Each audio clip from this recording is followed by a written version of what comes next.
It's for breakfast. It's man with ham for breakfast.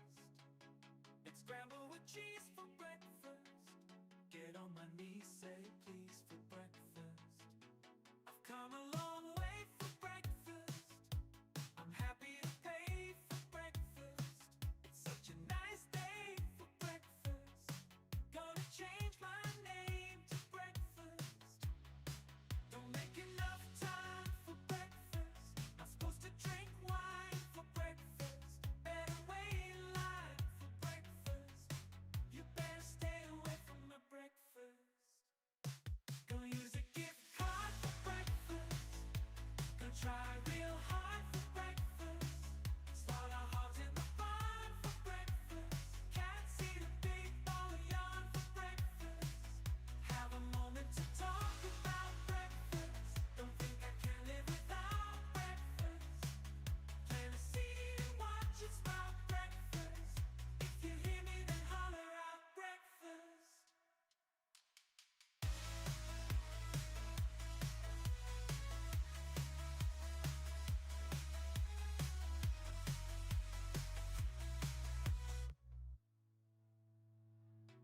I've come a long way for breakfast. I'm happy to pay for breakfast. It's such a nice day for breakfast. Gonna change my name to breakfast. Don't make enough time for breakfast. Not supposed to drink wine for breakfast. Better wait in line for breakfast. You better stay away from my breakfast. Gonna use a gift. Well.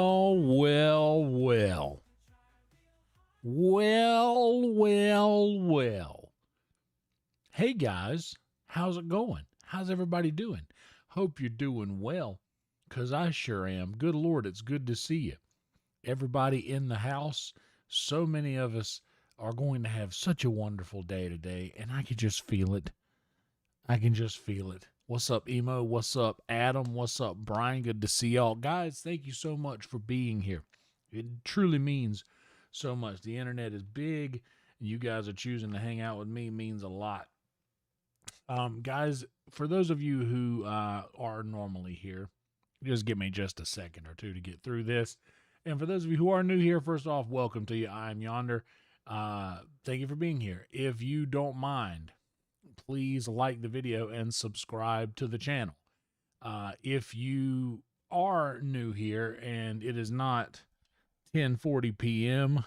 on July 13th, 2026, but you want to be here when we go live so you can be part of the chat and be part of the hang whenever we go live in moments like this, subscribe to the channel and click the notification bell if you want to be notified when we go live. If you don't like notifications, that's fine. I don't either. I don't have notification turned on for a lot of things. I can't fault you for not clicking the bell if you don't want to, but it would mean a lot to me if you would subscribe. We are at 2,928 subscribers right now. And that means that we are less than 80 subscribers away. We're 72 subscribers away from 3,000, and 3K is the goal we're trying to reach right now. But we're almost to a nice round number. We're only 2 subscribers away to 2,930, and 1 subscriber away from an angel number. I don't know why I even say these things. What even is an angel number? 2929? Who knows? But seriously, thank you guys so much for being here. And the only thing that I will actually ask you to do is to like and subscribe, if you don't mind. There are a couple of other options if you would like to support further, and those options can be found in the description underneath this video. In the comments, in the chat right now, there is a pinned comment with a link to the Frankie tip. This is Frankie over here. Frankie, he hides behind the little extra monitor over here. Sometimes he's a little shy. What's up, Panic?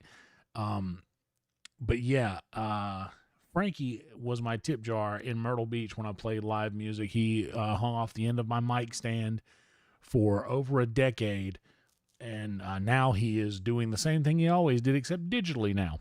And there's a link to that in the comments that is pinned right now. Also, there is a link in the description. But if you guys would like to, oh snap, what's up, Tiny Tank? Holy smokes, we already got members coming in. We got to add you to the, we're going to add you to the ticker. Welcome. Welcome, Tiny Tank. Thank you for becoming a member. There's a lot of members-only videos, by the way, and Tiny Tank, YouTube, and save. Bam. Save. Now you're in the ticker. There you go. Hey, you're rolling across right now. How about that? But yeah, thank you guys for being here. If you would like to support further than just liking the video and subscribing to the channel, Frankie is our super chat option. We don't use YouTube super chat anymore. That's between us and YouTube. But Frankie tip definitely still works, and it takes a much less cut than YouTube would normally take through their super chats. Or Venmo is an option that is also in the description as well. I have all of my links together compiled nicely in my link tree, which is the first link you will find under support the channel. And there's a lot of really awesome friends that I have that also stream and that are always live. Someone on that list will always be live if you guys like to have stuff going in the background. A lot of awesome streamers. Feel free to subscribe to all of them if you would like. Feel free to do that. Well, welcome to you, Tiny Tank. I appreciate the lurk and nonsense. Everybody here is cool. No need to be shy. Everybody here, we're all friends here. But it's good to have you, and thank you so much for being here. And we shout out to all of our lurkers, by the way. I have no qualms with the lurkers. I'm a lurker myself, usually in other people's streams. So I just appreciate you being here. Thank you so much for the support and becoming a member. But yeah, I've already told you guys about Frankie. I have a Patreon as well. The Patreon catalog goes deep. But that's mostly just if you just want to support me further than just the YouTube membership. But the YouTube membership has new stuff coming out all the time. They just got a new video, a 4K video of me doing some dishes and prepping for a chicken noodle soup that is currently in the crock pot. They also will be getting some stand-up comedy, a stand-up comedy set that I did last night of a terrible set. Good Lord, it was awful. Awful set. But I'm going to post it anyway. And I also have a driving talk that I recorded yesterday. I forgot to upload when I got to work. So I have that to upload as well. So that'll be coming out on the YouTube members at some point overnight and into the morning. But we talked about the Venmo already. You guys can follow me on Instagram and Twitter if you would like. And I also have a link to my Discord. If you guys are Discord folk and would like to join the Discord, there's a link in the description for you to do that. So that's that. We made it. Right at the 10-minute mark, too, right there. Very near to the 10-minute mark. That's usually my mental goal, is to get all of the shilling out before the 10-minute mark. And we're at 29.29 now. How about that? How about that? One subscriber away from 29.30. When we get to an even number, that means we get a hair down stream. And I washed my hair today, so we might end up getting that anyway. All right. How are you guys doing? Everybody in the chat. Tiny, Panic, Emo, Chicken Tenders, Adam, Brian Griffin. I had myself some chicken tenders the other day. I had some Raising Cane's. I've been abstaining from these things because of the tooth situation lately. But, man, I had abstained for long enough, and I needed a win. And that win came in the form of some Raising Cane's. Which Cane's is fine. It's not, I mean, I'm not saying it's the best, but I mean, how bad can chicken tenders really be? You know? They end up doing all right. in as long as they're done okay. Emo has to work in 93-degree heat tomorrow morning. Not going to like it at all. Well, Emo, sometimes we got to do things we don't like. And unfortunately, that's how it is. And it sucks. But that's how it is. I've been having to stay inside because I've had to stay away from the heat with the I've had to stay away from the heat with the tooth and the blood vessels growing into my bone graft as of late. So I haven't spent a lot of time outside, but usually in the summer here in Texas, I have to sit outside in the heat for several months a year. Uh-oh. The game crashed. We're about to get the game going. But yeah, I usually have to sit out in the heat for a long time during the year. And I mean, you kind of become accustomed to it, but there's certain heat you just don't get used to. Valheim keeps crashing when I open it up here. I wonder what that's about. Anyway, yesterday we had a long chat about what dessert ranked where. And what in the world is happening here? Is there an update available or something? Do I need to... I'm going to close out Steam and reopen it. Yeah, we had a long chat yesterday about where desserts rank as far as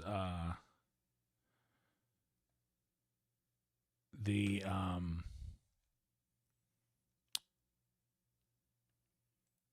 cake, pie, cookie, ice cream.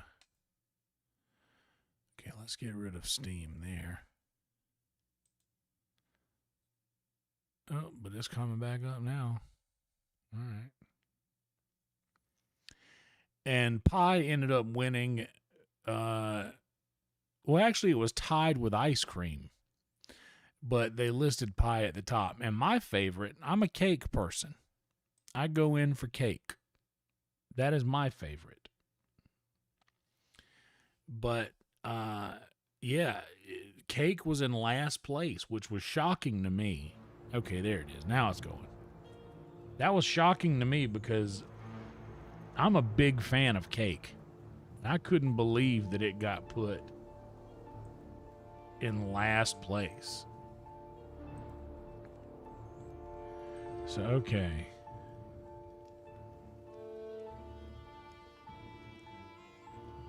Okay. So, we're going to do an updated dessert ranking.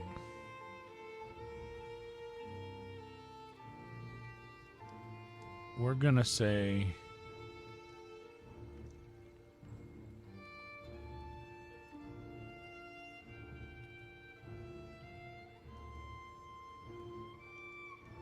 what's best between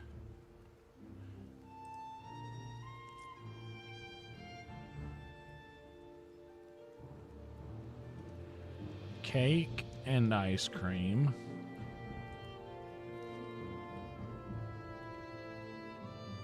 cookies and ice cream,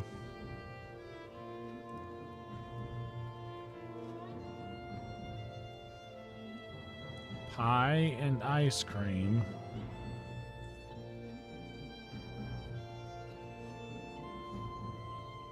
actually that's too easy. So we're going to go with this. We are going to go cobbler, pudding,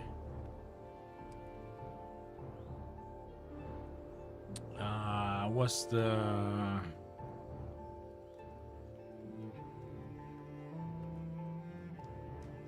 Oh, no. No. Dang it. I accidentally hit a reload thing. What's up, Lucy? Good to see you.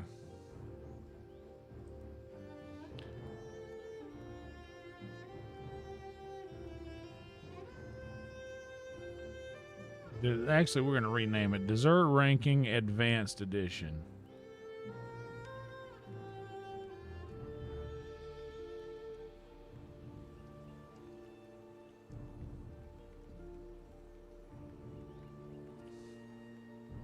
What's up, Velvet? Goated Sleep Stream, Lucy. We are so glad to have you here. I hope you have a good rest. That's what we're here for.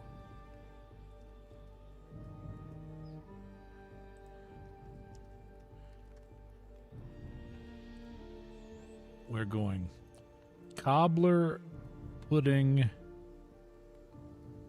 What was the other thing that I did? Milkshake.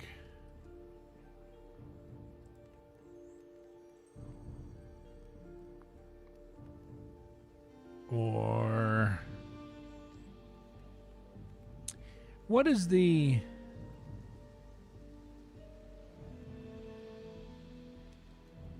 what would be a good I want to see what people like, because I'm a big cobbler person. I've got banana pudding over all of it, but cobbler pudding, milkshake, I hear that. Nothing wrong with taking a nice long sleep when you need it. I did that last night. I slept for a very long time last night. I went to bed and I slept until 4:30 p.m. today.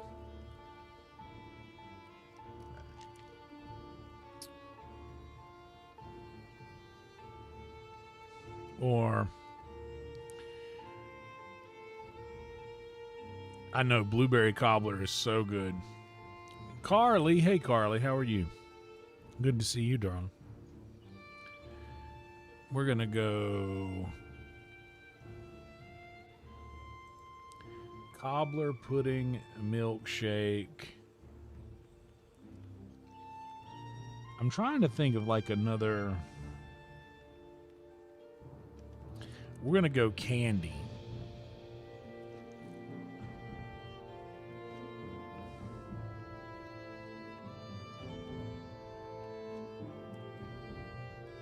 We are going to go.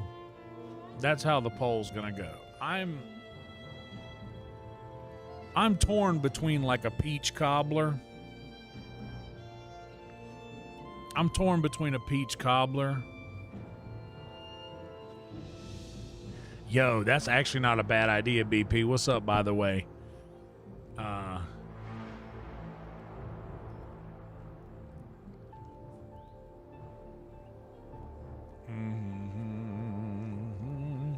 By the way, I found out what the little Blair Witch Project and A symbol means. That is what the chat does when it auto corrects a comment.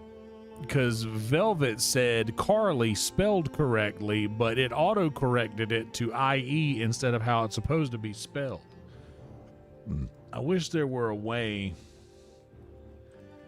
for me to settings, viewer post on, moderation none,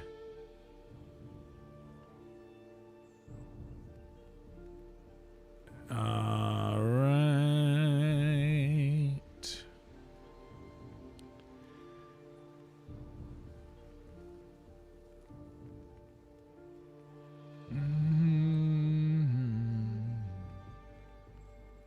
Yeah, moderation none.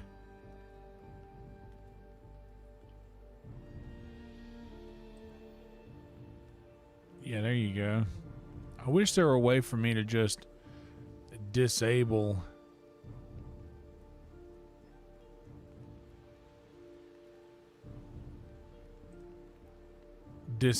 all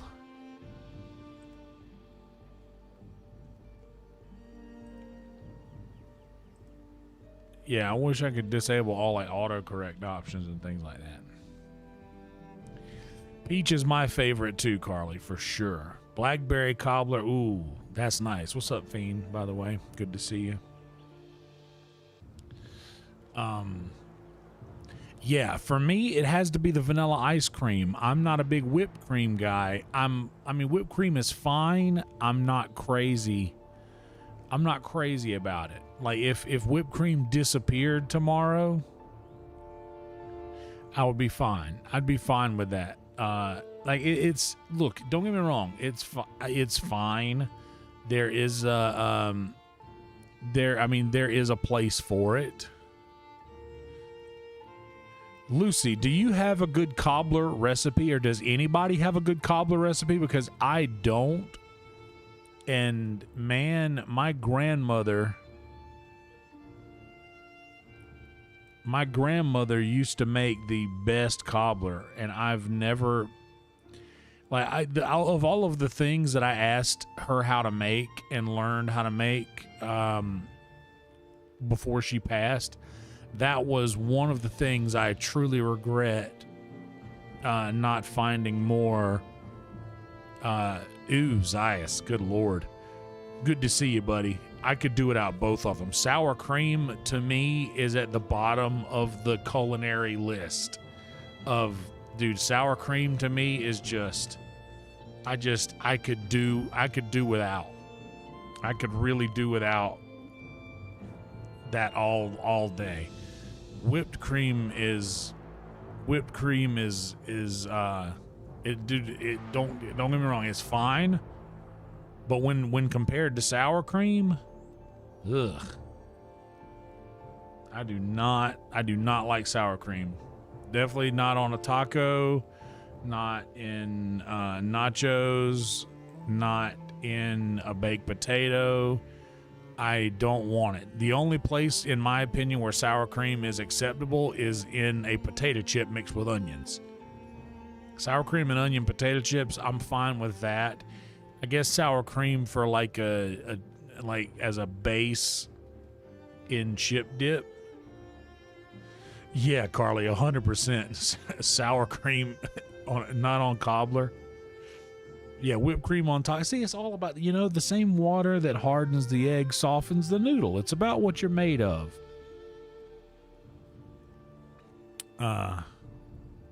You know. All right, let's switch our chats to live chat. That way you guys don't miss any of the messages that, even though I've turned moderation completely off. See, now that I can dig. That I can dig. Like, see, and that's the thing, is I'm not anti-whipped cream. I'm kind of anti-sour cream. I don't like sour cream even a little bit. But I'm not anti-whipped cream. What's up, Jason in the house? Good to see you, buddy.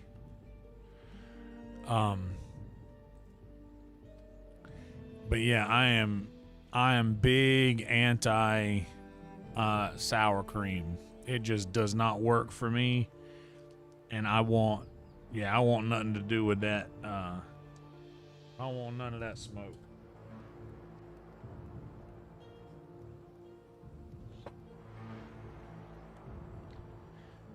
Just tacos. They're not. I don't know. I mean, I'm not a child about it. I can eat it if it's there. I wish, Velvet. I am, by the way, it has been 1 month officially since I have had the tooth procedure done. So technically, if I wanted to smoke, I could. But it has been, it has been advised that I continue to wait until the bone graft is completely settled. And once it's completely settled, see, that's the thing. I don't mind I don't mind sour cream as a base in something else. Sour cream by itself is not something that I'm into. Yeah, just like as a base in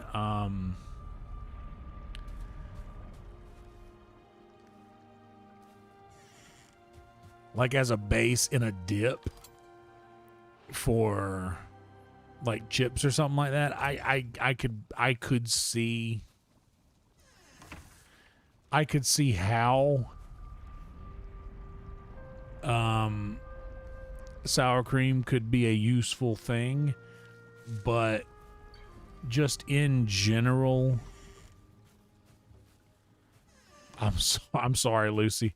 That's what happens. That's one of the hazards of being part of this channel, is that we're going to be talking about food.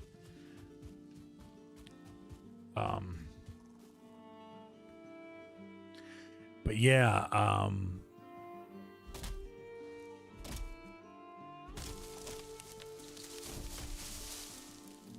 I need a cobbler recipe though. I got a banana pudding recipe. I got to go get the stuff to make that, cuz I have oh no. No, don't knock down the tree where my oh no.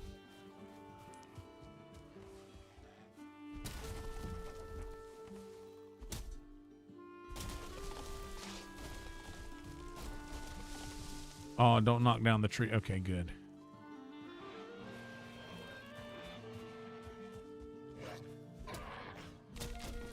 Oh, shit.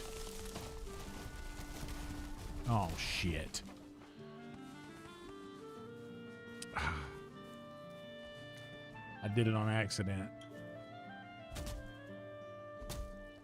All right, we're going to have to plant some more trees back here.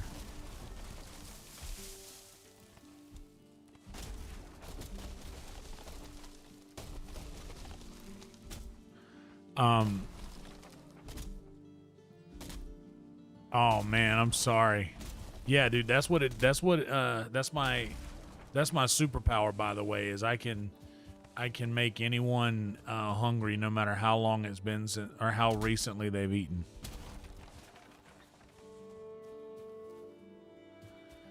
Oh man, you got to get on some. By the way, welcome to you, Shogun. And y'all would be happy to know that I slept last night like a baby to Jurassic Park.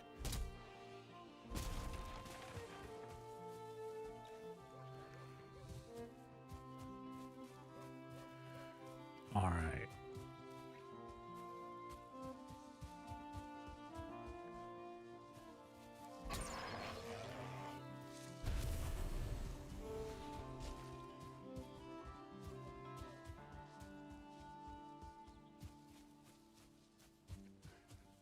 All right, Jason.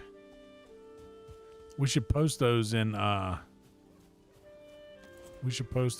Discord for everybody.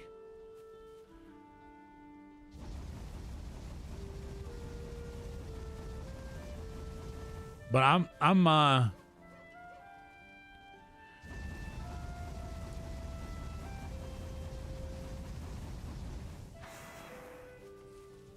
more curious if someone has like a personal, like a personal recipe, because like I mean I can Google how to make one, but I'm looking for like a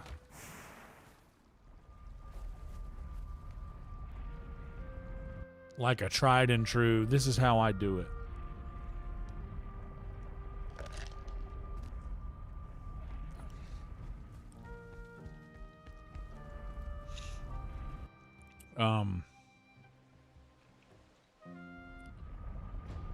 Oh snap, Velvet.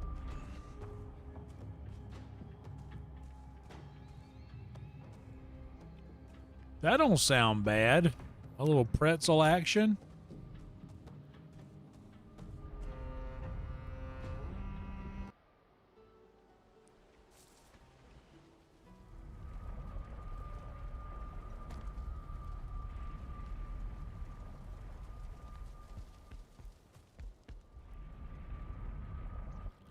No. I also have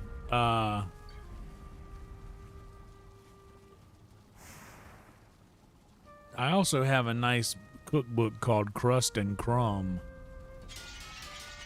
that probably has a good recipe in it I could look for, but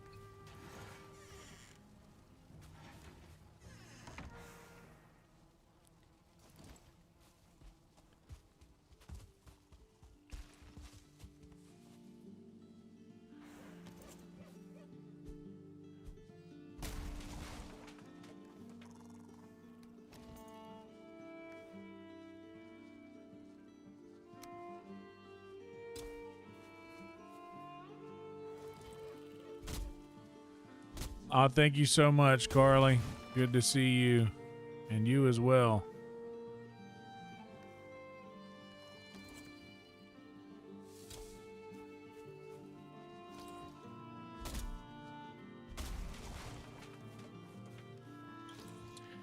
Be weary out in them streets.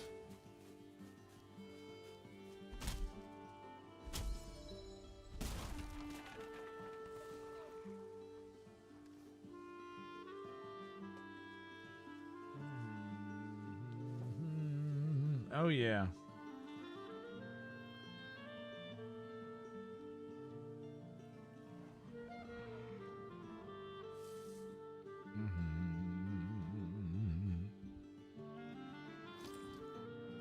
By the way, guys, feel free to be joined in the Discord if you're not in there.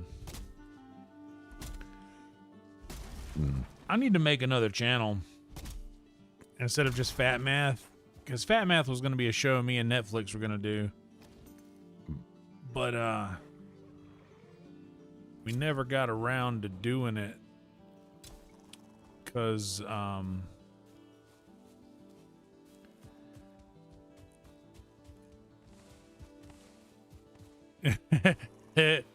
yeah, be careful.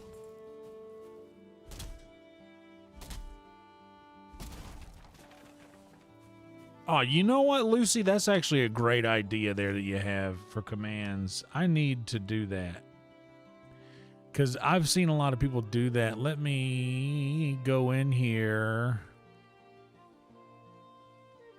and let me go into the description of this video, because I'm just using that one invite. Copy link, and let me just paste it here and verify that it works.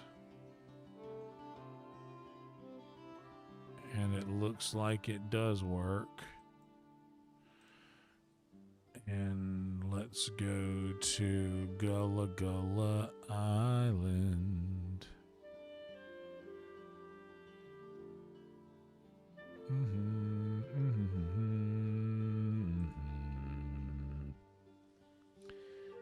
Okay, add custom command, exclamation, Discord.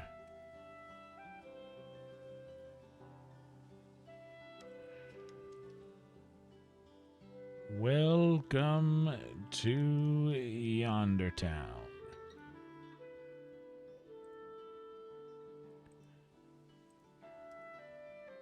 All lowercase.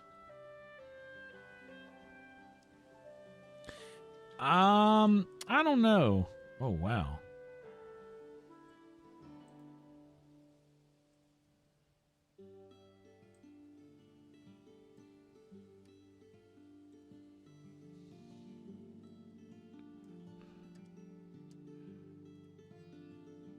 There we go, and we save.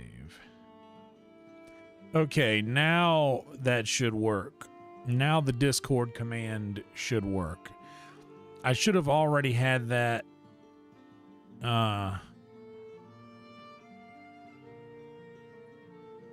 I should have already had that there.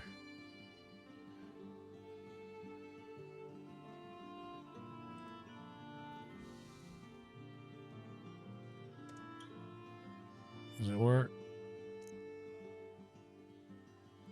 I don't know, Velvet. There it is. Nice. Now you're good, Lucy. You have to. No need to retract.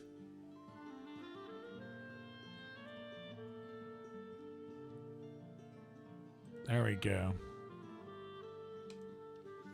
Yeah, I don't know. I saw today, and I haven't watched Your Mom's House in I don't know how long. I haven't watched that show in quite literal years.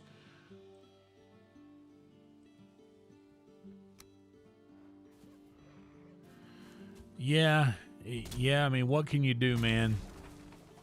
I will say this. I mean, it seems that they are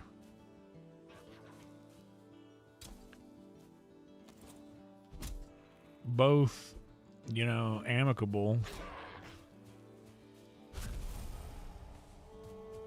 As it appears.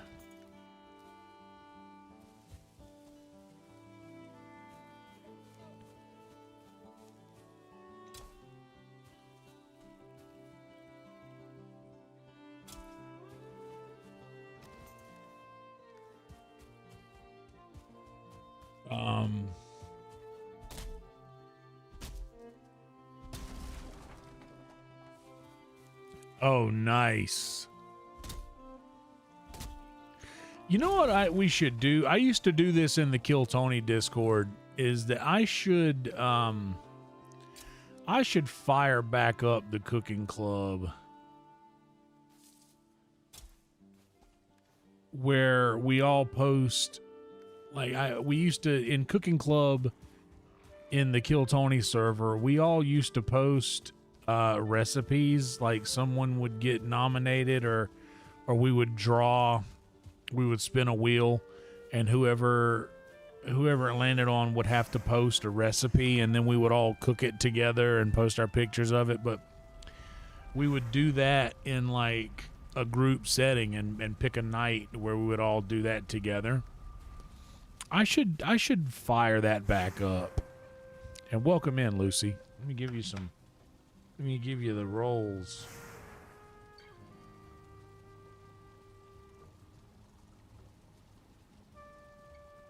Let's get in here. Welcome, Lucy.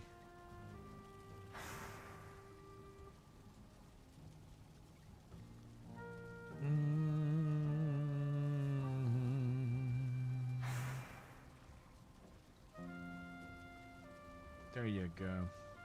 You know what? I'm actually going to go ahead and...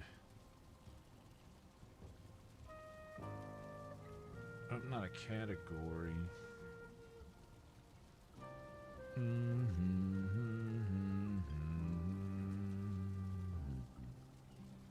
Oh, dude, those cupcakes look fire.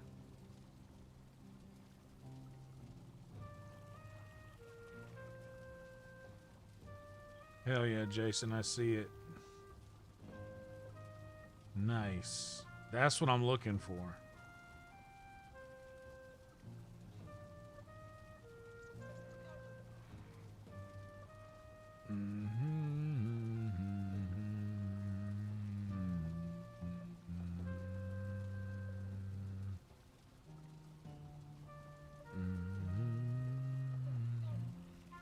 You know what I should do? What's up, Totem? I should do a simple cookbook of how I do things. Because it's not like, I mean, I'm a great cook or anything. But I have a very niche style of cooking.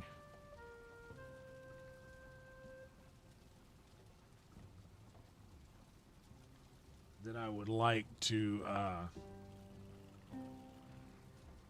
you know, I would like for that to remain long after I'm gone. What was I doing? Honestly, you know what? I'm just going to change Fat Math to Cooking Club.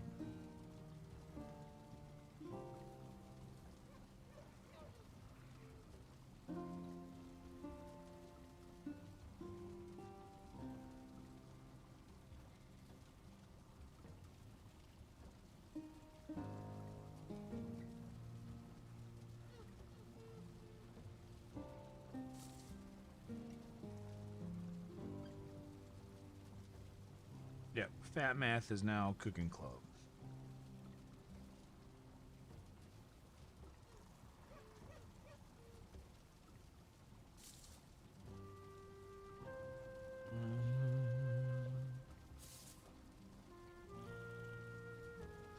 Actually, now that I'm in here, that's not the way to do it.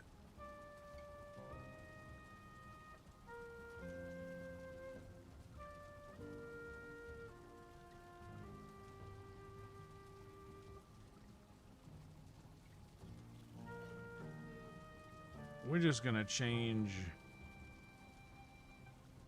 that one to food, and I have another channel that doesn't get used for anything that can be Cooking Club.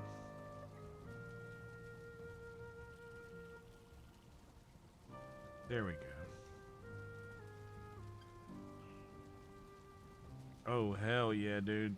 Lucy, you're in the right place. Got some lamb chops? Yo. You know what you're doing. Holy smokes.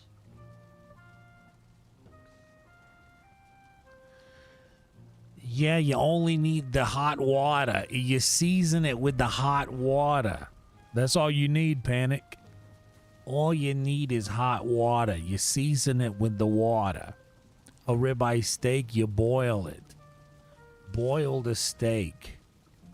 You don't put any salt and pepper on it. No, you season it with the water. My buddy Eddie Tanner used to do that bit about his mom.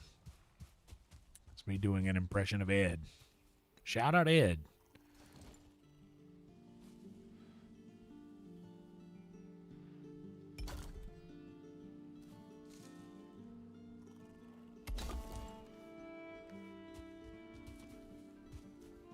Oh my Lord, please post anything that you, feel free to post anything that you cook. That is a very, very safe place for that sort of content.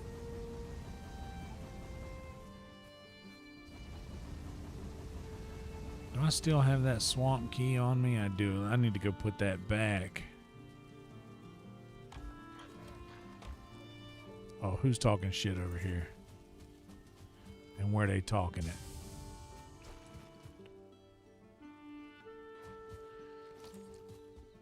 Oh, there he is. Hey. Get on out of here. Go on, get.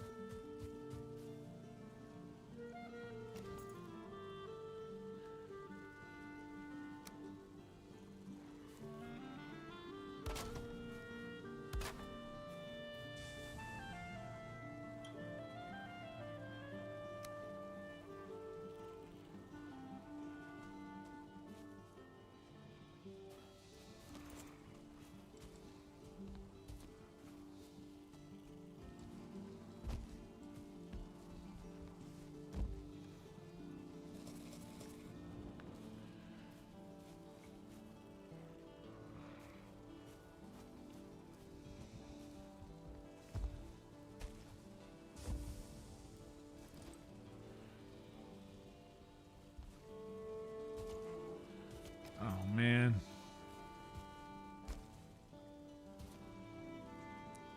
I'm just trying to not build a ladder and stand up on these things.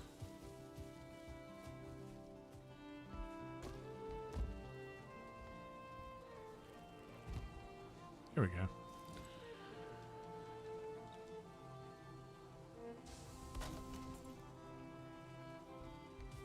Even had right there to keep those things from spawning. Spawning.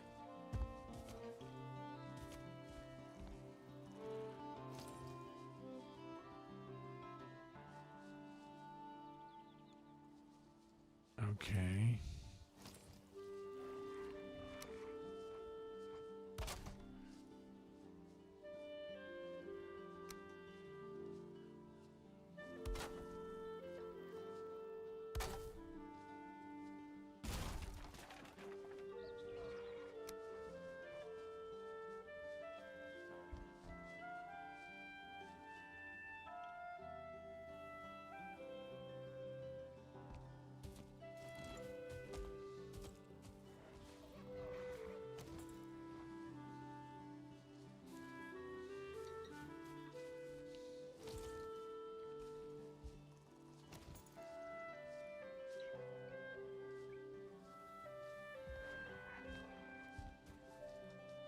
Oh, almost got up there.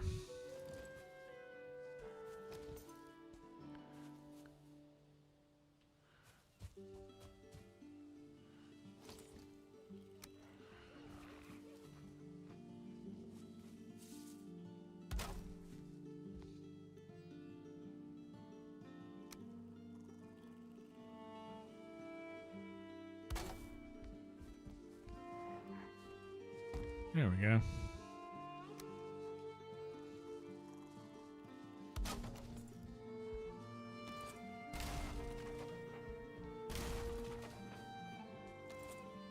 Now we're good. Keep that up off the ground so none of them hoodlums can destroy it.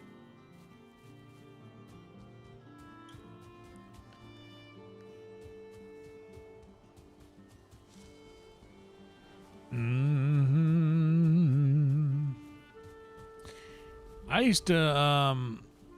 used to do that with like a pork shoulder in the crock pot. Just a full bottle of barbecue sauce and a whole pork shoulder. And to be perfectly honest, I didn't even season it with nothing. I literally just dropped a pork shoulder in the crock pot with a bottle of whatever barbecue sauce I had. I've used Sweet Baby Ray's. I've used KC Masterpiece. I've used Bullseye, which Bullseye is a cheap brand. But that's what we used to use. But I like Sweet Baby Ray's. It's sweet, and that's Carolina. That's very Carolina style barbecue sauce, and I don't mind it.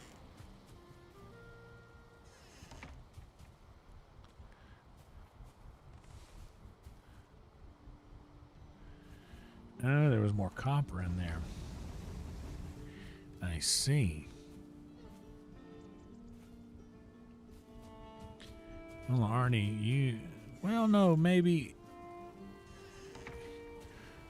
I'll make another cultivator.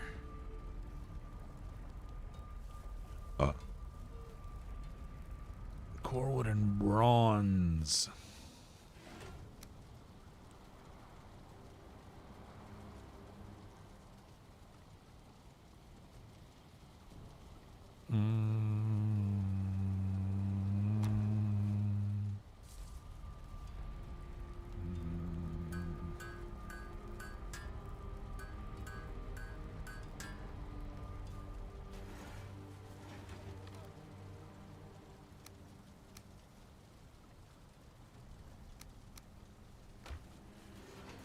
Oh, yeah, I wouldn't mind having a good Amish cobbler recipe.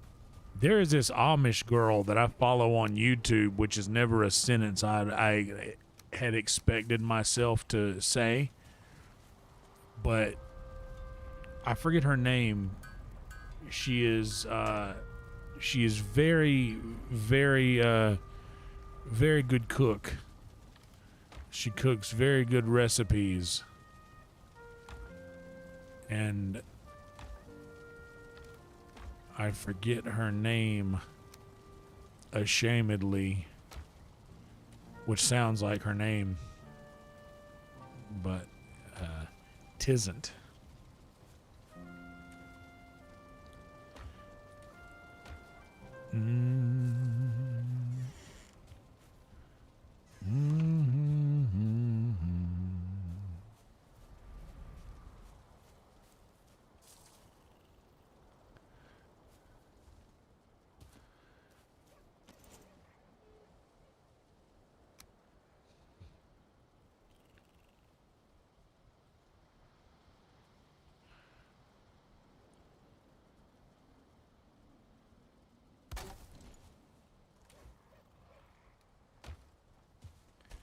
Leave a cultivator in there.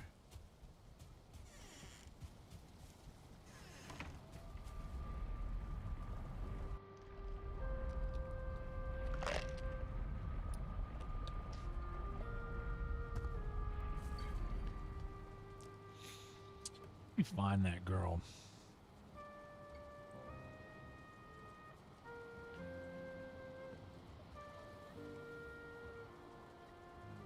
Let's see.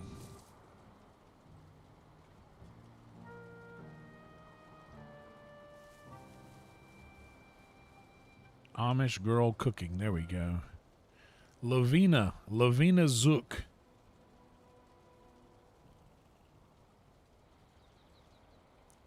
I grew up Amish and am the second oldest in a family with 13 kids. If you want to learn more about the Amish, I would love if you... How am I've seen her content before and I wasn't subscribed.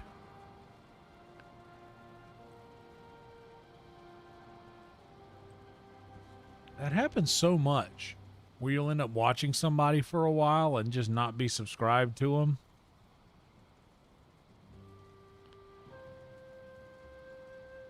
So if that happens here and you guys are watching me a lot and you're not subscribed, I wouldn't mind it if you dropped a sub on us. This chick right here, that chick, she's awesome. I've watched so many of her videos.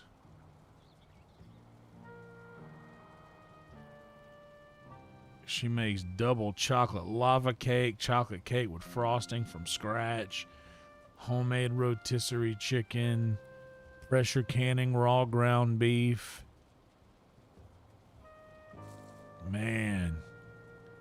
Strawberry ice cream mochi, cinnamon roll cake with cornflakes. Oh my God. She might actually have a cobbler recipe. Anyway, yeah, I watch her a lot.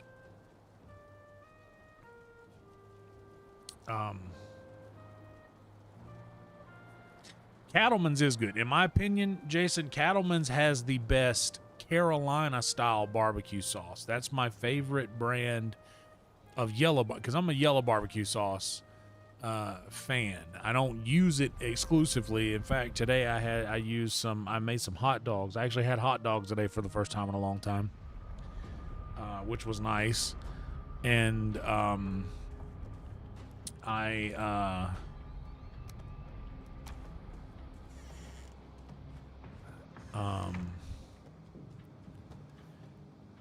like barbecue sauce on my hot dogs. So today I used a little honey barbecue Sweet Baby Ray's. And I go Sweet Baby Ray's more often than not. One, just because it's accessible, and two, because I like a sweet barbecue sauce. That's very, like, in the Carolinas, we like or I personally enjoy a sweet barbecue sauce myself. That's more Memphis style. The sweet. Oh shit, bro. What you doing in my yard? What are you doing in my... This is my house. What are you doing here?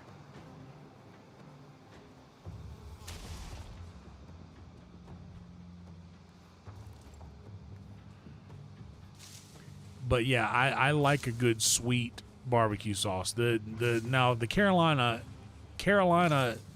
like North Carolina barbecue sauce is more vinegar based. Vinegar red sauce, like a vinegar tomato barbecue sauce. But South Carolina barbecue sauce is more mustard based, which is also vinegar based, obviously, but the yellow barbecue sauce, big fan. Not crazy about the Alabama white, believe it or not. I mean, Roll Tide and all, but when it comes to the barbecue sauce, I'm not crazy about Alabama white.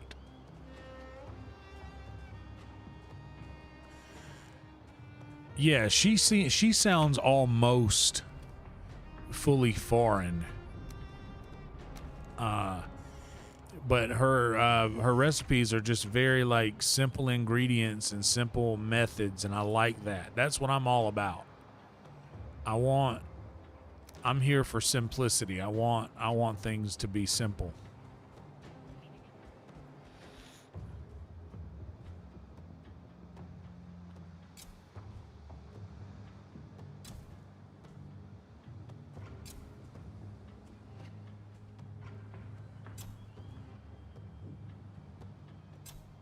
Because a lot of people will go too far with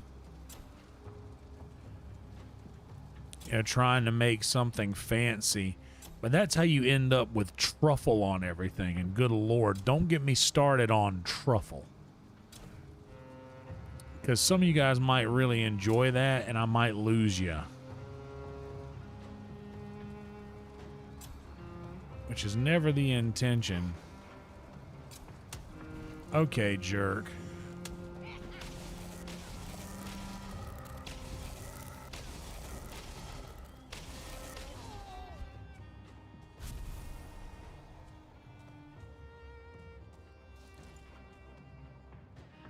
I gotta put some workbenches around this area to keep shit from spawning around here, dude.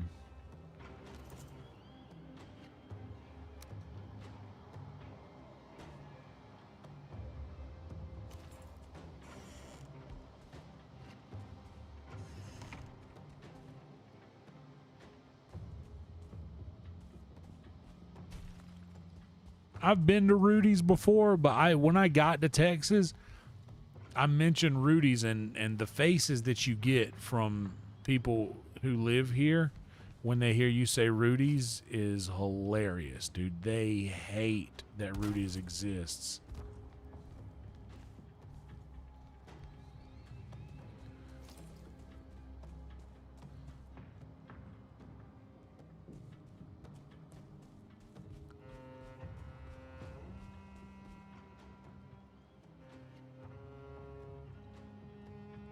I don't have enough wood. I run out of the wood. No, I look, I understand. I understand that a lot of people enjoy that. I don't need flavors to become more complex. And plus, and this is the thing, for real truffle, I'm sure that it is a true enhancement on a lot of things. I'm sure that there are a lot of dishes that are greatly improved by actual truffle, but I believe that a lot of fancier or not so fancy restaurants will just add truffle to the name of something, and that'll give them a reason to just charge more for an item. I almost believe that it's a scam for some people, for some places.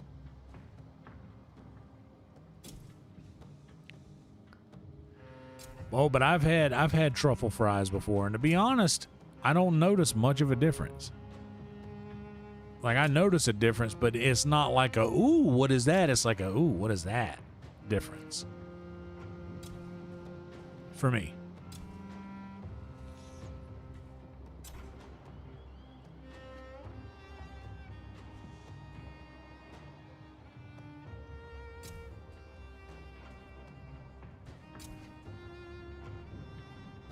But yeah, I realize too that I'm just not that adventurous culinarily.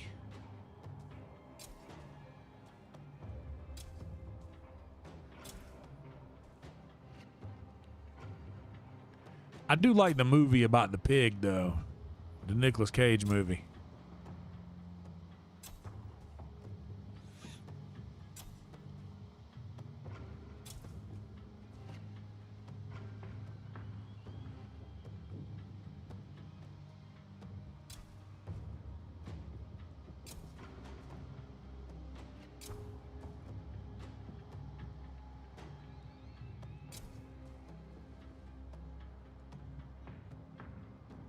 Sweet potato fries slap.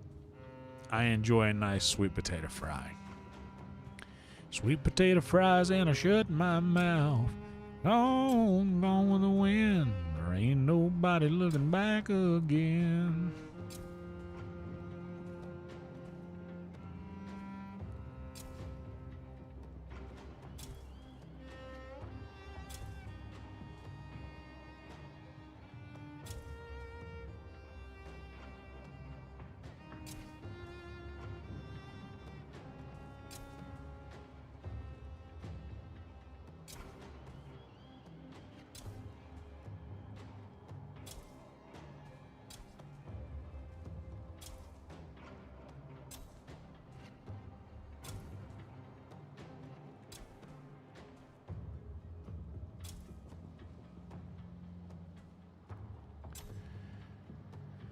Ooh, favorite fries. What's the favorite? Man, my favorite fry.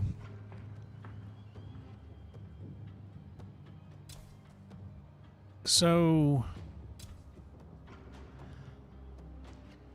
if I'm sticking with the rules of this has to be a French fry and just not a potato product, because my answer would be my favorite fry are tots, because I'm a big tots guy.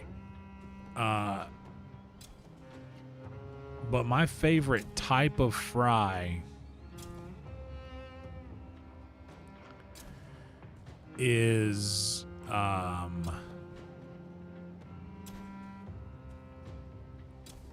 it a cop out to say just the shoestring French fry is?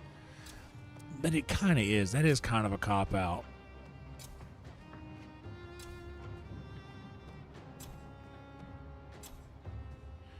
You know, the curly fry isn't bad. The curly fry. See, I think the reason that curly fry is one of the most popular is because curly fries are easy to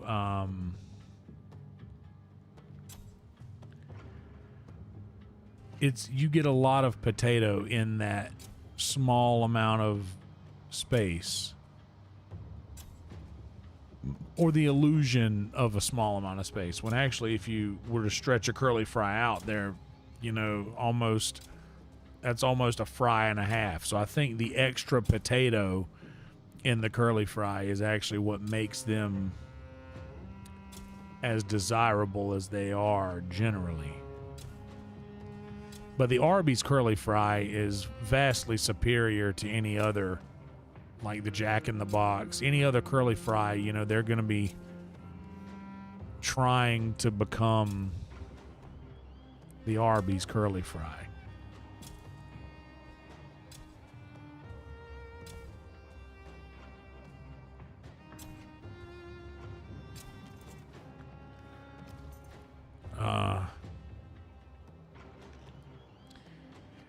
Honestly, if we're talking like a place's fries, the best fries are without a doubt Five Guys, in my opinion. Five Guys fries are nuts. Those fries go hard in the paint, brother. Hard. And I think that it's the same because they use fresh potatoes, they cut them in-house, and plus they give you so damn many of them in a bag. Like they put them in a cup, but the cup is just there for moral support, really they just want to give you a brown, greasy brown paper bag just full of French fries.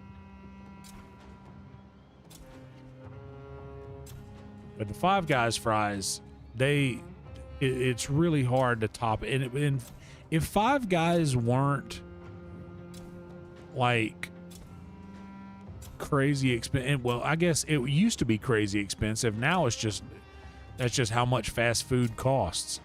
I think that right now you could probably go to Five Guys and get a comparable meal for not much more than it would cost to just go to McDonald's or Wendy's. Because those places are like, bro, you go to McDonald's and order like a double quarter pounder with bacon, large, with fries, meal, and that's gonna be like $15, $16. Like, guys, do you know your McDonald's? Do you know that you have a drive-through? Do you know how many of these you sell per day? Like, I'm not out of hand here. By reminding you that you are a real estate company moonlighting as a burger joint. Like, you realize this, yes? You wanna shake them. You wanna shake them.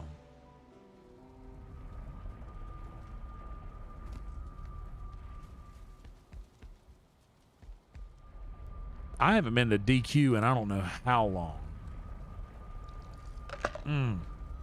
Lucy, I have to agree with you. The Western burger with the barbecue sauce and the onion straws, usually a cheddar cheese, versus the General American, I gotta say, that's my favorite burger. Yeah. I gotta agree with you on that. The Western burger for sure. Like without a doubt.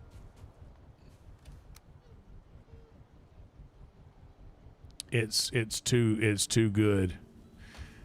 But yeah, that's what I was saying. If I'm just saying my favorite overall, like my favorite fried potato product, like my favorite French fry like thing, I'm gonna say tater tot. Like, tater tot there's nothing like that. There is nothing. And the reason, I have a very specific reason why the tater tot is the best. My favorite is the tater tot because it has okay, so let's break this down. The French fry, right, has 6 sides of upon which to obtain crispiness. So whenever you take that 6-sided French fry and multiply it by however many sides on a tot in that compressed little bulb of goodness, that delicious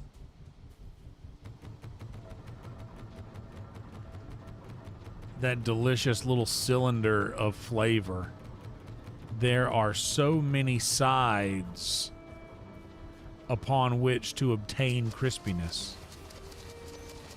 Oh my God, it's just so damn good. There's tots, and then there's 50 feet of nothing before the next possible contender.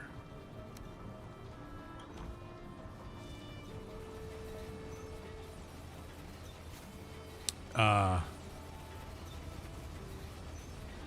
dude, the onion rings, the onion straws. I'm a big onion straw guy. I like the onion straw on a burger. But yeah, the onion rings is for on a Western burger is definitely, that's a factor for sure. The mushroom Swiss is also a very good burger. I enjoy those. This isn't where I wanted to go.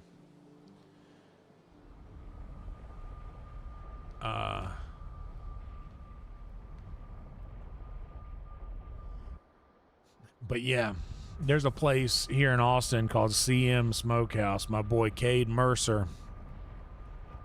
And they just opened up a new pizza place too. Village Pizza. And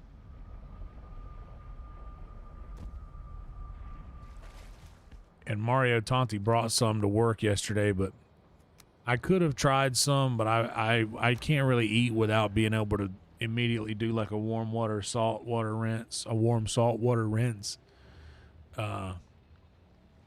Ooh, tots in a burrito. Yo, there was this joint called the Big Ass Sandwich Company. Used to be in Merle's Inlet. I used to host an open mic there. My first open mic, actually.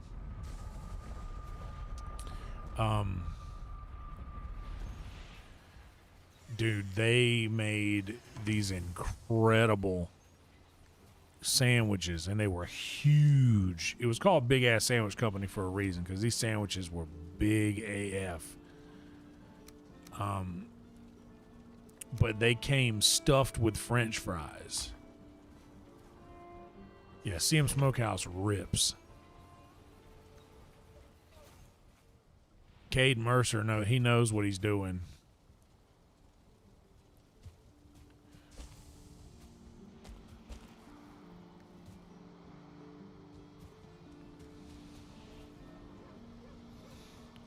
All right. You know what? It's dark. Let's go get us another serpent. Let's go serpent hunting. This one.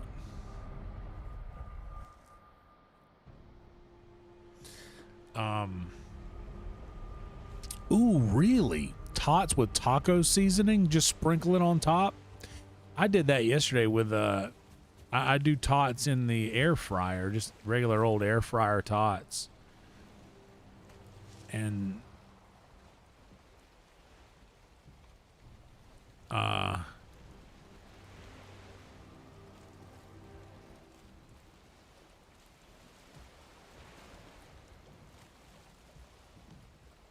those go kind of hard in the paint.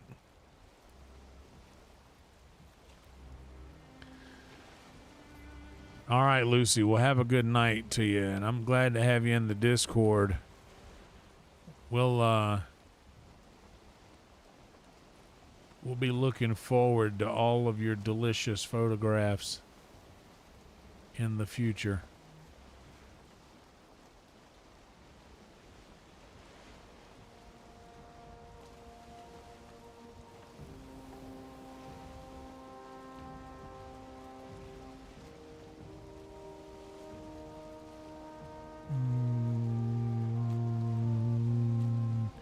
What's up, Steve?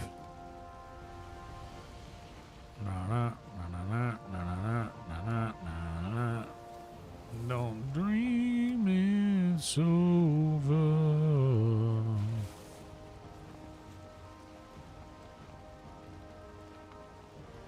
When the world comes in, they come.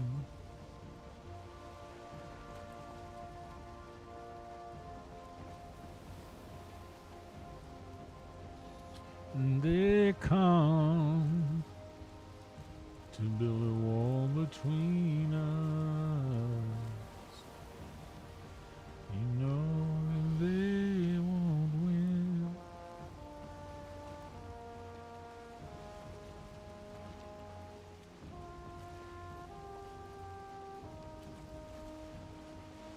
Where is the serpent?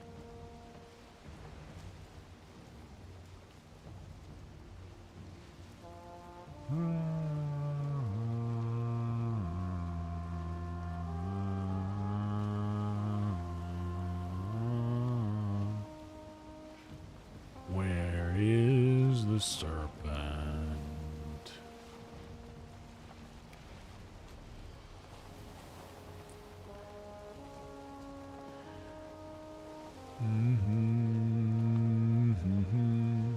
I'm gonna try that. I'm gonna just sprinkle some taco seasoning right across my tots. That sounded suggestive.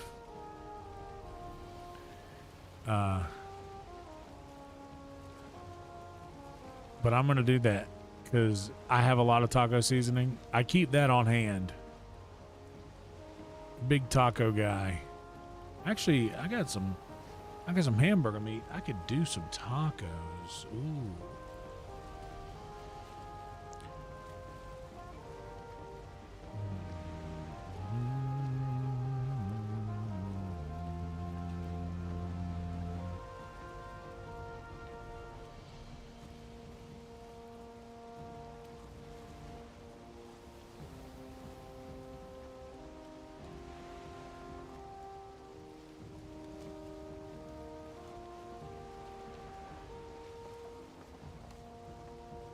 Is that our guy right there?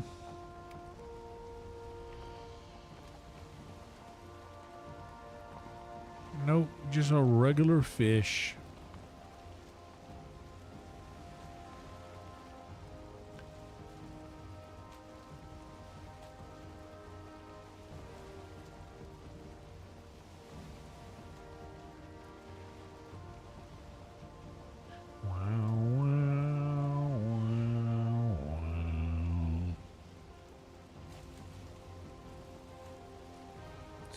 Dude, here's what I've done for the longest time, even before I moved.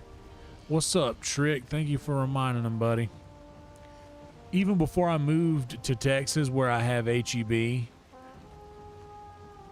I have always opted for the generic brand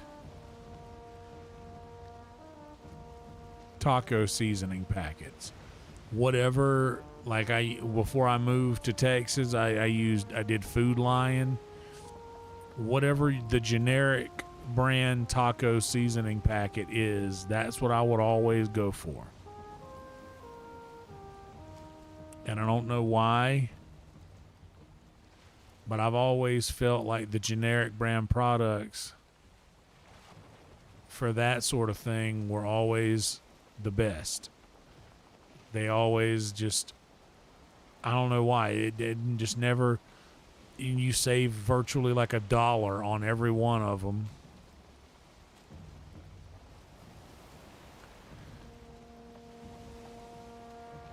And you're like, well, $1 is not that much. Well, when you get 10 packs at a time, that's saving you like $10.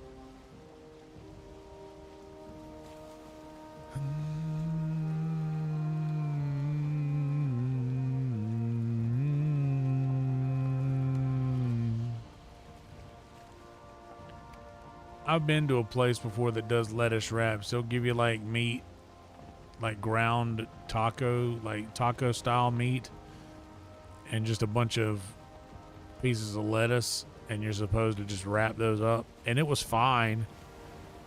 It's not, I mean, I guess it's healthier, but it's not something that I would ever like seek out. Like, man, you know what I could really go for?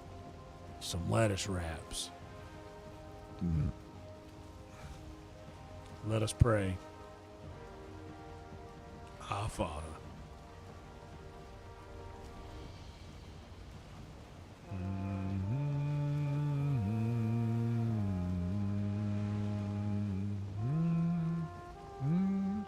I'll tell you what I've never used. I'm not. Well, I'm not. I don't think like I'd kick it out of bed. You know. I never use like Ortega or what is it? Is it El Paso?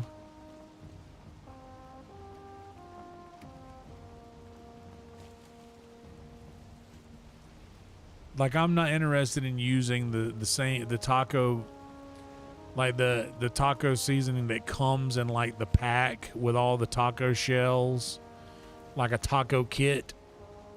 I've used that seasoning recently because I had to go to Dollar General and get some, and that was all they had there when I was living next to that Dollar General. I really just prefer the cheap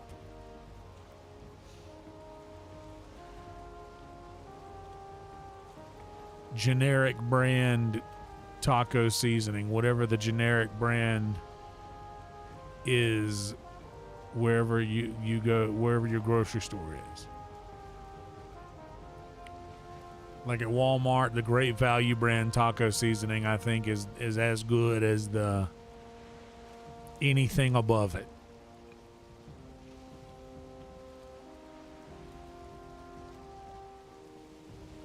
All right, I believe that means no serpent today.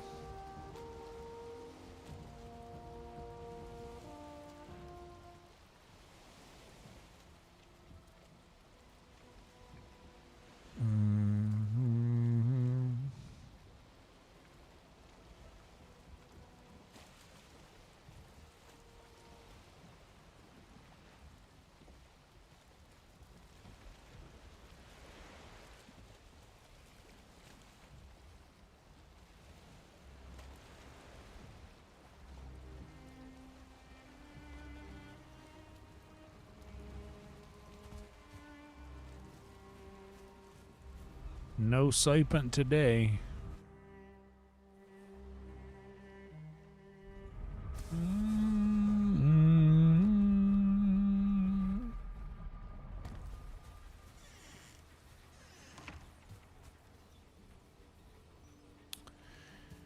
All right, now it is daytime. I guess we can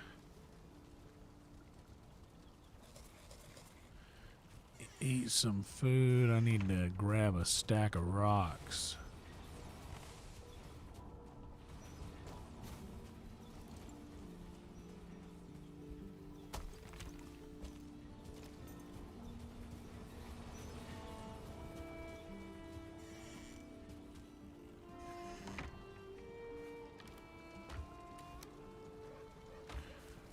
All right. Got a stack of rocks.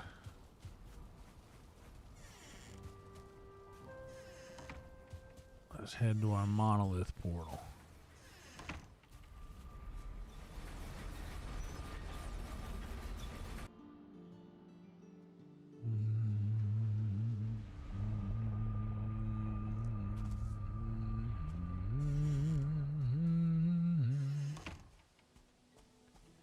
Bro, it is always foggy here, dude.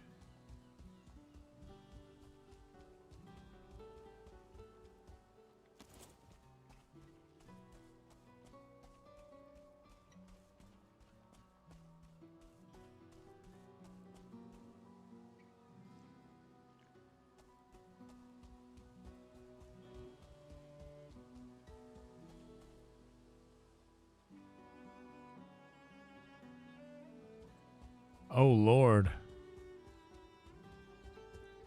You get a parasite, you need to get a new pair of drawers, you know what I'm saying? Yeah, we're having fun.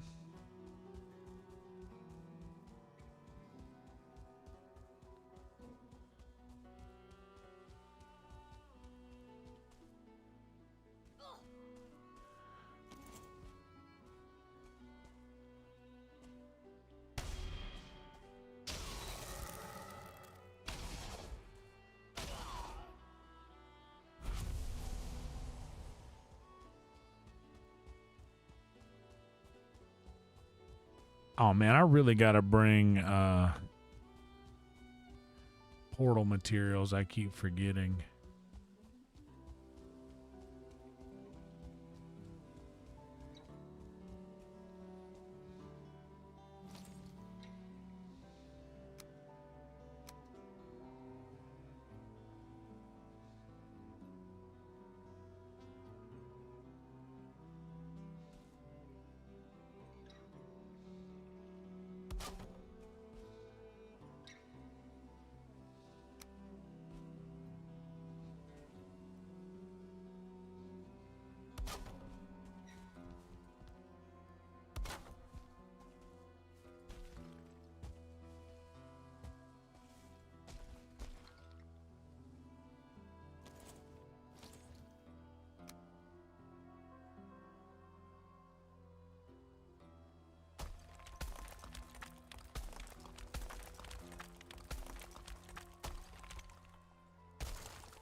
Oh Lord, nothing makes you feel alive like a conversation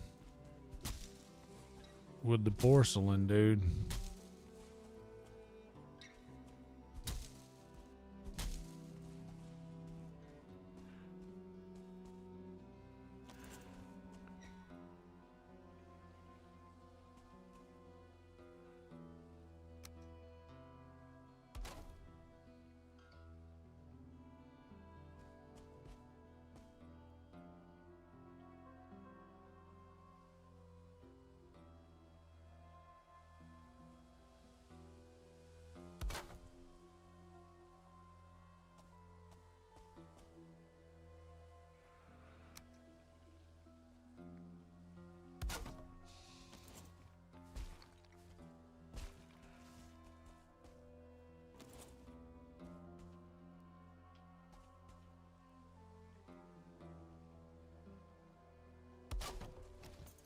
They won't be able to get to that.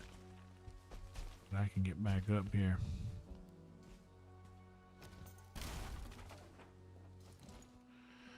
Once this fog clears, I can start picking off some of these suckers.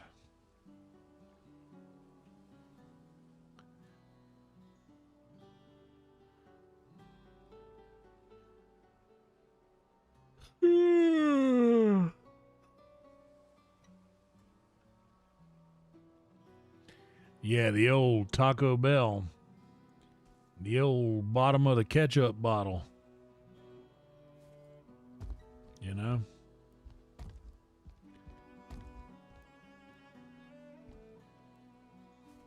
Y'all know when you end up like the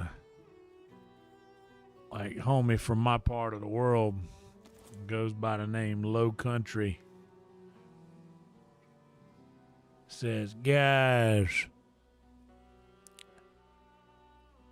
I went over to my buddy's house and I laid hold of something, got me in there talking to the porcelain. Buddy, I tell you, it was sounding like the bottom of a bottle of ketchup.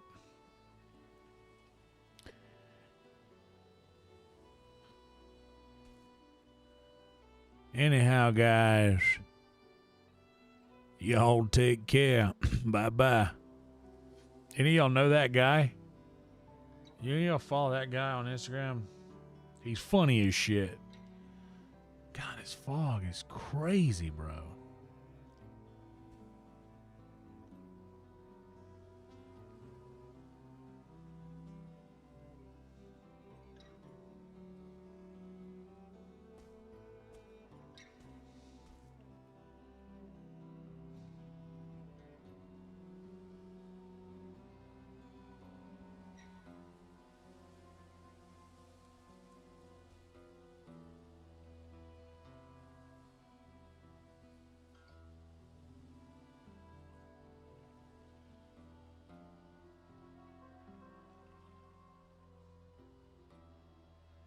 It's stuck to the screen. Look at it.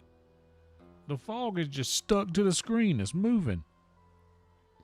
It's moving with us.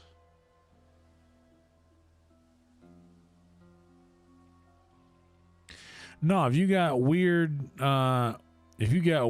tomatoes growing, that means you got actual tomatoes. The perfectly round tomatoes that we have today aren't the way they historically were. Tomatoes used to be like rigid. They look kind of like a Nickelodeon symbol. I don't know. He might be. I haven't talked to him about his sandwiches.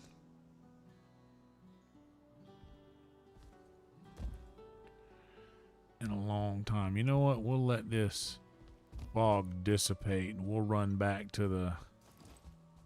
Because I want to get a portal put in this stone rock huts in here.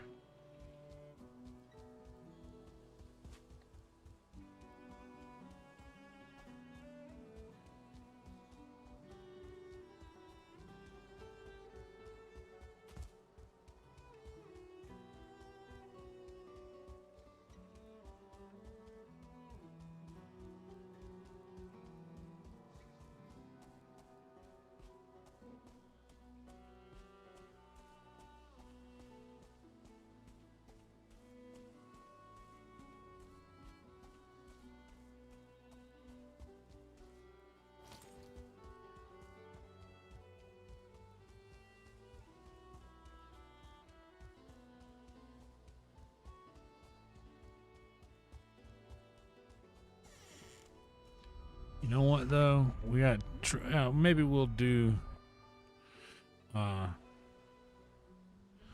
yeah, 100%. I know that fiend.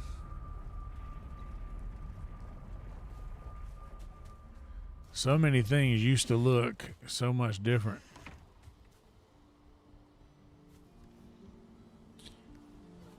Let's do some. Yeah, 45 of these. Let's go plant some trees. Because we are going to have to remove a handful. Because I believe it's time to add another layer. Add another...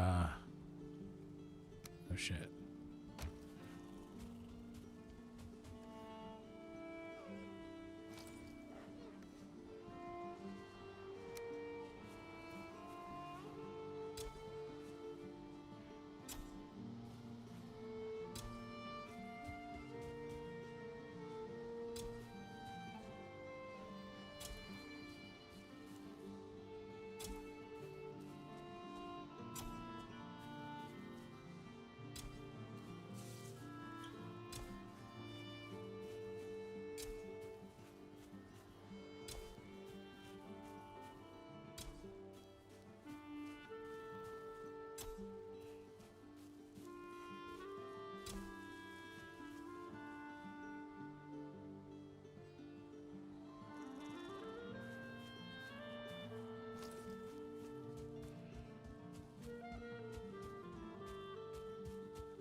Yeah, all the fruits used to look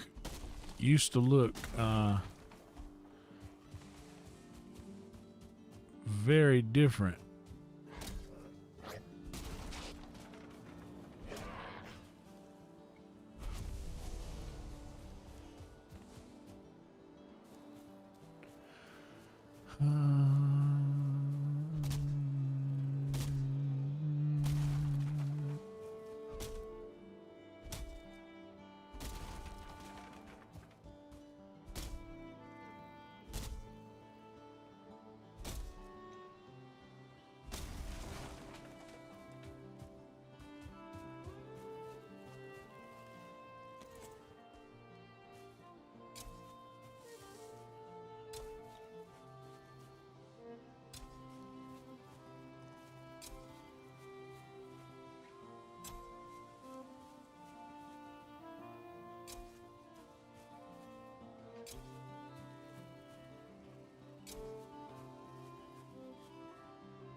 I wonder.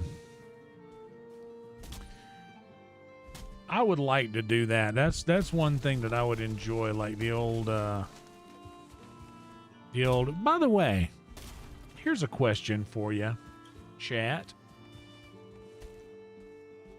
what would be, and look, we're all like, I want to hear a serious answer on this.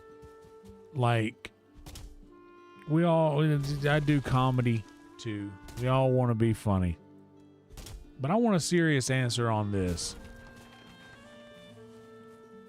What would be the first thing you would do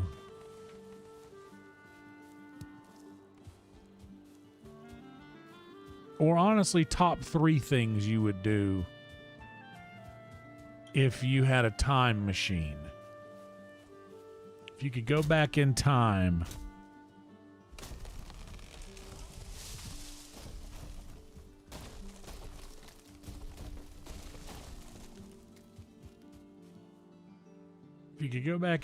what would be the first thing you would do with a time machine? Because I would do, in a top 3 situation, I would obviously love to have some of the old types of food that just doesn't exist anymore, like taste the old fruits before they were changed.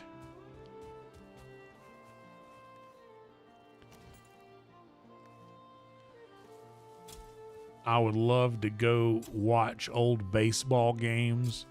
I'd love to see Babe Ruth hit a home run. I'd love to see Joe DiMaggio, like, just play ball.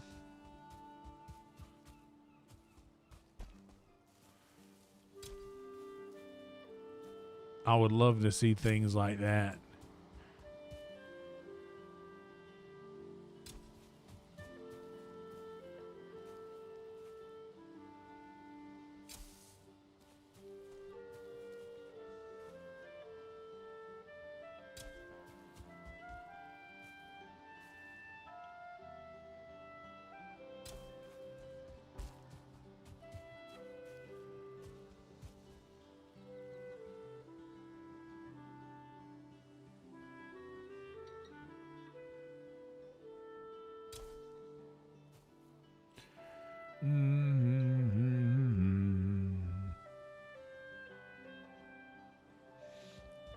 So yeah, let's say no, there's no butterfly effect. Let's just say that like nothing would change. It wouldn't change anything. There'd be no butterfly effect.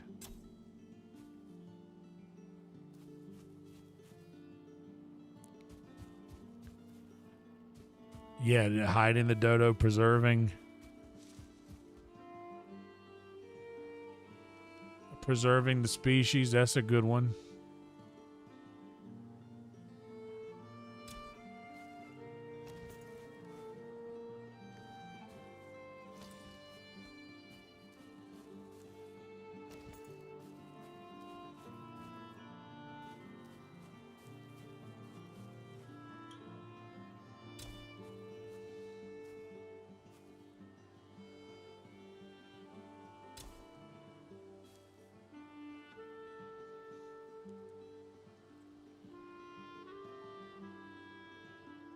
Yeah, the Younger Dryas, that'd be cool to see how all that actually happened.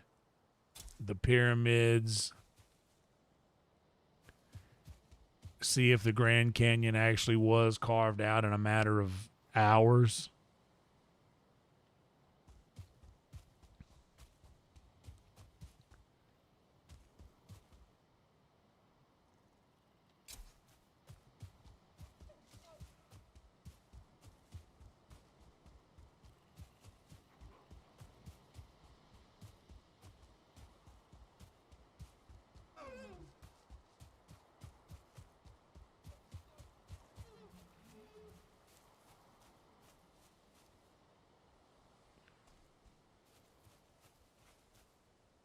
Yeah, all that would be cool to see.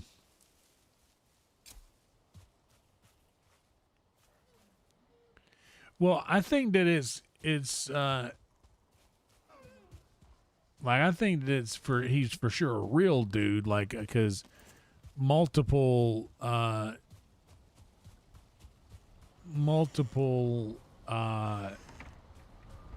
historical texts. Yeah, multiple historical texts confirms his existence. I'm gonna go get some more Sprite. Give me just a second. I'll be right back, y'all. Hang tight. Yeah, that would be good. So, like, I would like to go back. Like, those things would be like a Ghost of Christmas Past type situation, to where they won't know you're there. You could just go and observe the dinosaurs. You could go and observe all these things. Well, Pheno, he existed. Like, that's whether you believe in him as a deity or not is, like, that's for sure debatable, but he existed. Like, that's confirmed by multiple historical texts. Like, he for sure existed. Whether or not he is what he claimed to be, like, I can see there's debate in that, but there is no debate in whether or not he existed, because that's just an objective truth.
All right, I'm not going to argue with you about it, but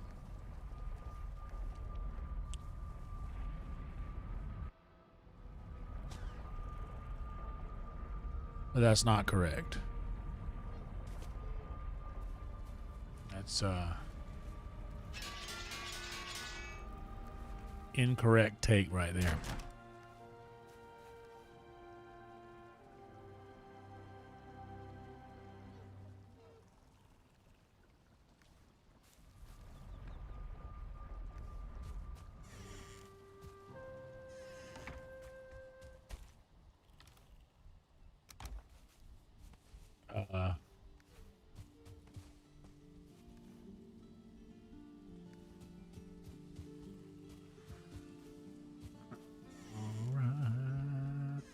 All right, so we're going to be going up here. I'm going to go ahead and just start building the canvas.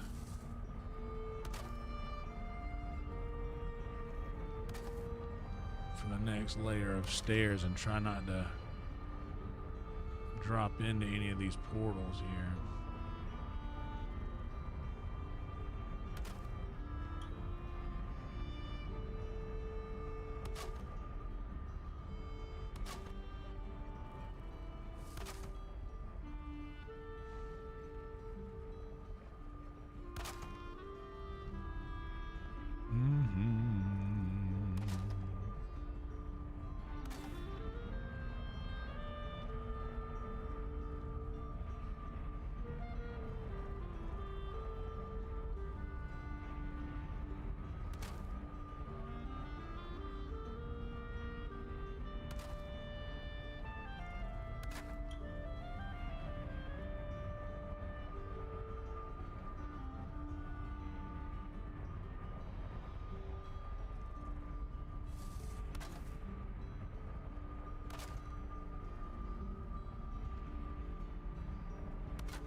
Staircase.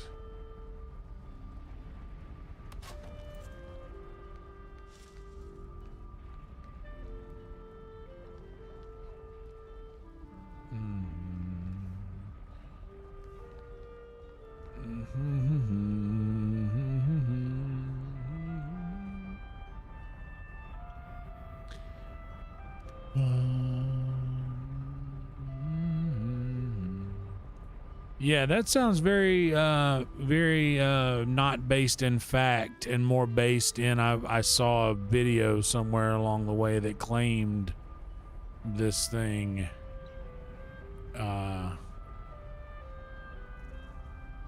Yeah, that doesn't seem like there's any fact.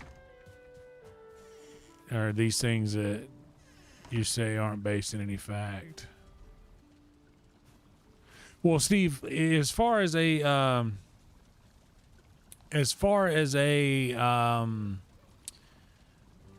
like a thing that you could witness, you know, from like a bird's eye view, like you could, like the Doctor Who way of going back in time to see it and be like, oh, so that's how that happened.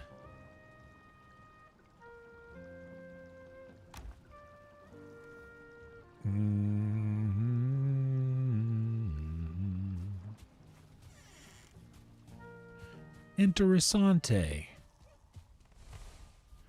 So that's what they meant.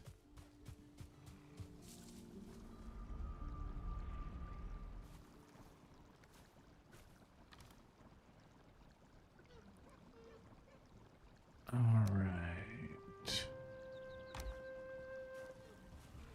I'm going to plant a few more trees because we're going to need to break a few more down. You know what? We'll do some trees along this.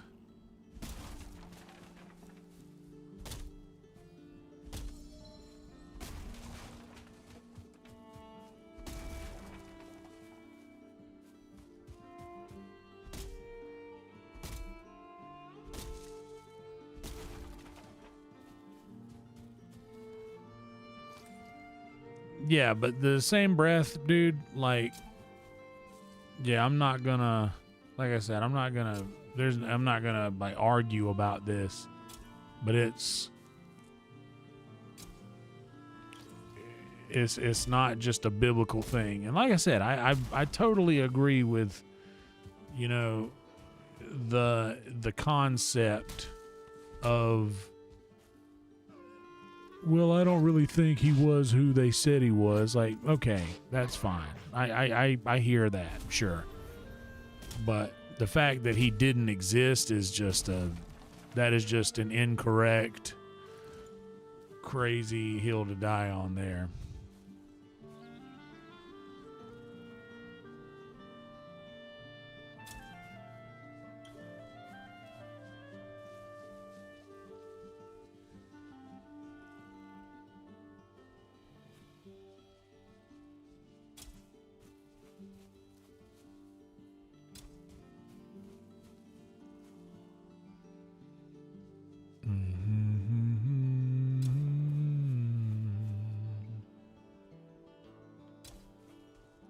And speaking of hills to die on, he most certainly did die on a hill. The Hill of the Skull.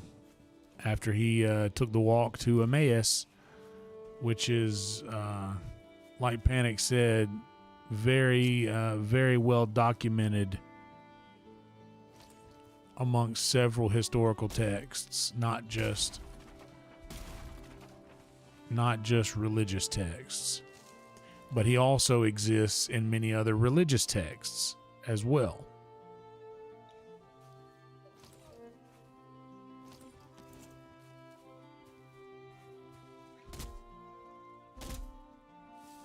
No. I'm like, you might not have been listening when I said just a second ago that I hear all of the divinity parts of it. Like I hear that. Sure. I'll go along with that. I'm not saying, like, basically what I mean is that my claim can be backed up outside of religion or or divinity or supernatural anything. This is just like in historical ledgers he existed. Whether you want it to be true or not, it is.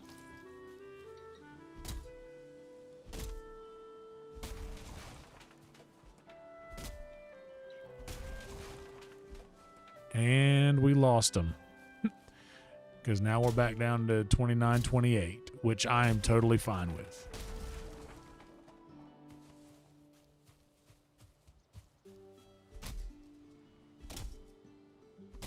I am 100% fine with that drop in that number.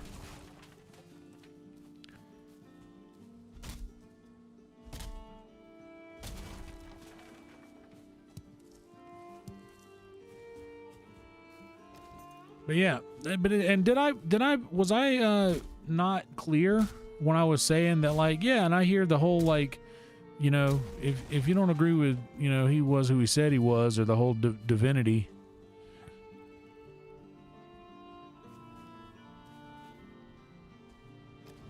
like,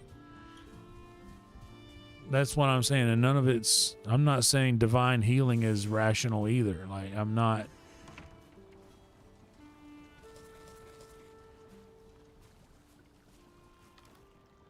saying any of this stuff is rational.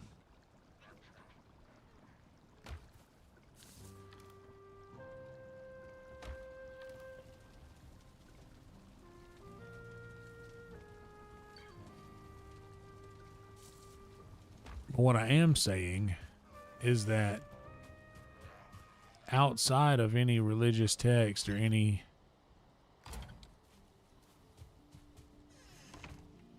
thing of that sort, he existed as a man.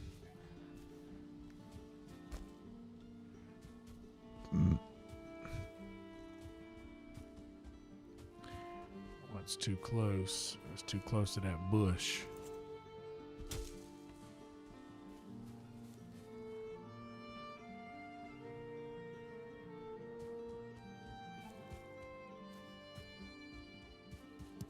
Which is an indisputable fact. Oh, there he is out here talking shit. I love it when they run to you to take their ass whooping like that. Run over here and take that ass whooping. Do I have anything in here to process? I do not.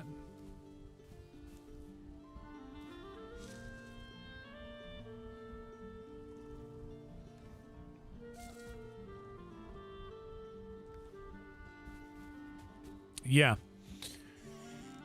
It was a very, like, that was during, like, the mythological edge of Greek. My controller's fucking up. I need to hit it with some contact cleaner here.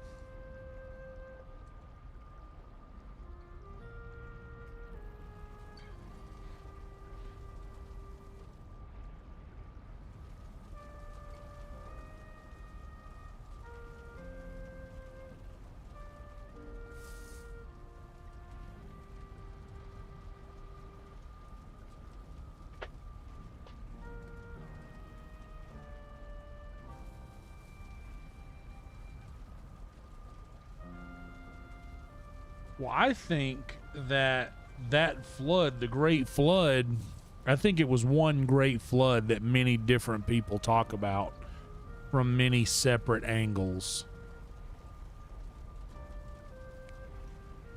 Just one singular great flood that happened that many people talk about from several different perspectives, if you will.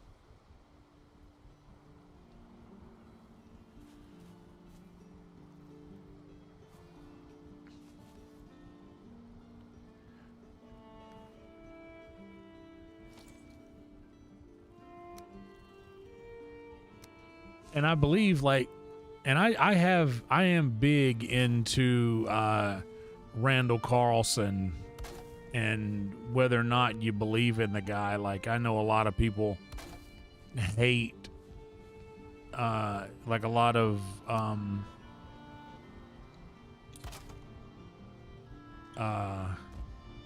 like archaeologists and such are big anti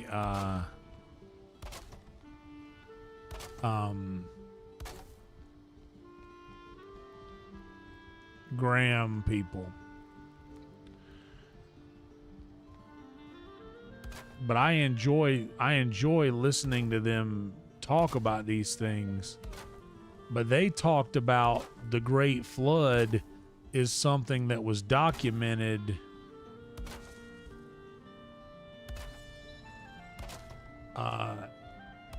like something that was greatly documented over the course of wait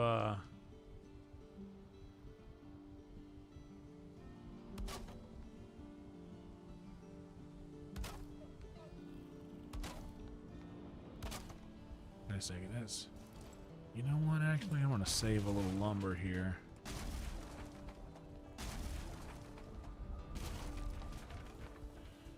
And do these with half pieces of wood. Half walls.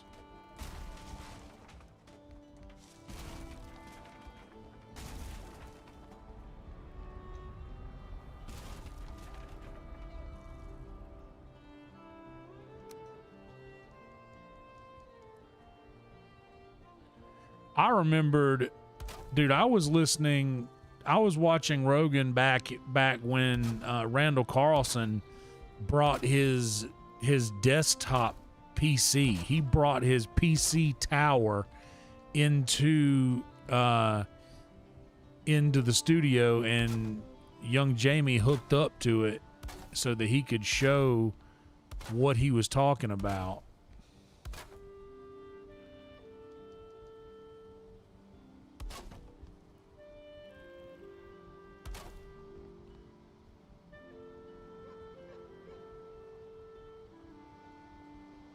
Dude, I was big into that.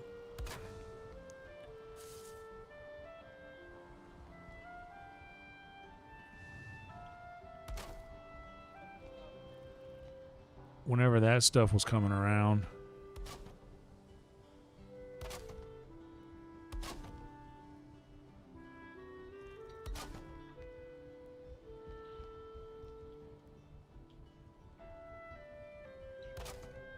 And I don't know. It's just an interesting thing to believe in.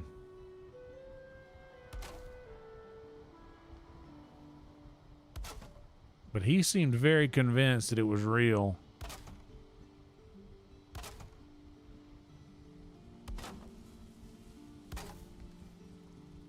All right.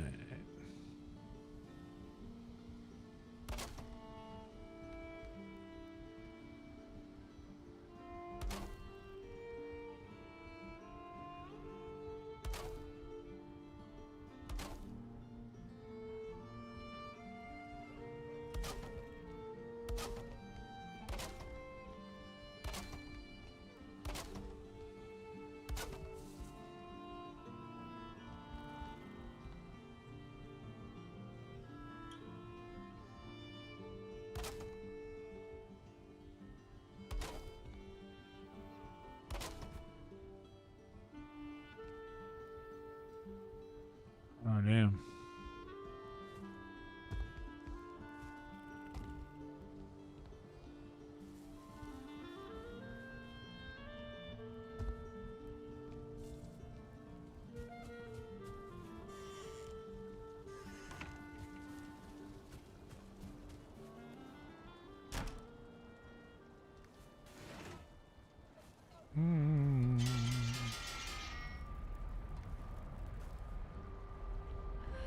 Yes, that's exactly what I'm saying. Like he talks about the like there's some what is it in California where there's this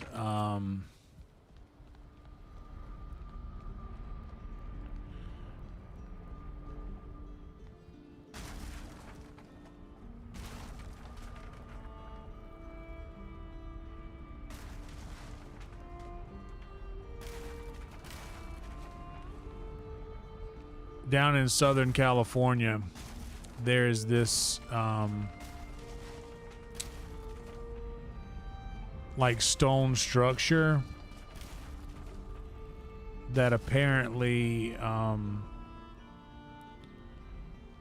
I need to build another one of those up. Let me get some more core wood.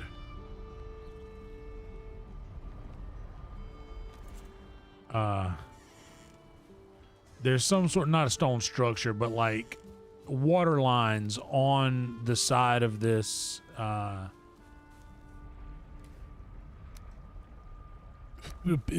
thing that exists, a piece of stone, like a natural piece of stone somewhere.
Not a moment too soon. Now the sun goes down and we have a third story.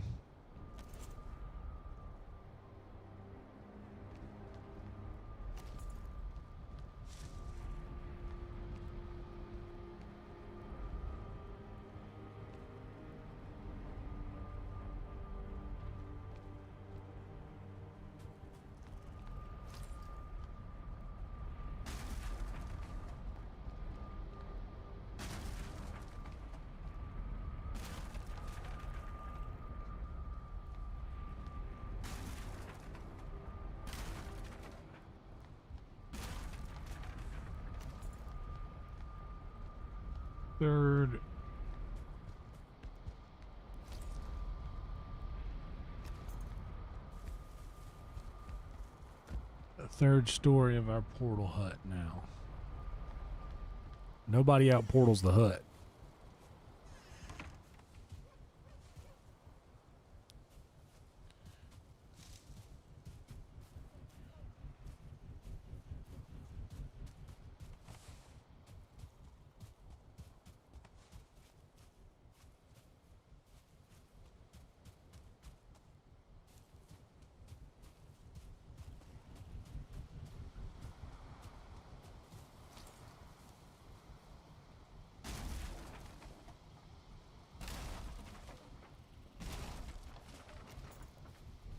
Cool. Now, after a little resty poo for our fella here.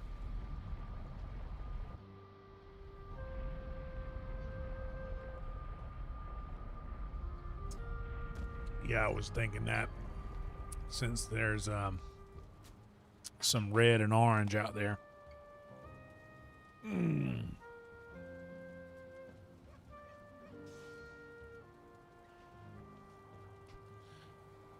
Dude, I will say this.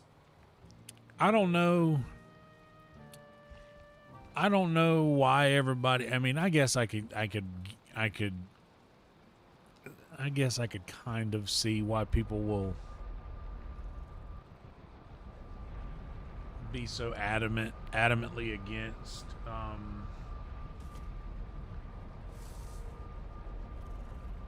be so adamantly against him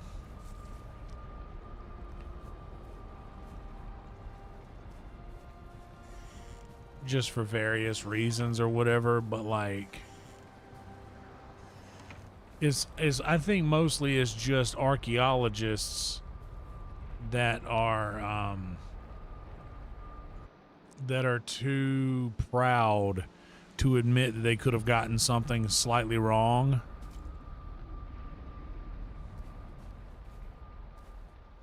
Yeah, and that's why I don't mind that he left. I don't mind that he left and unsubscribed.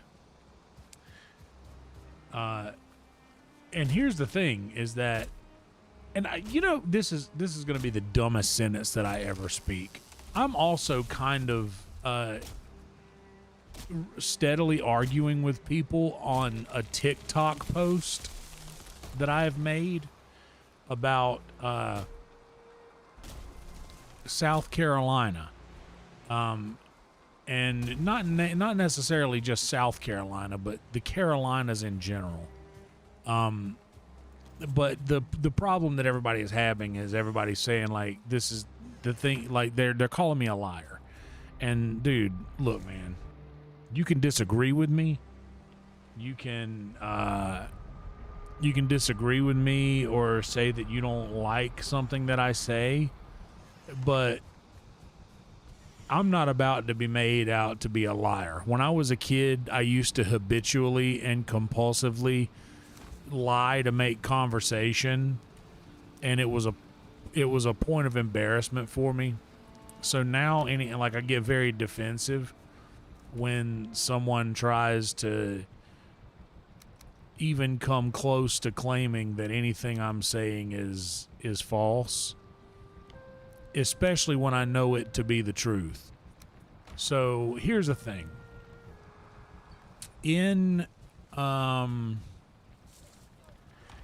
the mid 1600s, I believe in 1663 or somewhere around that area,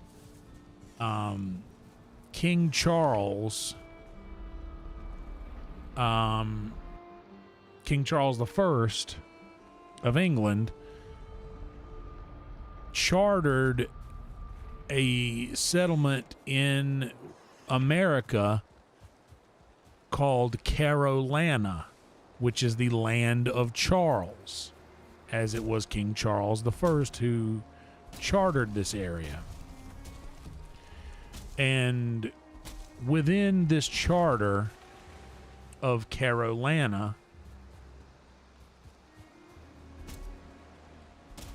it included modern-day South and North Carolina, along with Georgia, the top of the Florida Panhandle, Tennessee, Alabama, Mississippi, and at that point, the eastern edge of Louisiana, which at that point was as far as had been mapped out at that point. But the original charter stated that Carolina would stretch from basically the coasts of Carolinas all the way to the I forget what they called it, all the way to the Western Seas, maybe. I'm not sure exactly what they called it, but either way, that was the charter. And then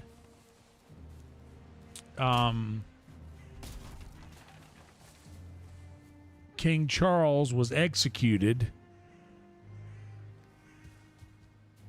shortly after that, and his son, King Charles II,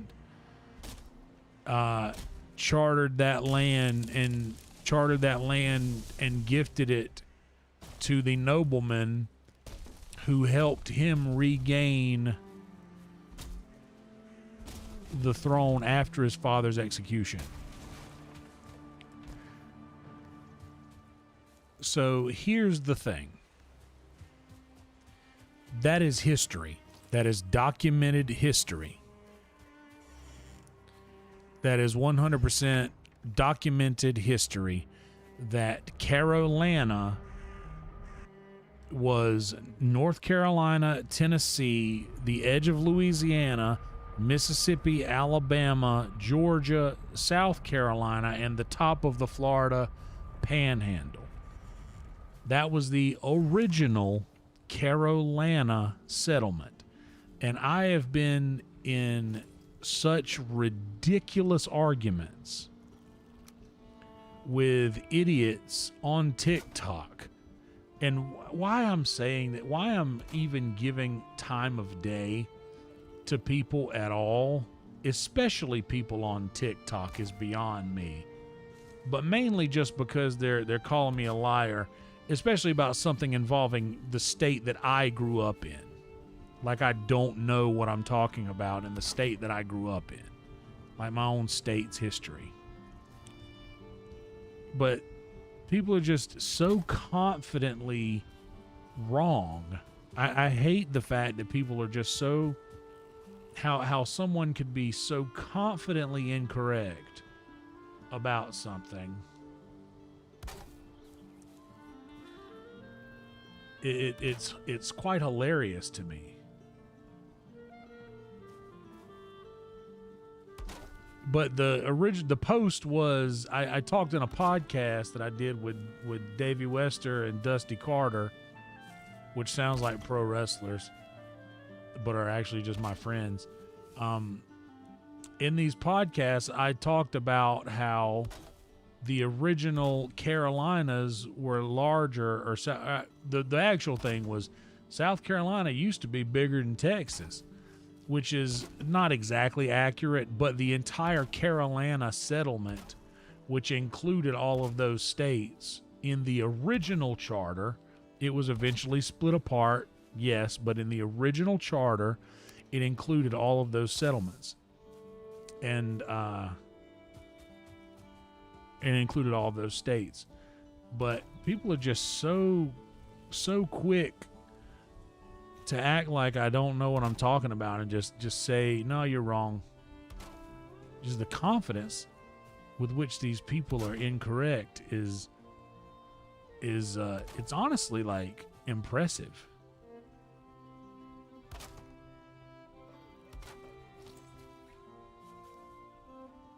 Good Lord. That's what I'm saying. Charles, 1629 granted the Heath Charter for Carolina.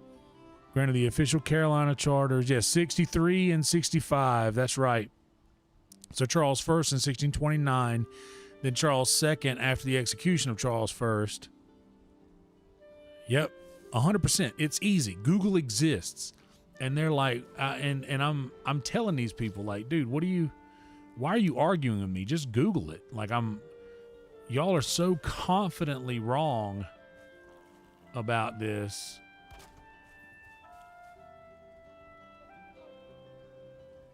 It makes me laugh. And then the last thing that the guy said in the comments was like, nobody cares, bro. And I'm like, so this is your response to being wrong?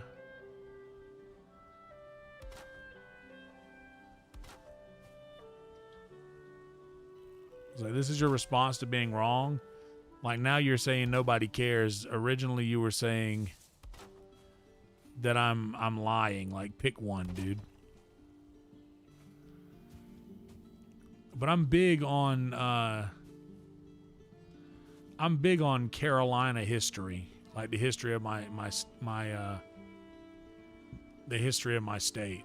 Also, I'll tell you guys another bit of Carolina history that not a lot of people know is that Cajun food is basically just Gullah Geechee food, which the Gullah Geechee people were freed slaves from the Carolinas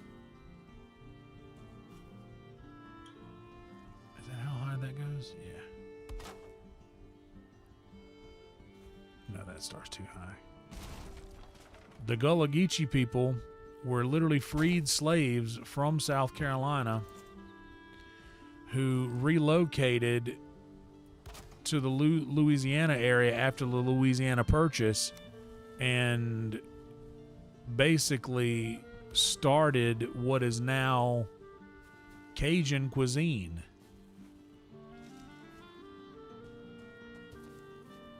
So even like some of everybody's like, oh, Cajun food's the best food on earth. Well, Cajun food is literally just Carolina cuisine that was altered with the French influence after the Louisiana Purchase from France.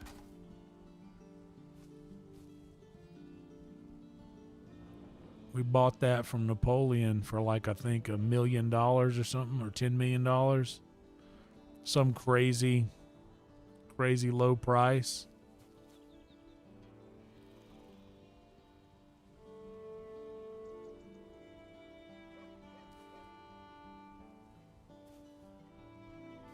Oh, because this is clipped to the door and not the wall. That's why.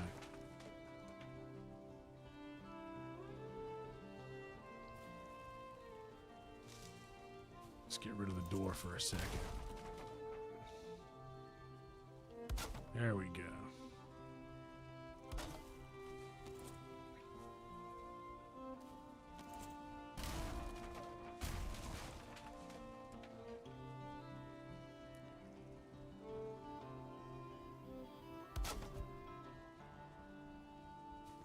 But I don't know. I always thought it was hilarious the confidence with which people are just readily incorrect and don't even like confidently incorrect. Like the guy a second ago, like he was just obviously wrong. And I mean, I even gave the caveat, like, yeah, dude, like I get it. Like if you have some beef with Christianity or religion, even, like, dude, I get it, man. I grew up in church. I definitely understand people having a beef with like I definitely understand people having a beef with the church as a whole, like, for sure. But come on, man. Like, we're really gonna talk about the existence of Jesus?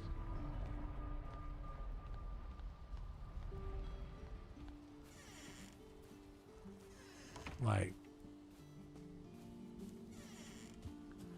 whether you want him to or not, he was real. Whether you want him to be or not, the guy existed.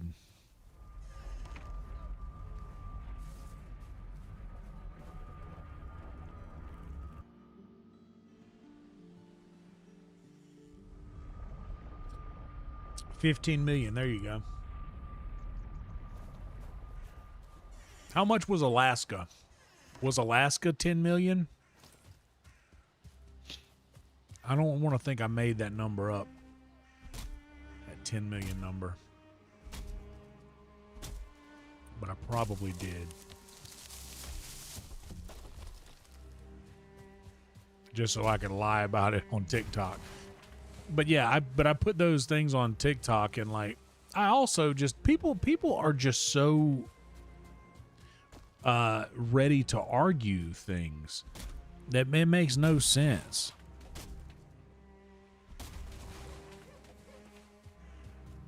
Yeah. It's insane to think that all of the things that passed, like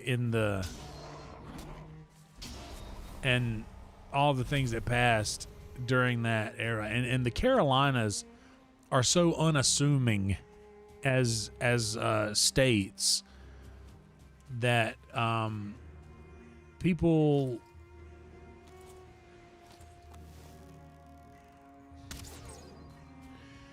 are just so anti. Well, there's no way the Carolinas are this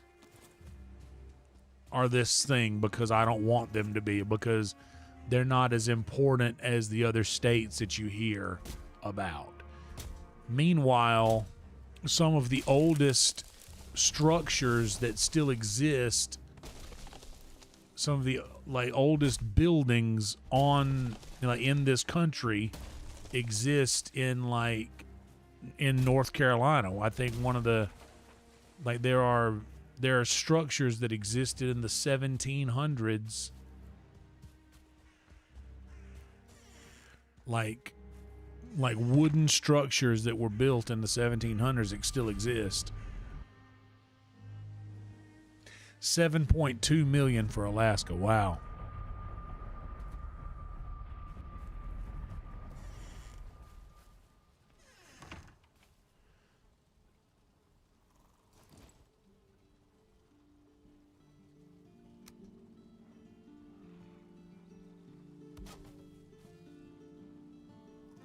But yeah, I don't know, man. Like that was insane, right? Just we all know that I'm not out here trying to say, hey, you better believe in Jesus. Like, not even close, brother. All I'm saying is that, dude, it's kind of hard to ignore the fact that he was a man who existed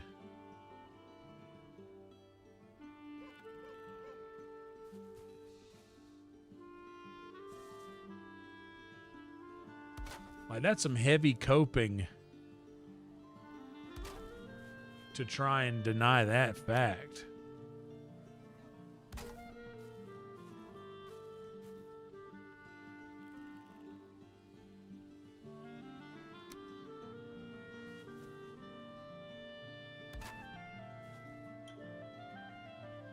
I like this right here, dude.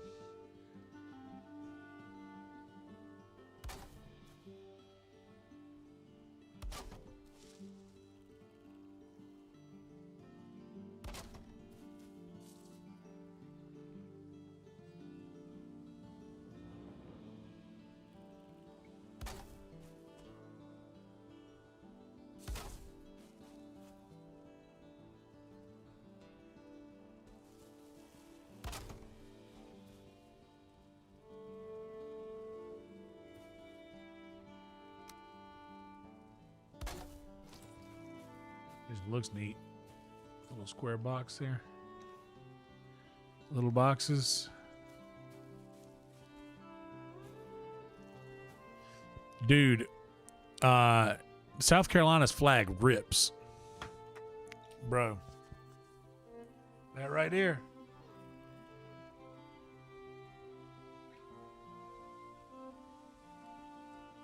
Palmetto tree and crescent moon.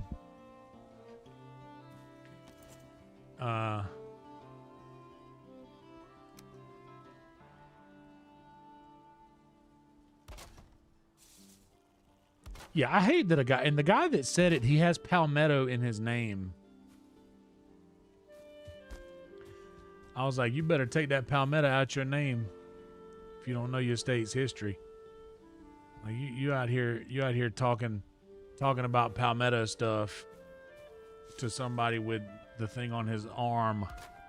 Like, brother, I have the symbol on my body. I know what I'm talking about here.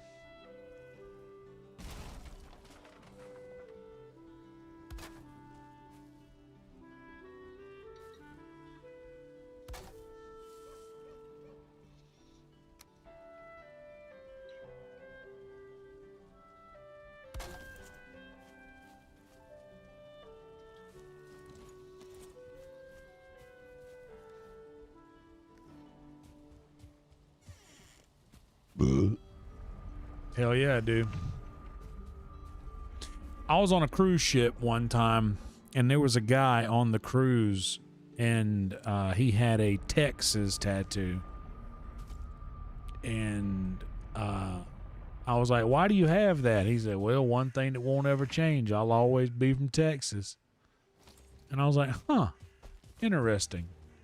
So I decided then and there that I was going to get some kind of a South Carolina thing. And the palmetto tree and the crescent moon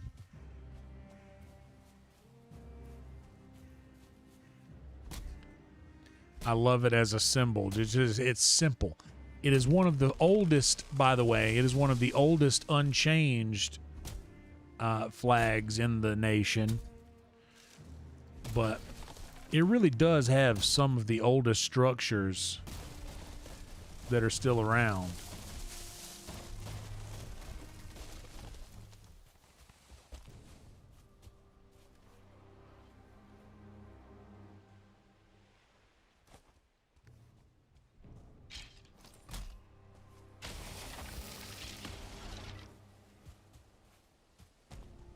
It's just simple. That beautiful, deep,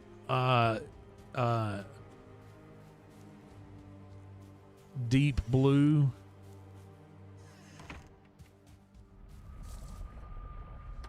Indigo. Deep indigo, I believe. Also, South Carolina is the iodine state. I do have to hit the head. Give me just a second.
Yeah, dude. Where I'm from, so if you really want to look into some history, I talked about this the other day on the podcast with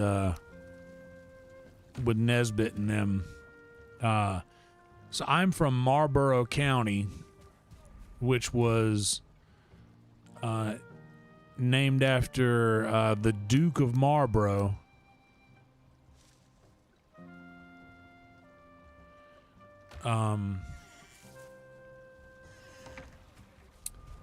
Whose name escapes me. It was John.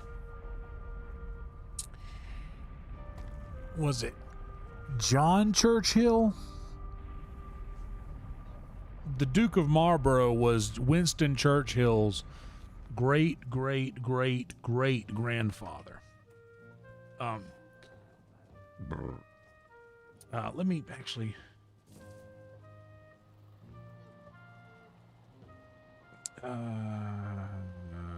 I should know that. Was it Thomas? It was John Churchill.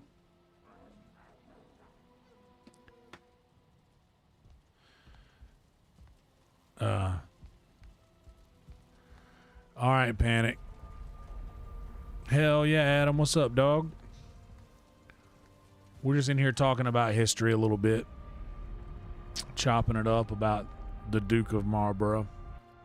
So my county was my county that I was born and raised in was chartered after the in honor of the great grandfather of Winston Churchill.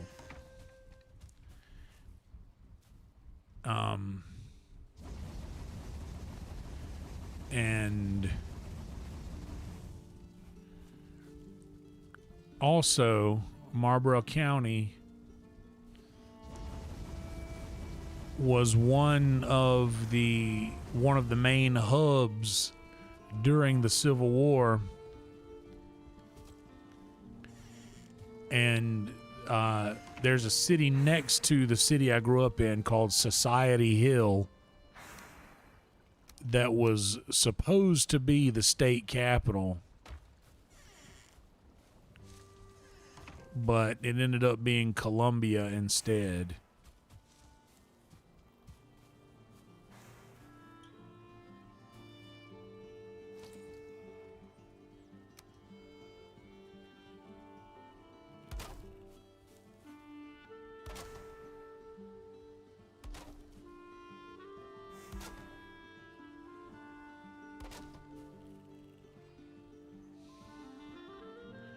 Dude, I gotta say, this being my first bout of cosmetic core wood, I'm kind of digging this.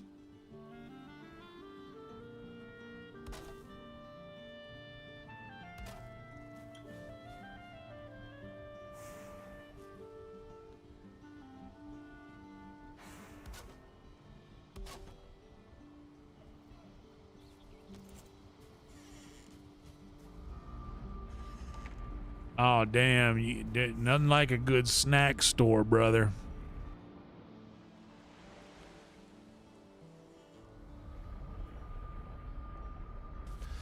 I gotta be honest. Like, even though I'm like close to downtown, like there's no real, like there's one like little gas station that's somewhat nearby. But I mean, or it's not, it's a convenience store that's somewhat nearby, but it is just doesn't seem like a good move.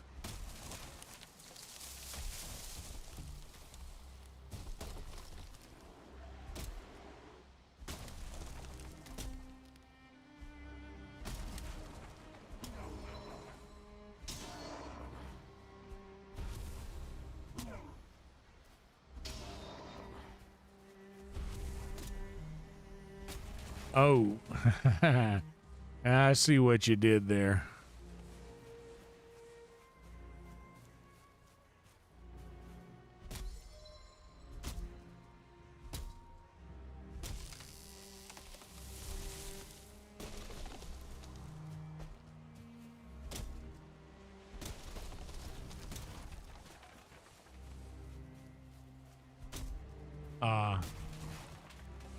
But no, like that was the one.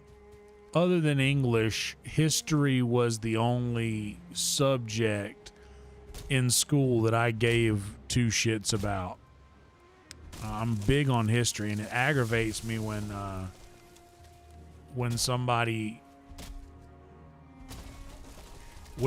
tries to argue with me about something that's like documented. And I'm not trying to say like who was responsible for 9/11 or anything like that. Like, brother, like, we can chop it up about conspiracies all day, but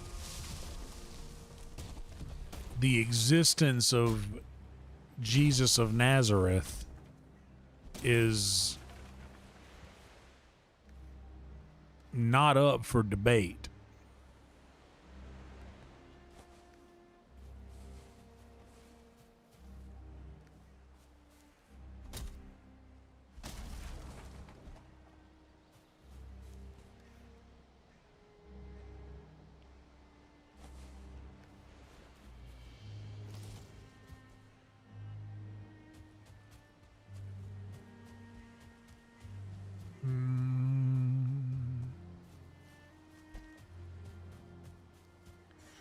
Honestly, now that I've got like a little hut here next to these vast collections of core wood,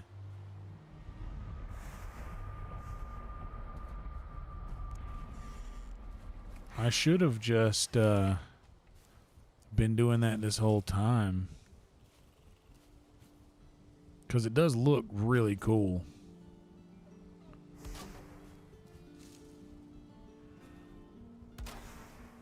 I mean, I'm kind of novice at using it, but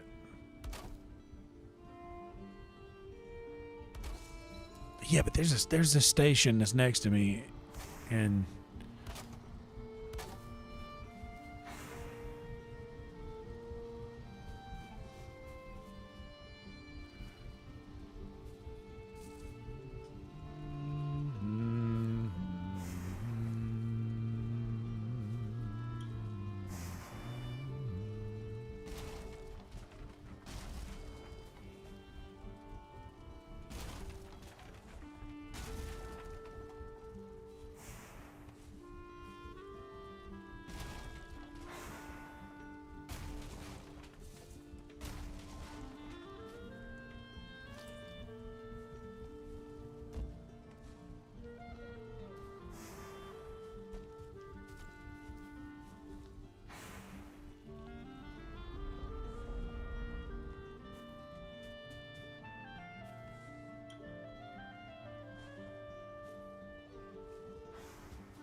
See, that's cool. Now it looks like a little checker box. Oh, that's what happened. That's why it looks weird on the other side. Oh, damn.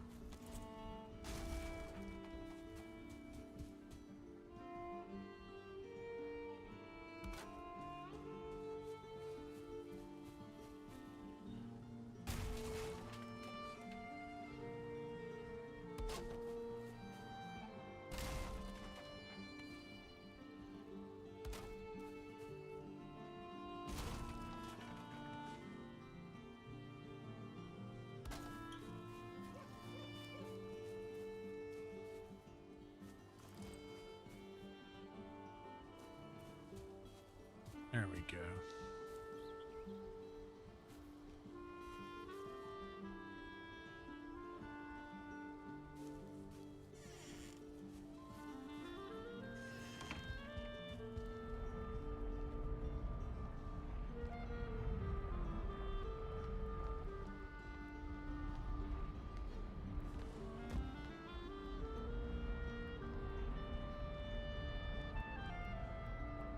I like this.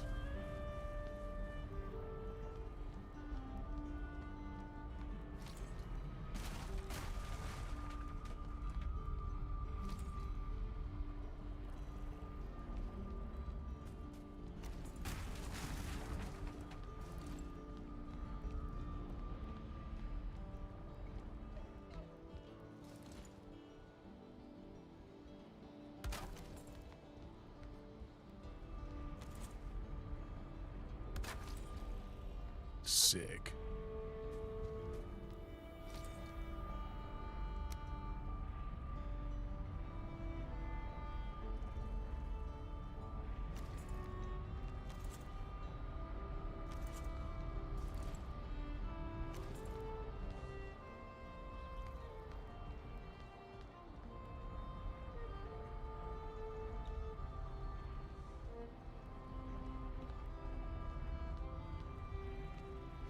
Yeah, that roof ain't going nowhere. I think it's green all the way.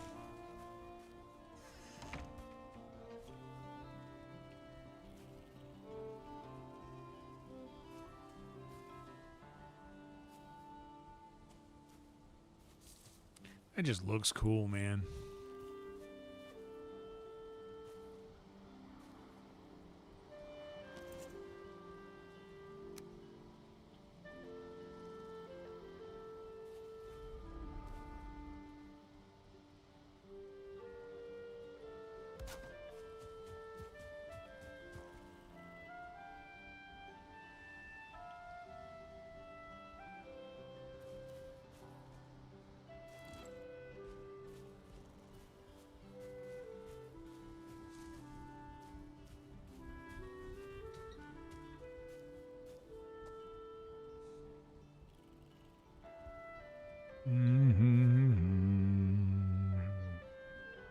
That's probably the smartest thing to do, instead of like build the structure first and then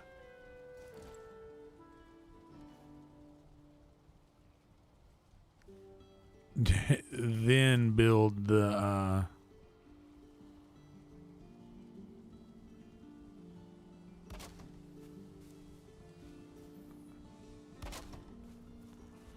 structure first and then walls.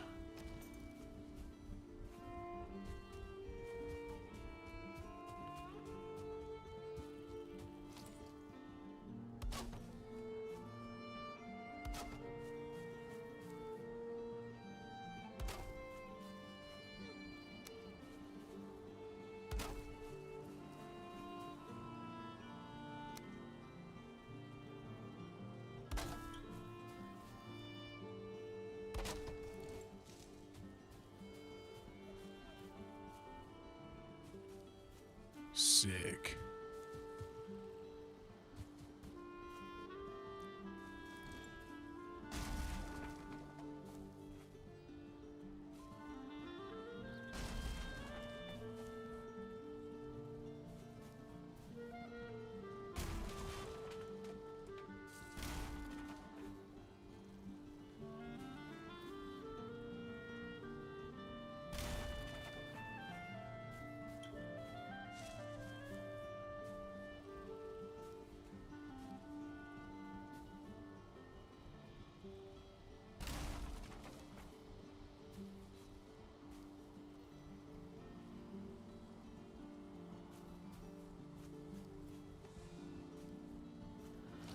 I'm doing too much now.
This little checkerboard.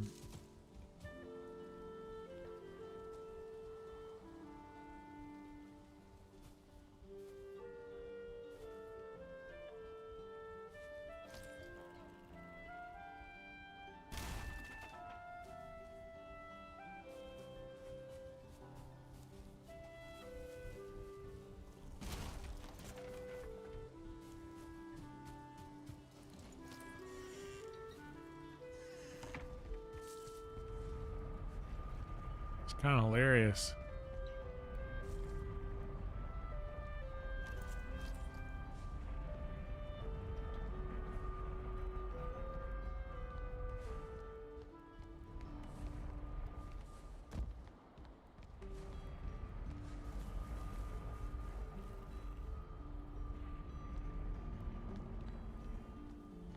See, that's possible with the frame there. It's not possible without the frame.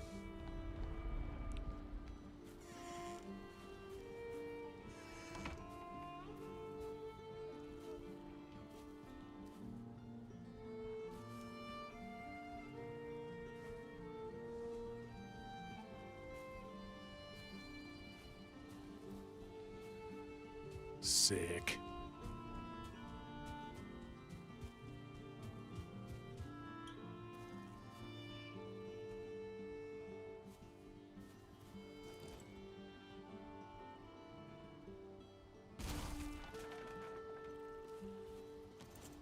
I know it's not going to work on this side. May as well. You know what? I'm doing too much. Let me just... We'll just leave this alone. Leave this side how it is.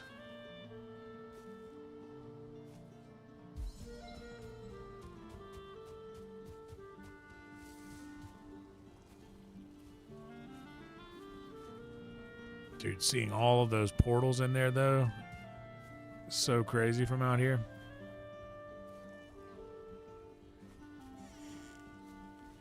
Guys, thank you for being here. Please do me a favor and like the video. Subscribe to the channel if you have yet to do that. It would mean oh so much to me.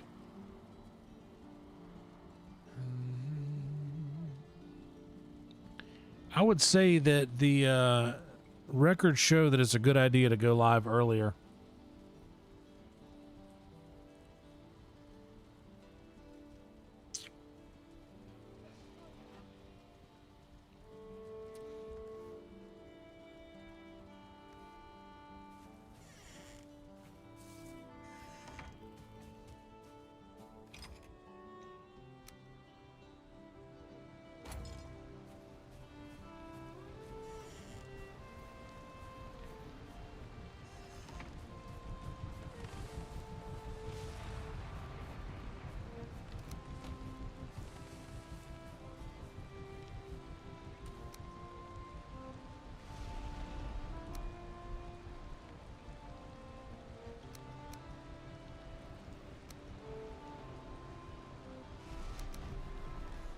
By the way, I don't know how many of you guys watched my members video that just dropped.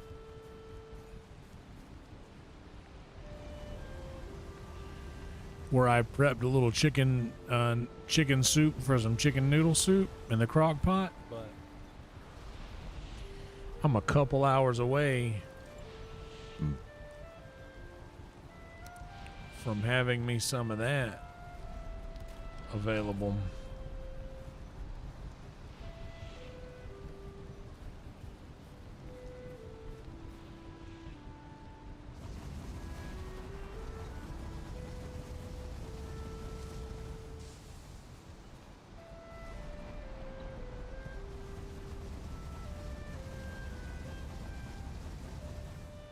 Yeah, dude, it's a good night. Also, dude, y'all know how I am with my numbers and stuff.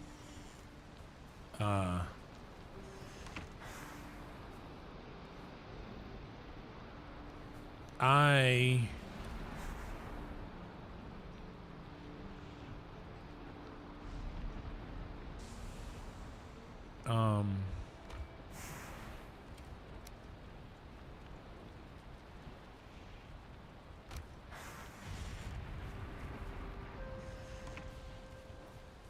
I've been looking into my analytics and things, and if I can trust these numbers, of course.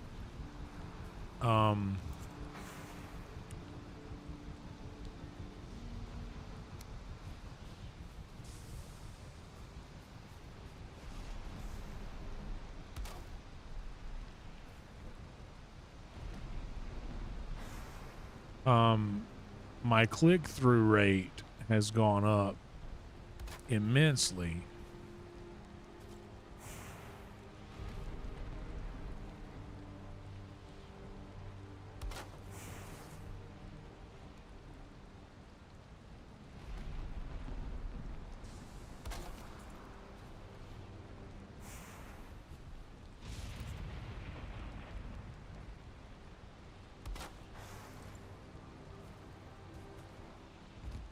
I used to have a click-through rate of about 0.1 or 0.2, but recently, over these last couple of streams, honestly, my click-through rate has increased to like 2.2 yesterday and 1.7 the day before, which those sound extremely low, but click-through rate is one of the most difficult numbers to get up.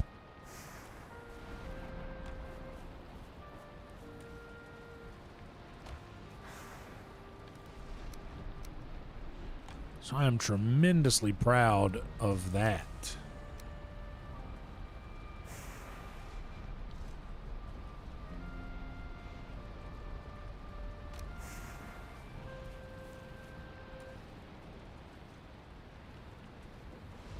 So click-through rate is the rate at which someone sees your thumbnail and clicks it to watch your video. So you get these things called impressions, which is basically like how many times someone views your thumbnail. Your click-through rate is the percentage at which people see your thumbnail and click it.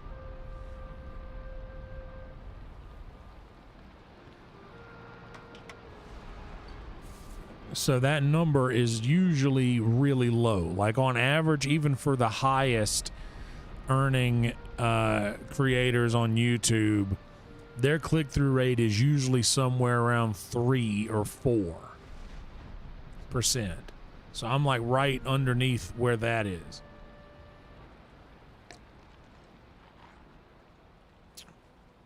But one thing that's always been, I think, what has made my channel quote unquote successful has always been my average view duration, which is something I'm tremendously proud of.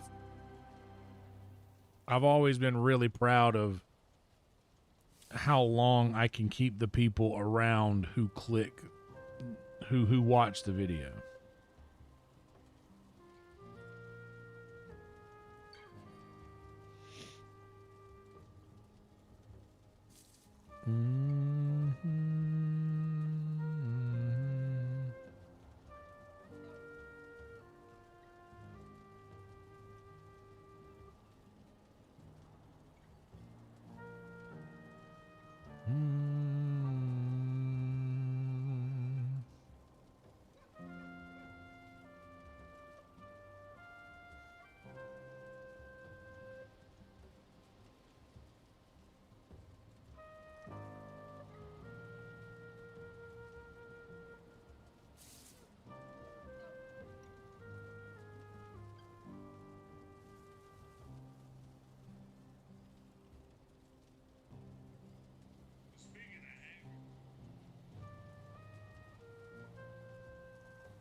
Yeah, I do think that has a bit to do with it as well. Like volume control is nice. I like it being loud enough for you to hear, but I do want to make sure to hit the calm, cozy I want to make sure to hit the calm, cozy aspect more so than the than not. And Delilah will figure that out. Okay, so now what we do, we build up that. Man, I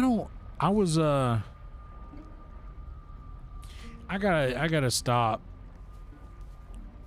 bringing up stuff like this because it could sound like I'm like being negative towards my friends or whatever, but man, I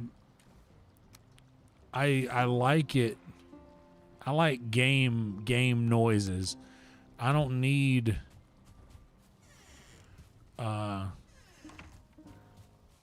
music playing the whole time, you know? And the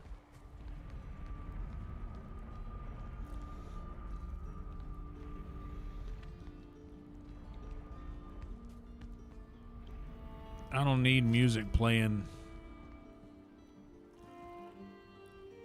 the whole time. I would rather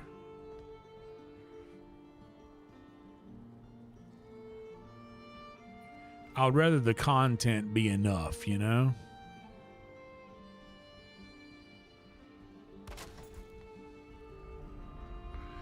Let's call this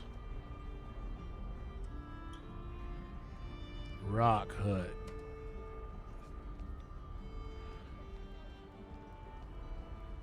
I don't but I know a lot of folks enjoy playing like the AI music in the background during the stream. But that sort of takes me personally out of it. But I know that's probably a me thing. Because I'm, being a musician.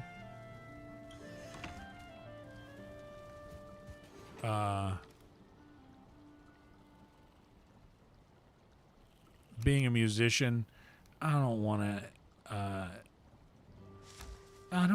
wait. I don't want to,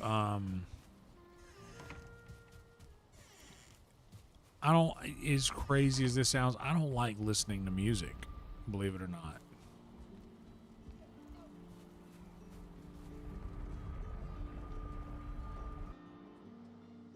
And that's it, dude. I like talking about food. I like just having a tar table. I didn't even know that was a thing.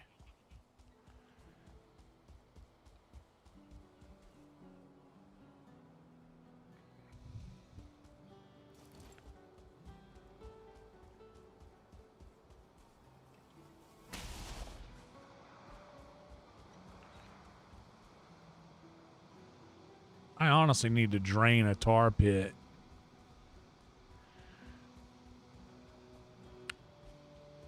Soon. Get a crazy food buff going and just try to pull them out one at a time.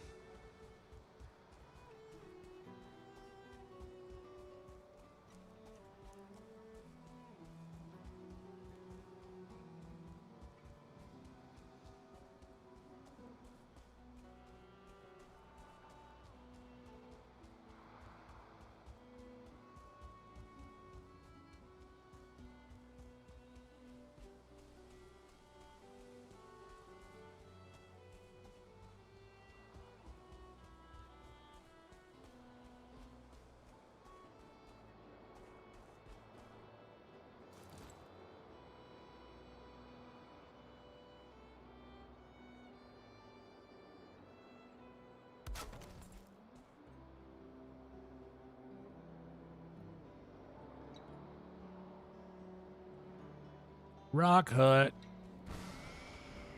All right, now that we got a portal built.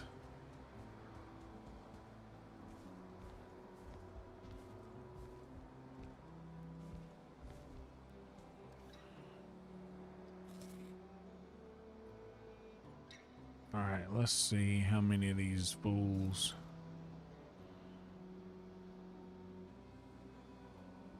Wait.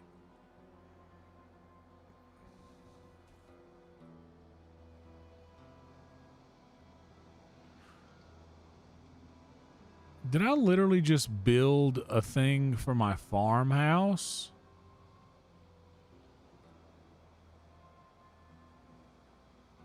This is my farm.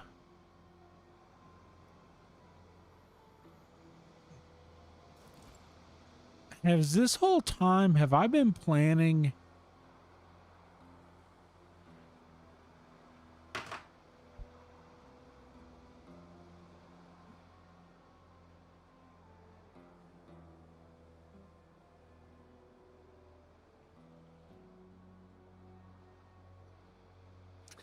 Did I build an entire third story onto my portal hut? And make plans to come and take over my own farmhouse?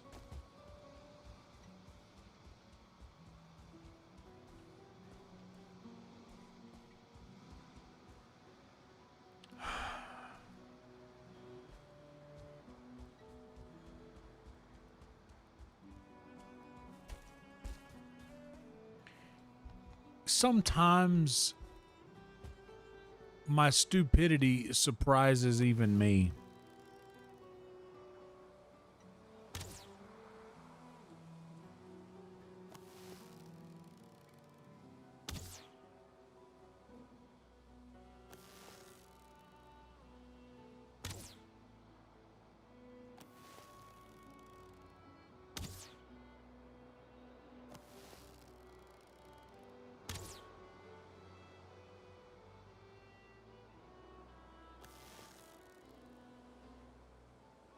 This isn't one of my tame locks. My tame locks are on the other side of the fence. Which now, the only reason I'm doing this is because I built this thing to shoot at something from atop it.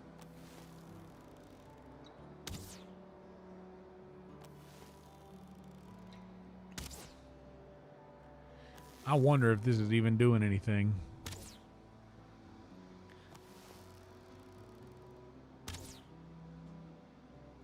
Because it's not aggroing this guy at all.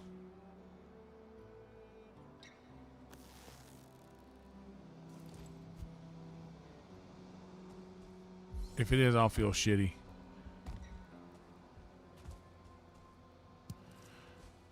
And if it is, we'll take some cloudberries to it. But if it's not,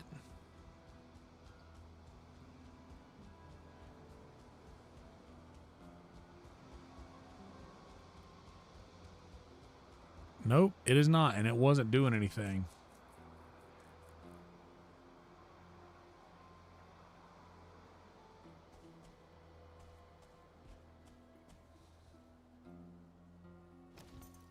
Here comes the fog back.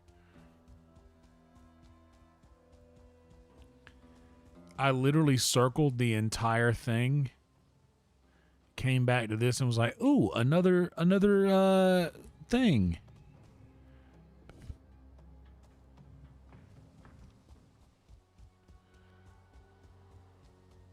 And I am that close to it, y'all. This close.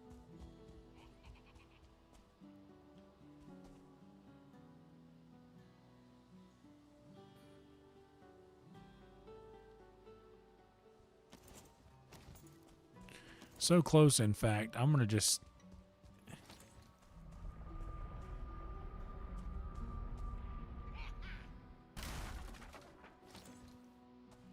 What you want, bitch? Get away from my rock.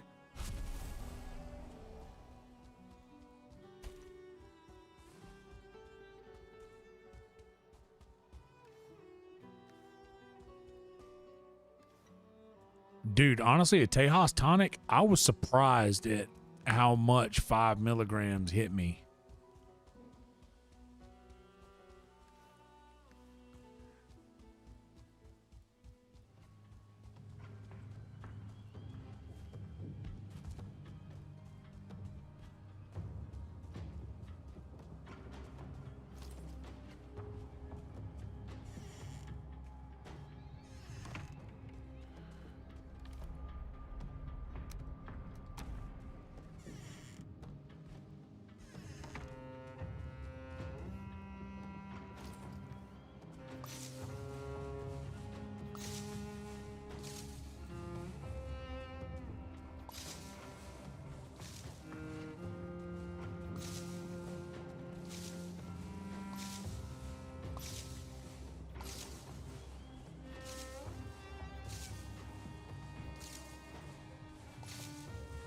I've watched videos of people cutting grass with a scythe.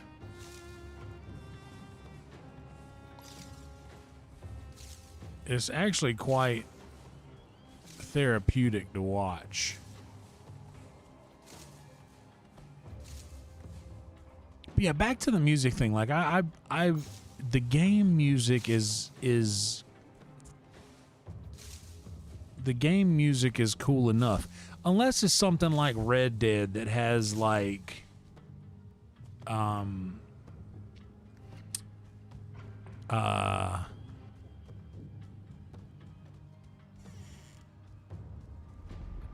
has like copyright music.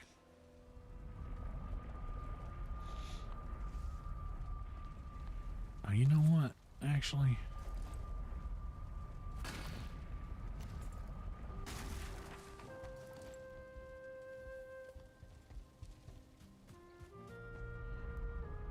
copyright music that you can't play.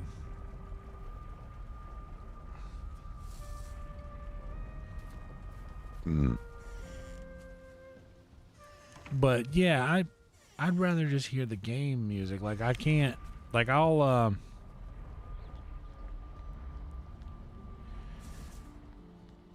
and also for what it's worth,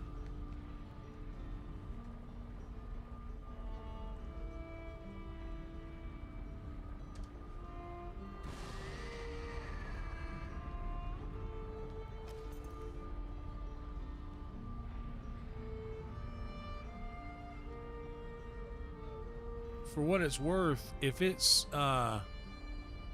it's not blaringly loud, it's not that big of a deal. But I've seen a couple of them just be loud as shit, man.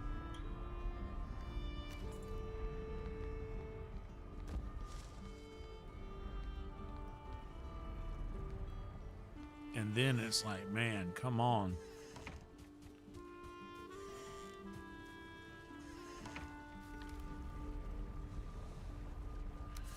I'm here to watch you. I'm here to watch your content. Yeah, the scythe cutting videos with how quick and precise it is pretty damn impressive.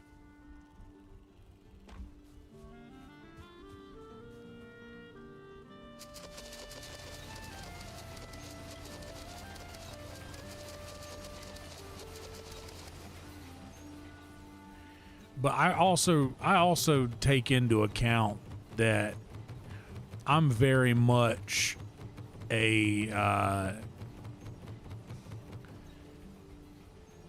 get off my lawn, you know.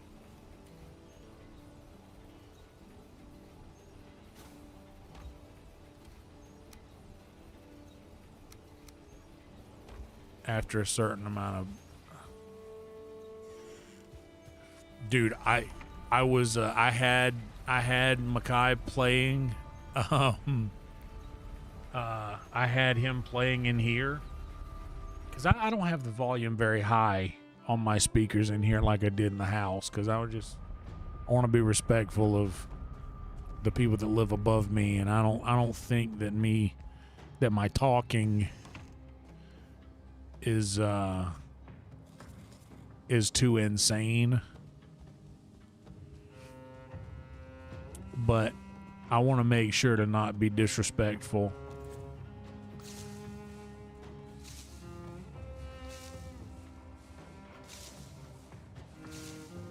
to my neighbors above.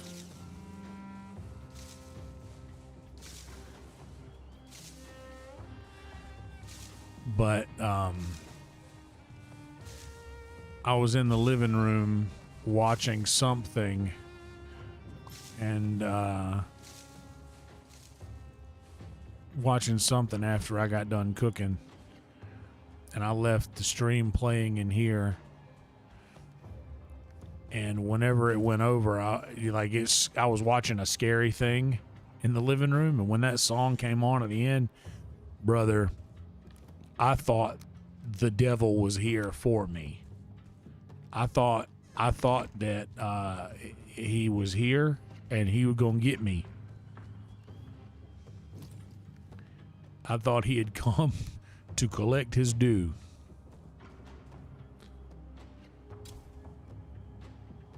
But here's the intro, outro stuff. Like, that's totally fine. But during the stream, I'd rather hear the creator.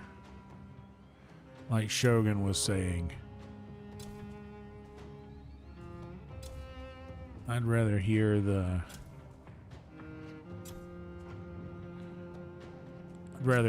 thoughts of the person I'm watching. Honestly, I gotta give Nesbitt a lot of credit for that. Nesbitt actually, he does very, very well about staying. Like, he has a pleasant voice, to a pleasant speaking voice to listen to, and so does Makai.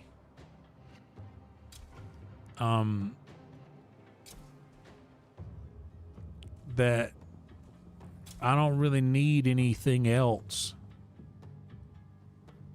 You know, just I like hearing stories or the inner workings of someone's brain, or how their thought processes go, or, you know, I like that. Just like last night we were talking about desserts. Tonight it's been history. I think that is interesting topics. It doesn't really even have to be about anything in particular, or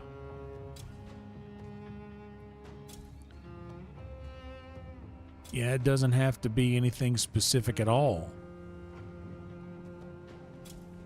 I just, one thing that I've noticed about streaming, I watched this video from a creator that shall not be named, because when you say his name, people freak out and be like, "Oh, you watch that guy?" But he was talking about Streamer University that Kai Cenat was doing, and how certain people are like, would get into the Streamer University, but they don't do anything. Like, they don't stream. They don't try to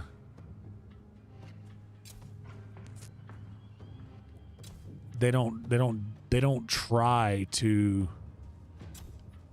do anything for themselves. They just want to get a shout out from somebody who is a well-connected streamer already, and they think that's all you need.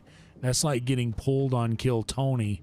You think just getting on Kill Tony is going to make your career? No, you have to also be funny and work somewhat hard. Like, I don't work hard, but I write new material, and I don't get on stage at a lot of different places, but the places I do get on stage, I perform new material, and sometimes it goes well, sometimes it doesn't. Like, I'm trying to talk about new stuff on stage right now that's just not going well. I've bombed kind of twice in a row with sort of new material, but that's how comedy works. But so many of these people will just get out there and just think, oh, this is gonna fix everything, give me a career. Like, no, you have to work hard, you have to be unique, you have to stand out in some way. Like, anybody can play a game and stream it while talking about God knows what or whatever they want. But I mean,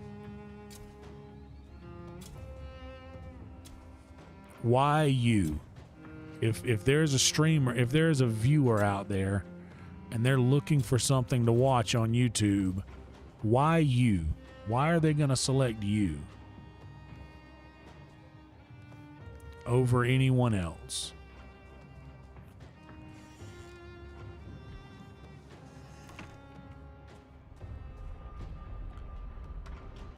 You see that, Steve? It was hilarious, dude.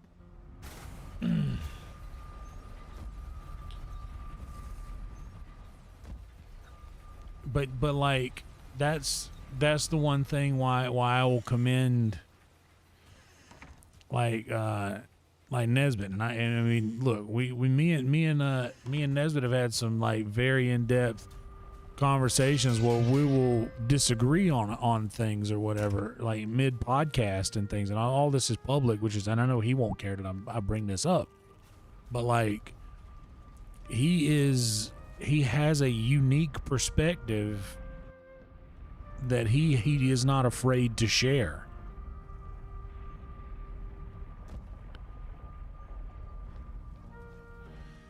And that's a thing that I used to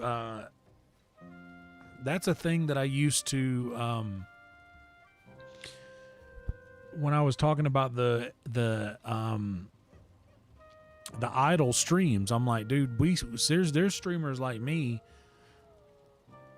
who will sit here. I mean, I've been sitting here already for 3.5 hours, and dude, I'm probably not even at the halfway point yet, you know?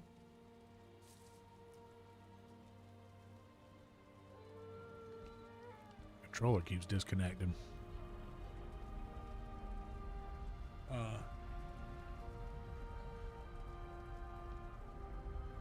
Again, I'm not even at the halfway point yet, but it's like the person who sits here and does the job, the way that those streamers that I look up to, whether or not people believe or agree with their beliefs or anything, like these streamers that I look up to and that have the career that I wish for myself, say that you have to put the work in. So that's what I'm out here doing, you know? I'm out here putting the work in.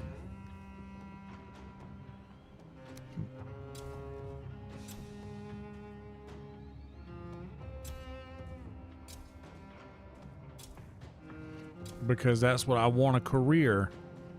I want a career in this. I want to do this professionally. Like, I've scratched the surface of being able to do that already, and God willing,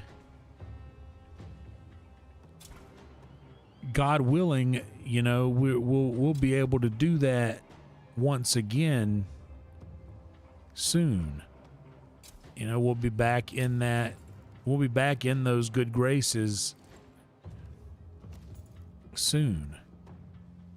And honestly, man, I think we might be there. Dude, I'm not getting like I said, I'm not, like I've been saying, I'm not getting my hopes up. I'm not counting my chickens. I'm not jinxing myself. I have no interest in doing anything like that at all.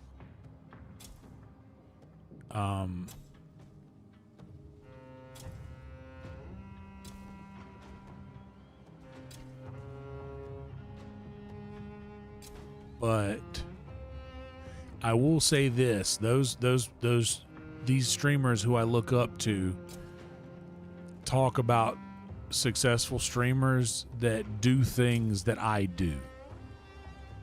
Like I put in the hours, I put in the effort.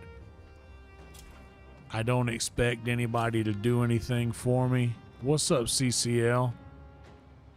Depends if Milkshake kept cool. Let's pretend, for the sake of the poll, that this thing is evergreen. Whichever one it is. If it's pie, it stays warm. If it's cobbler, it stays warm. If it's milkshake, it stays perfect.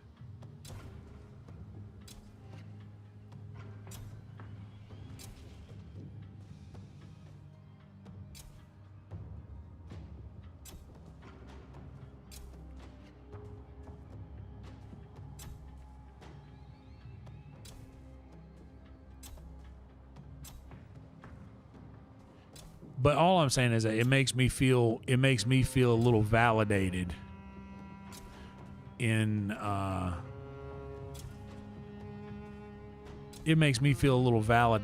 doing what we've been doing, just specifically because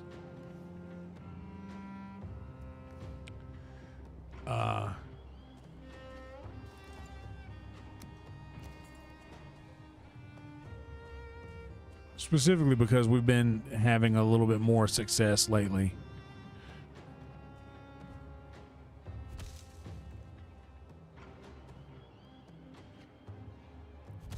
Oh, damn, I should have kicked that one then. Oh, well.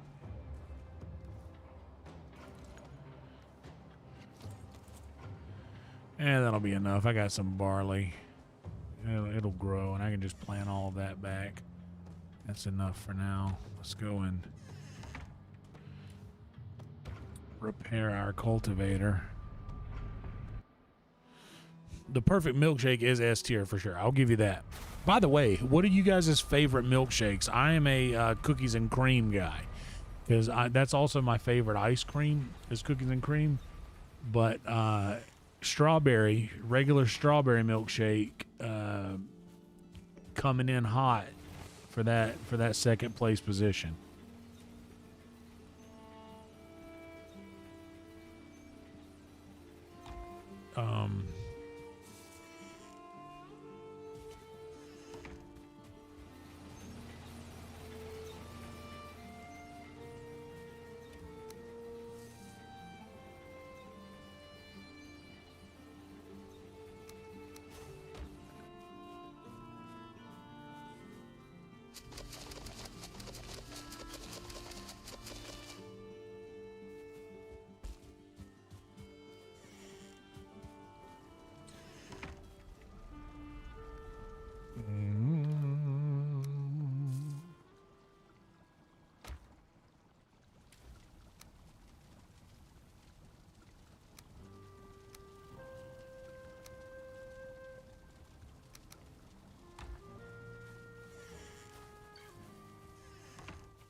Hell yeah, dude. Trick got a good point. Banana milkshake is strong. And honestly, I enjoy the flavor of artificial banana. Not a lot of people like that. And I can't knock good vanilla, or I can't knock any of the Power 3. Strawberry, vanilla, or chocolate milkshake, any of the Neapolitan flavors, can't knock any of it. All of those are very much in the conversation for GOAT. You know, mint chip has never done it for me. I get why people enjoy it. It's definitely a really nice flavor clash. I get why people do it. I understand.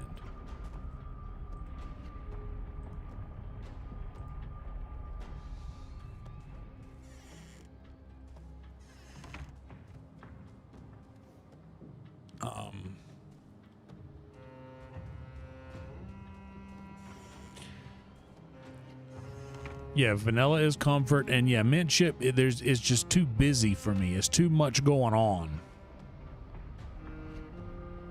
Which I do know a lot of people do like it. But oh yeah, but to finish the thought, now that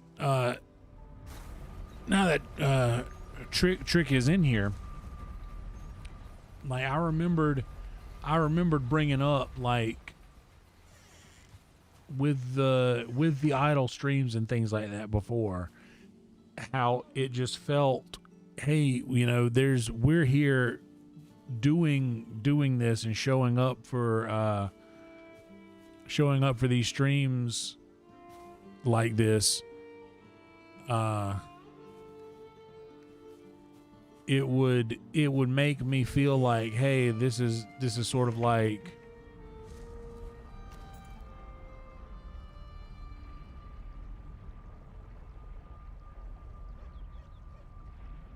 round table, the tar table. Okay, that's what it is. How much tar do I need? Just 2 and 29 nails. Okay, we got some iron in here.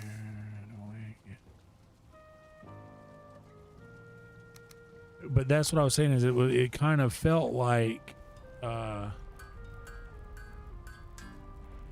a cheat of the system in a way. So when I was watching that video and I saw people that were like expecting to just be able to get a shout out from Kai Cenat because you're going to his university, and that was going to fix everything.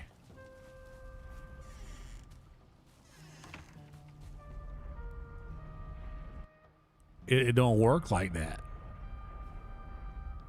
And it takes more than just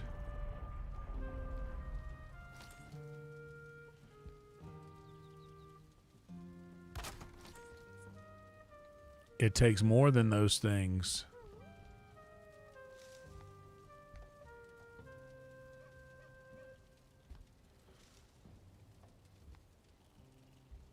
And I believe that you get rewarded for making those differences, making those changes.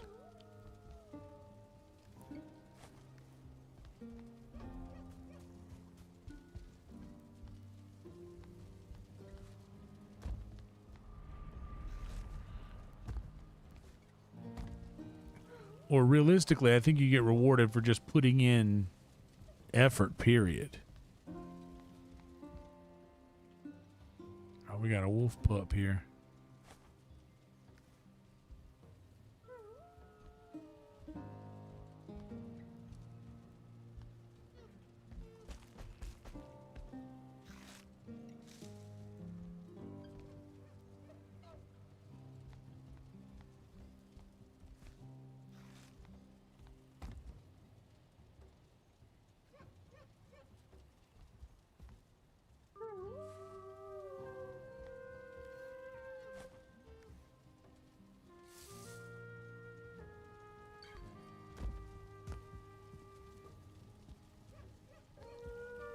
But that's the thing, man.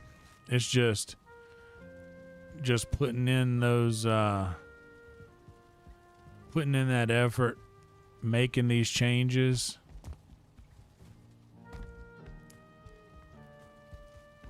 Can really...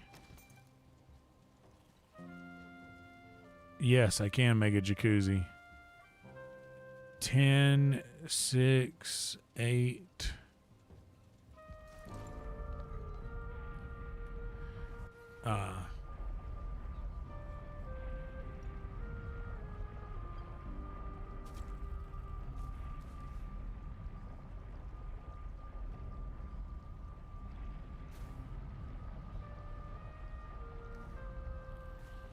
I have a banner up.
$16 comfort, brother.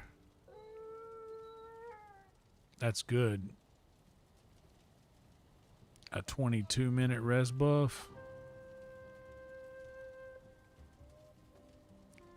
We'll take the hell out of that.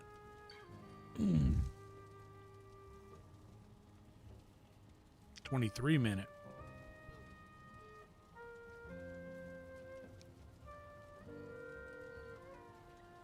Or is that what I said? Can't remember.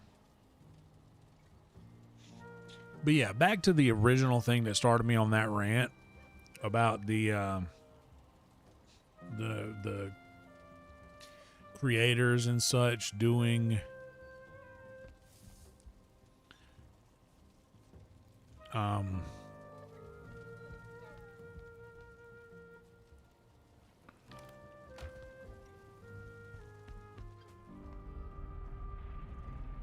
like throwing all of these things in a stream to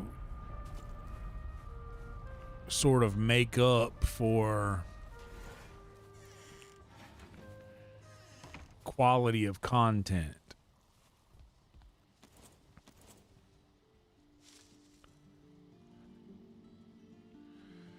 I should build a little roof on this guy right here.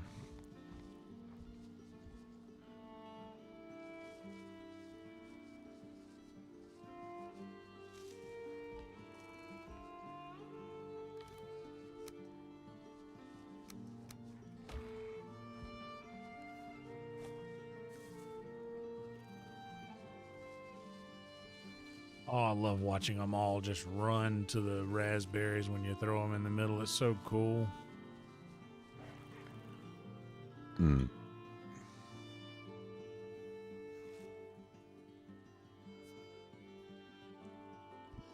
had a friend that used to work at a Dairy Queen at with a Wilco station. Wilco's like a band I like very much, but also it was a oh snap, hell yeah, Ghost, what's up? 23 likes, guys. Do me a favor, like the video, subscribe to the channel if you haven't yet. Got a lot of folks watching. There are a lot of missing likes. So if you are awake and available, please like the video.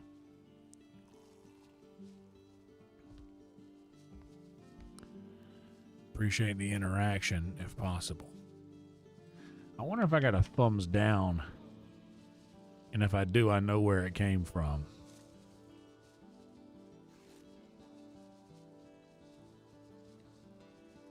Yeah, I don't. Just the 22 likes.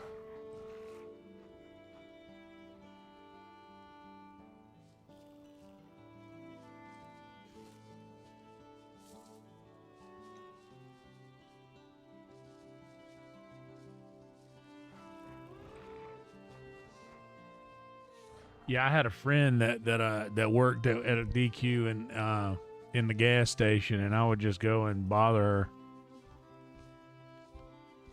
all the time. I was such an asshole, dude. I would make her make the thing and then complain about it, make her do it again.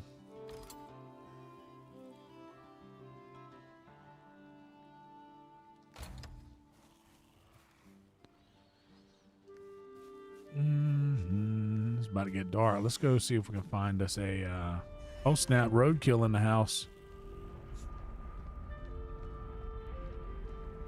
See if we can go find us a serpent out here in these streets. Yeah, no. Don't you turn that thing upside down. Don't you turn it right side up yet. Dadgummit.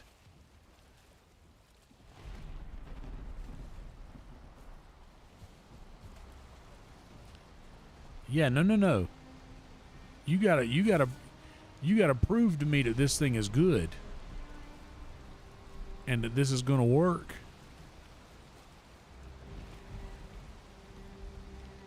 Oh, that's exactly what I would do. I was such a jerk. I'm so glad that you guys know this version of me, because the old version of me was like such a shitty person, man. I was such a bad individual. I was just rude, inconsiderate,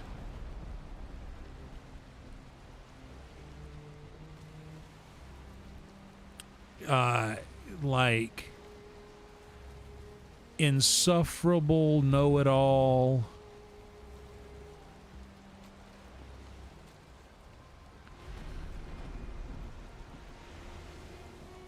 Like, dude, it was bad. I was just embarrassing.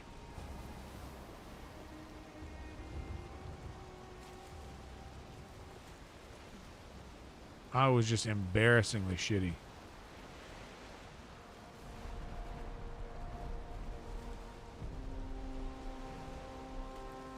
And I'm really glad that you guys know this version of me instead of the person I used to be. You know how, like the stereotypical shitty Southern person, the like can't tell them nothing, have their minds made up, know everything. Intolerable, that's correct. I was intolerable.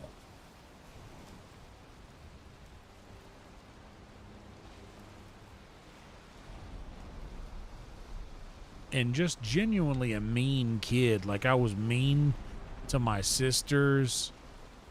Like, and I was a bully at school.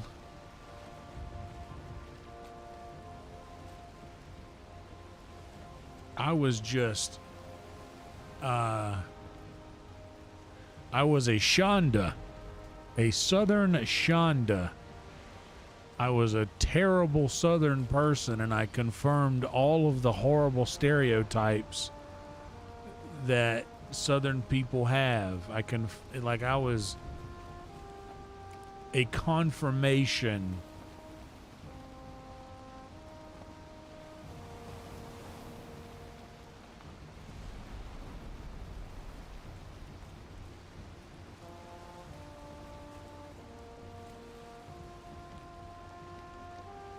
Where's my guy? It's dark and it's raining out here.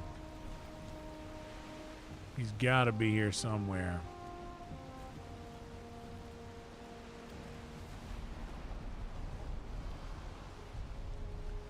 I need to put a portal at the other serpent spawn too and start hitting them both up.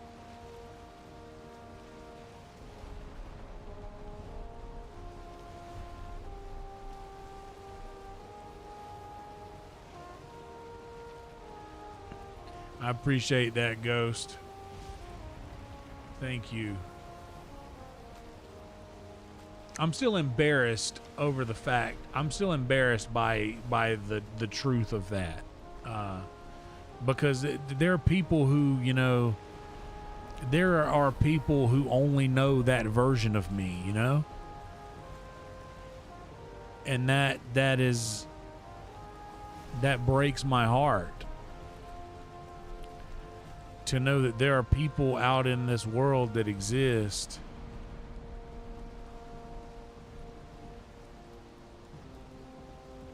that only know the worst version of me that has ever existed.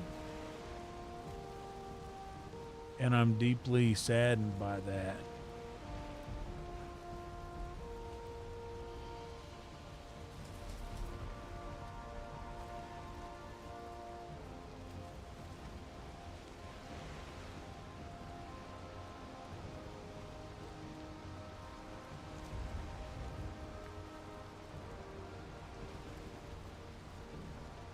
But that's what keeps me on this path that I try my best to stay on now is retribution to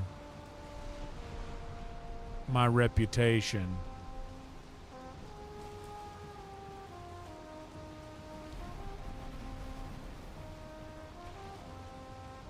To sort of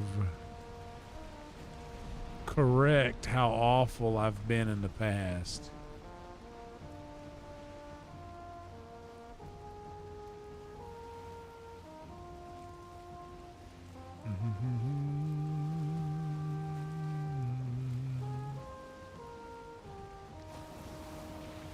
I feel like he's out here. I'm just not getting close enough to him to aggro. Or not getting close enough to him to wake him up.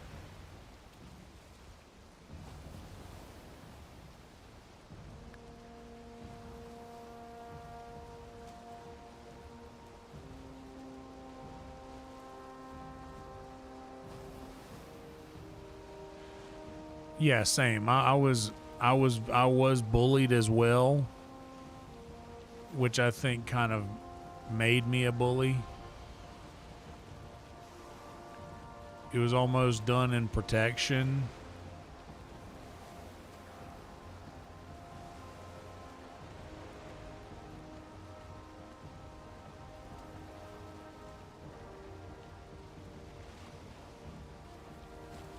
But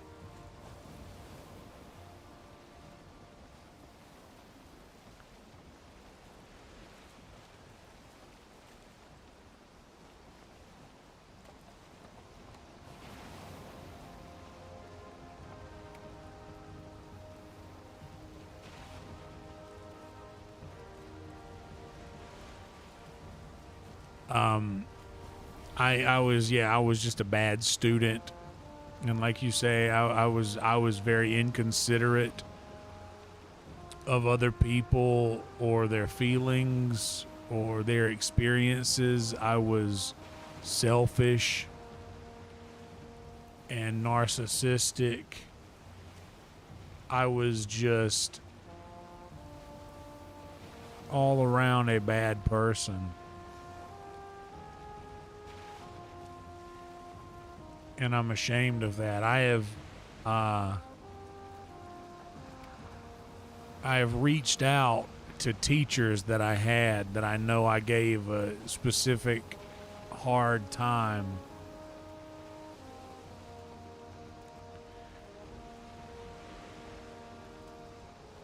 There he is. I see my guy over here.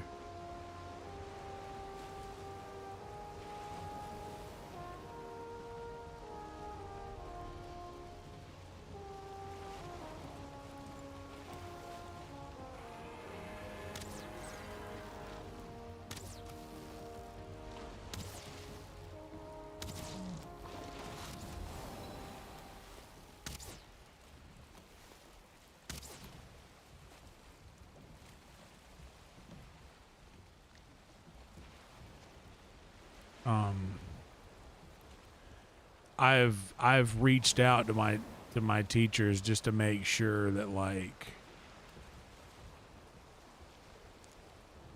they knew that I was sorry about the person that I used to be, because I was not a good student, not a good person.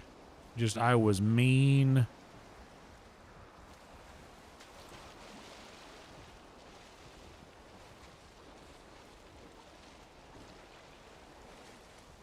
This serpent is taxing me a piece of serpent meat.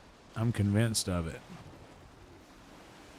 Because they usually yield 7. This guy is only giving me 1.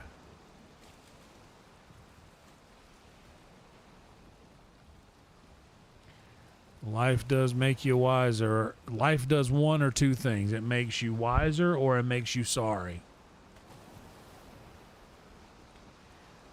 It'll make you wise or it'll make you pay. It's like you can either pay for your bad deeds on your own accord, or your bad deeds can get sent into collections, and when that happens, you have to pay with interest.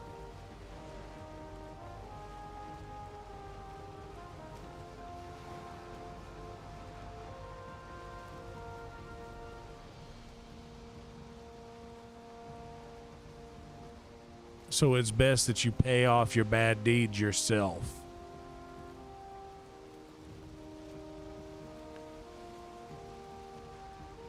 I also like, when I quit drinking, I did a little bit more of this because I know, and I never went through the program that a lot of people go through. I never went through it, though I know a lot of people do.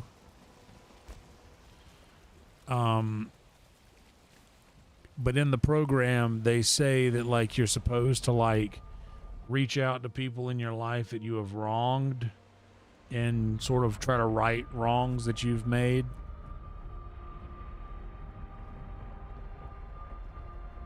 What's up, Spins?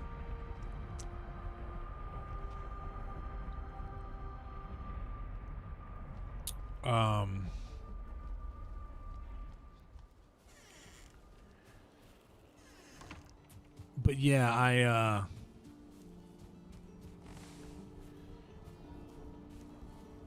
I wanted to make sure to let those people know that like I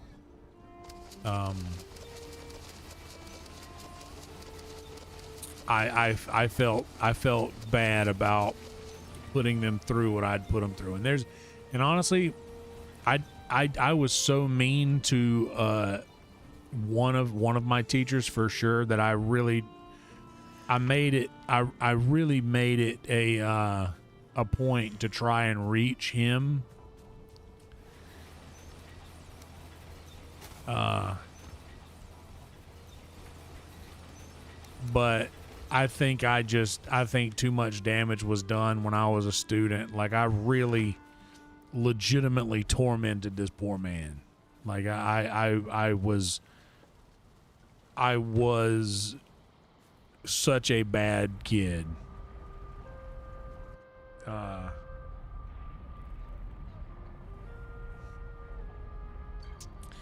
Ghost, let me tell you, man, I don't know your situation. I also have some family issues that I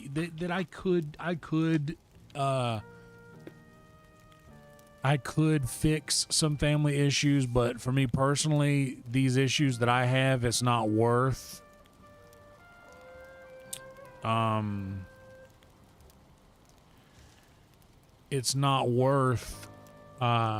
me trying to fix, because I believe that the person who I could remedy these issues with doesn't deserve that of me.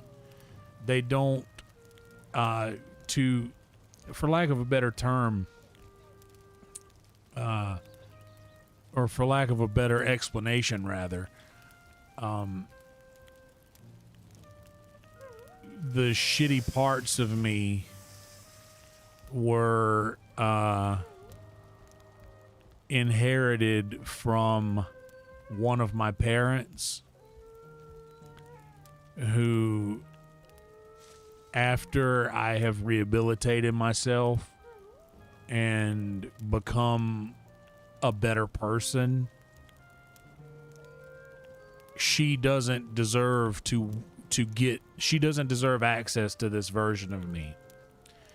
And I'm sticking to that, standing by that.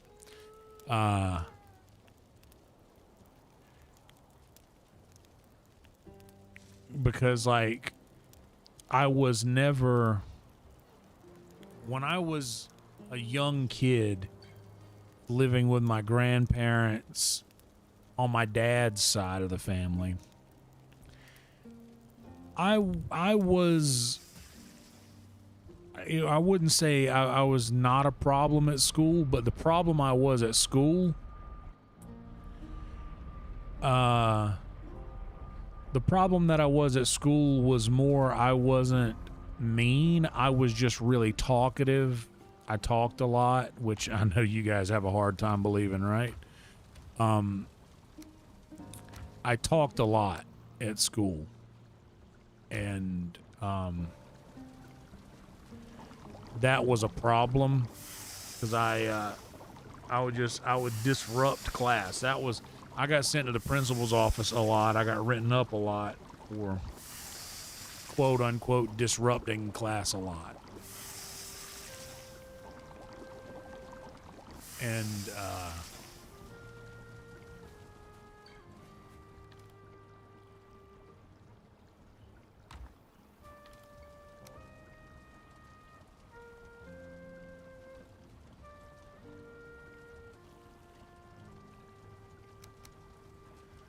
but I wasn't, back then, I wasn't like actively trying to be mean. When I moved in with my mother,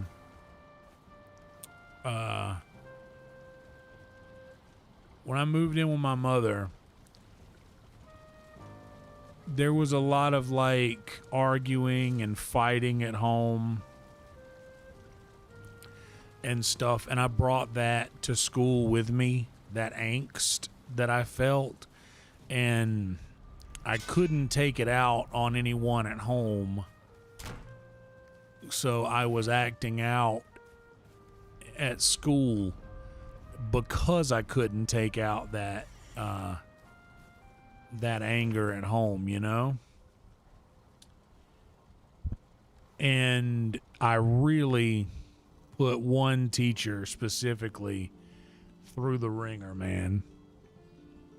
And I felt so bad. He didn't have any kind of social media or anything. I really need to blow my nose. I got a hanger in there.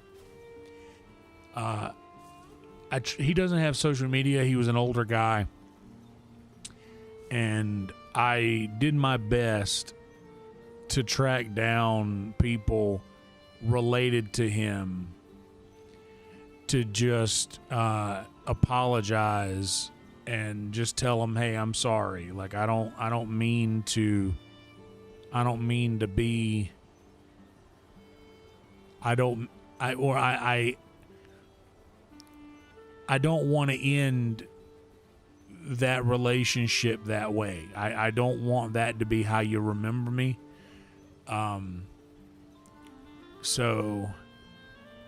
But I was never able to get a hold of him. And I think I sent a message to his wife on Facebook a long time ago, right after I quit drinking, or right before. I can't remember. There was a time when I was like deciding that I needed to quit drinking, but before I actually had, where I was just being really introspective and like really, really introspective with my past and trying to come to terms with the fact that I had wronged a lot of people, because I have this thing to where I hate being wrong about something, which is a thing that I've gotten over, but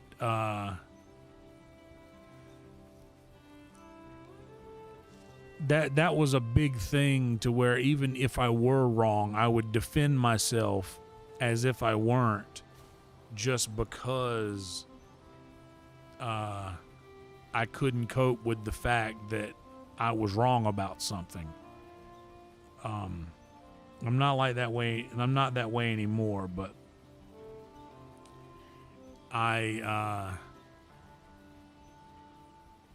right before I had quit drinking, I was in this weird limbo where I was sort of trying to make right all of these things that I had, all these wrongs that I had done in my life, because I didn't want to have wronged anyone. I wanted to try to clear my slate. I wanted to pay off all of my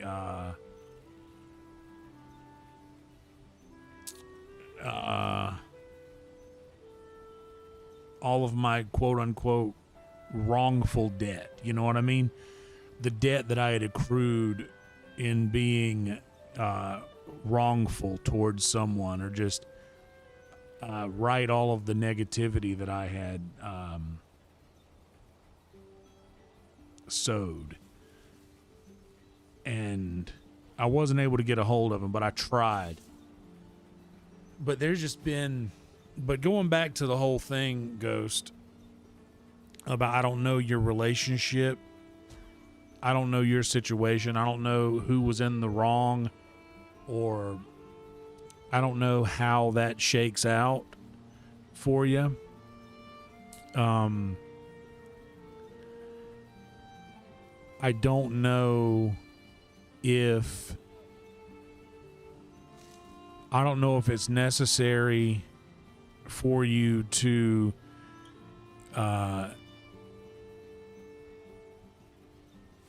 try and right these wrongs, but if you in your heart feel that it is necessary for you to right those wrongs, that is your soul speaking to you, and you have to abide by your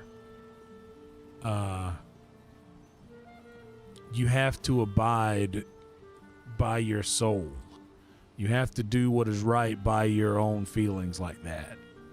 So I would just say, if that's the case, definitely do what you got to do to right that, for your own sanity. But for me personally, I have no desire I have no desire to, like I don't care to speak to my mother again. I haven't spoken to her in shit a long time. It's been a very, very long time, like more than a decade. But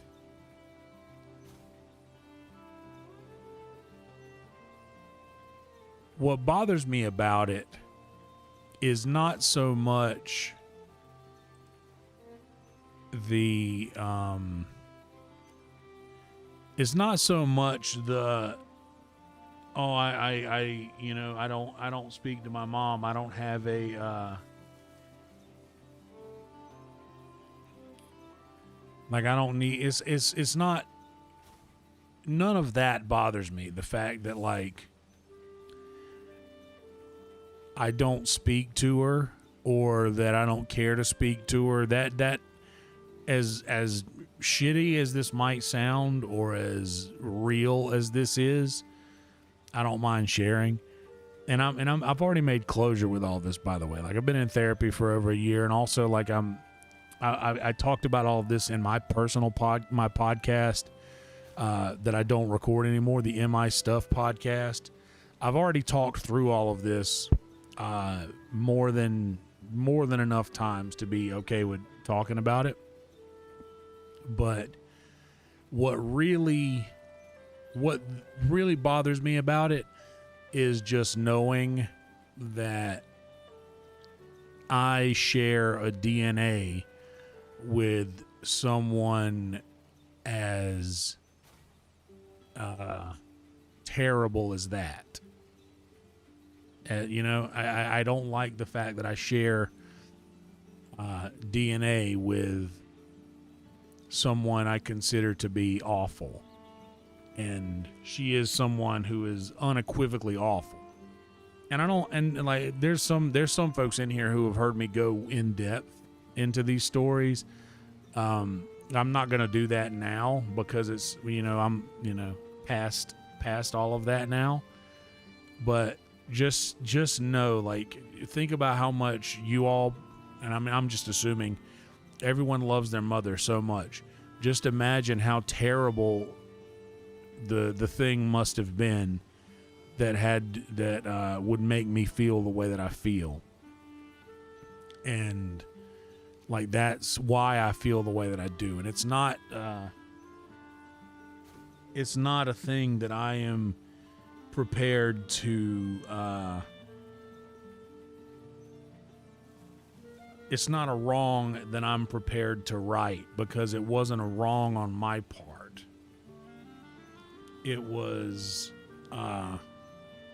many wrongs on her part that I'm not willing to forgive. And they all say, well, forgiveness isn't for them, it's for you. And in that case, I'm fine with holding this. I'm fine with keeping all of this on my shoulders until she's gone. So and then once she's gone, I can finally let go of it, because right now I am being her karma. And that's another thing that I've always said. Just like I've said a lot, I have no problem with admitting when I've been wrong. I don't like to be wrong, but I have no problem admitting when I've been wrong. I have no problem with being someone's karma. And right now, that's what I am for her, is I'm being her karma. So if you feel like you're being someone's karma, and I'm not just talking about like you think that could be the case. I mean, like, for sure in your soul, in your heart of hearts, that that's what's happening, that you are being someone's karma. There's no problem with that, because that's how I feel. And I guess it's not really closure. I guess it's not necessarily closure, but it is it's the closest thing to closure I think I'm going to get until she is not with us anymore. You know what I mean? So I'm fine with this situation being the way that it is, because there's no I don't think that there is closure to come with, the fact that she chose a different life over a life that had me in it when I was a baby, and then decided to try and be a part of my life again when I became older. And when I realized that there was even a negative or a nefarious motive to that, and then to realize that she did the same thing to my nephew. Once my nephew was born, she left him the same way that she did me when I was a baby. And, he adored her just as I did when she left. And the fact that there was no maturation, there was no changing, there was no she didn't mature past that mistake that she made when I was a baby. And she did the same thing to my nephew once he was born. So I realized that, sometimes people don't change, and it's best to just cut them out of your life. It's best to just let them be, let them go on their way and do their thing the way that they want to. That's just that was the best way to go. And I do have some of her traits, and that's the thing that pisses me off the most. That's the thing that sucks and hurts the most about it. And that's why I'm saying that, it's not that I don't speak to her anymore or have a relationship with her anymore, or it's not like, oh, I really wish I had a mom, because I did. I have a great stepmom, and my grandmother raised me. My grandmother was really my mom. She was truly my grandmother, and my Aunt Marie. Between the two of them, they split that duty very well, of being a mother for me. So, I had great mother figures in my life: my Aunt Marie, my grandmother, my stepmother. My grandfather as well. I was raised by very powerful women, and I was shown, what it is to be, what it means to have a good mother, and I was shown what it means to experience that. I didn't miss out on that, is what I'm saying. Just because she wasn't there, I didn't miss out on that. But I did do some nearly irreparable damage with the family that did raise me, because of my mother's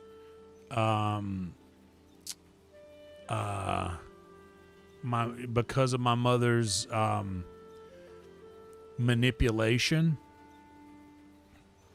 She had manipulated me into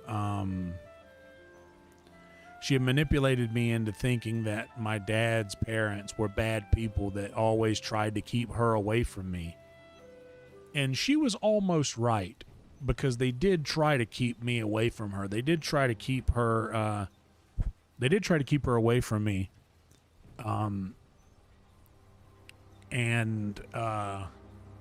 As an adult, I know why. It's because they could see what I couldn't see. And to their credit, none of them ever actually told me what she had done. None of them ever told me anything negative about her. In fact, anytime I would say something negative about her, they would correct me, as if to say, nah, she's your mama. You only get one, and she's yours. So she had really tried to do irreparable damage to my view of for my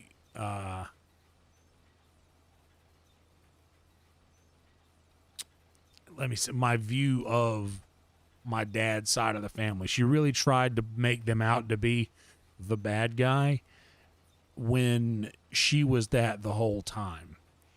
And that was a tough thing to come to the realization of. That was a tough thing to accept. But I've done very well for myself to accept those things and come out of it not unscathed, but largely unscathed. And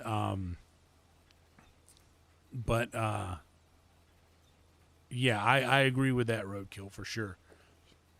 But yeah, the Cliff Notes version is I got into an accident when I was a kid, and there was a large insurance settlement involved in that. And that was when my mother came back into my life. There would be times, she had the opportunity to, when I was just her kid, she had the opportunity to pick me up from school on Wednesdays and spend the weekends with me. But there were many days that I didn't see her. There were many weekends where I wouldn't see her for an extended period of time because she was too busy living her life and partying and doing whatever it was that she was doing, where she wasn't concerned with me at all. But then whenever there was a large sum of money that was involved in the situation, then she was all of a sudden interested in having me around. And that was the thing that brought her back. And then when I turned 18 and I got the money and she conned $50,000 of that money out of me, and then she didn't need me anymore. Then she could do her thing. She got a boob job. She bought motorcycles. Just lived like a queen for until the money ran out. And then whenever I was like, hey, I let you guys borrow this money, I would, to help out this business that you guys are running. Looks like the business is doing okay now. I'd like the money back now. And that's when I realized that it wasn't there, and there was just a huge fallout. And all of that happened. And then even after that, not to pin any roses on myself, but I'm a pretty accepting and forgiving person. I forgave her for that. So like there was a relationship after that point, after that happened, there was still a relationship. And I'd forgiven her for that. But what I can't forgive her for is like my nephew, my stepbrother's son adored her. She was his favorite person on earth. And she did the same thing to my stepdad that she did to my dad. She had an affair, got caught, and chose her lifestyle instead of sticking around for the kids, sticking around for a child that adored her grandson. So she not only did that same thing to me, she did it to her grandson as well, which is like you don't, in my mind and in my heart, you don't come back from that. But it's not just me. That's why I feel a semblance of closure about all of this, is because my entire side of my dad's side of the family, my birth father's side of the family, feels the same way that I do about her. And my stepdad's side of the family as well feels the same way. We all share the same feelings towards her. She is literally, like, for lack of a better term, she's fucked us all over in like a grand way. So that's why I don't feel bad at all about how I feel about her, because in my heart and in my mind and in my soul, she truly doesn't deserve to experience the person that I've grown up to be. So, yeah, Long story short, I don't know your situation, but if you feel in your heart that you owe someone an apology, or you owe someone their closure from your end, then by all means give them that. But if someone has wronged you in a historical if someone has wronged you in like an ancient way, and I don't, ancient is probably the best word I can come up with in that situation to describe this, but if someone has done that, you have every right to stand your ground indefinitely against that ancient injustice that has been done to you, you know? So, and it's not even a made up thing. It's not like she did something awful to people before me, but then when I came along, she was good to me, and I'm just hearing what everybody else said about her, and I don't have that experience. So that's not like an ancient injustice that I'm talking about. I'm talking about something that was like done strictly to you. So that was mainly just for Ghost. But, and not to like put my shit out there, and I don't feel bad, like don't like pity this situation or anything, or me, because I hate that more than anything else, and that's why I don't really talk about these things a lot. But that's just, those are the sort of things that have to happen to create the kind of person that you see sitting here, you know? Like, that's why I have empathy for people who end up having awful situations that they struggle with, like addictions and things like that. Like, I understand.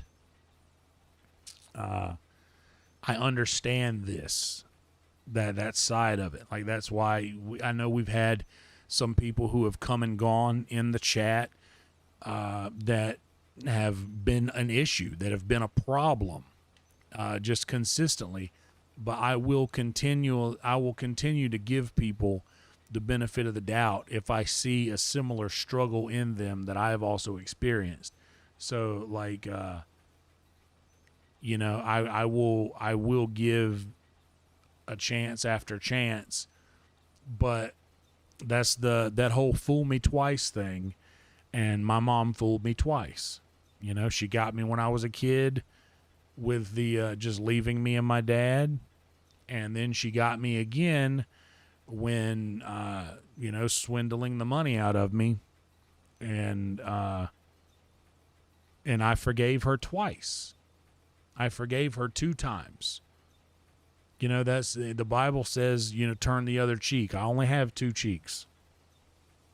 And I turned both of them, you know? So whatever your situation is, I'm just saying that if you need someone to say it, I am saying that you are justified in cutting off those people in your life that need to be cut off. But you know in your heart whether or not you're just in doing that. And if you feel that you are, then carry on. But if you feel that these things are embellished a bit, or that you are unjustly holding these people accountable for things that you should apologize for and make right, then by all means apologize for them and make them right. But if not, stand your ground, dog. I'm going to grab a little bit more Sprite. I need to blow my nose. I got something in there. Like, I used to have a problem with the powder a long time ago. It's been about 9 years now, 9.5 years, give or take. But now whenever I get that feeling like there's something in there, I can't rest until it is not there anymore. But I'll be right back. Give me just a second, guys. And sorry for getting deep in this story time, but we'll change the tone gradually. I'm not gonna like shift the axis all willy-nilly and throw everything on the floor, so to speak. We're going to gradually shift this back into something a little more peaceful. But we are gonna, I am gonna have some final thoughts on it when I get back. Just give me a second. BRB.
All right.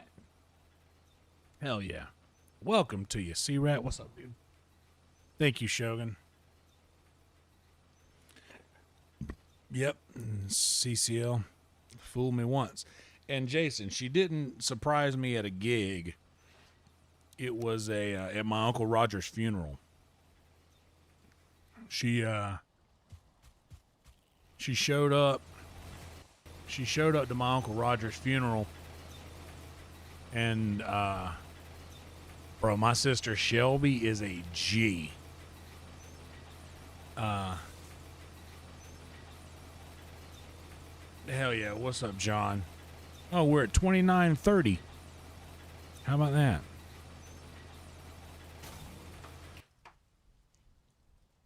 Ooh.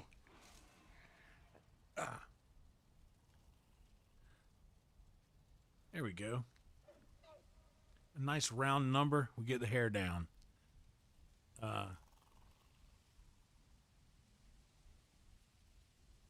Ooh.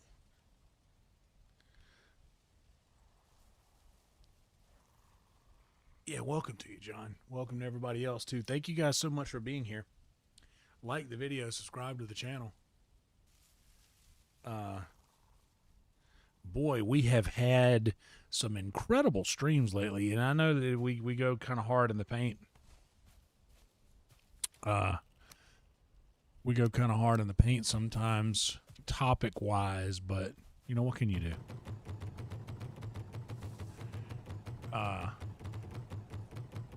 But yeah, my sister Shelby is a G, dude. She, my mom came up to me and was like leaning in to try and talk to me.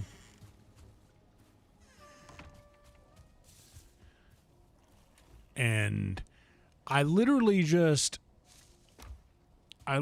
pretended that she wasn't there. And I just, that's how I did it. I just acted like she wasn't there. And didn't respond, didn't acknowledge her at all. And after I didn't respond to her, she eventually, I don't even remember, because it's sort of one of those things. You always hear people talk about, well, I've blocked this out of my memory. It's like you hear people say that, like, oh, I just blocked that out of my memory. And you don't really, you think, how can you do that? How can you, like, block something out of your memory? But this thing,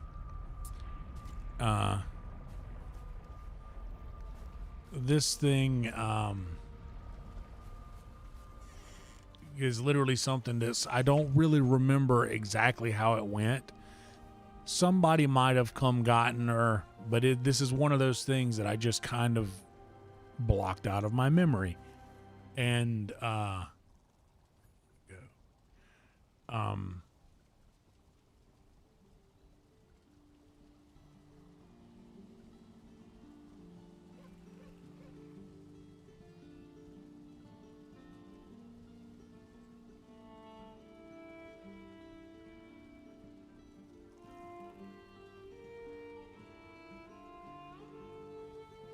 but she, after my sister Shelby basically told her, hey, look, Kelsey don't want you here. That's my real name, by the way, in case y'all don't know that. Kelsey don't want you here. And nobody else don't want you here. So we think it's best that you just go ahead and leave. And it was one of those kinds of, hey, I think it'd be a good idea if you just left on your own accord, because I don't think you'd like the, I don't think you'd like the other way.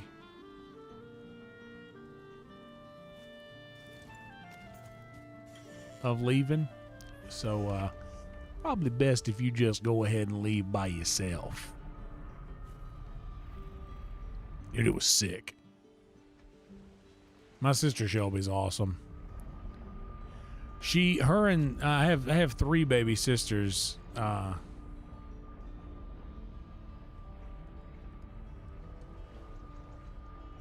Her and Sarah are my half sisters. Kayla is the oldest. She's my stepsister.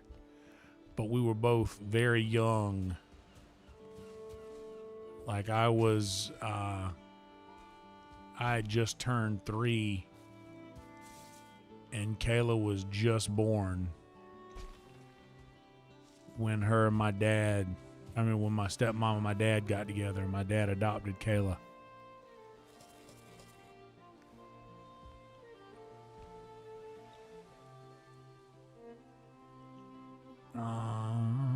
Do I have a boat over there?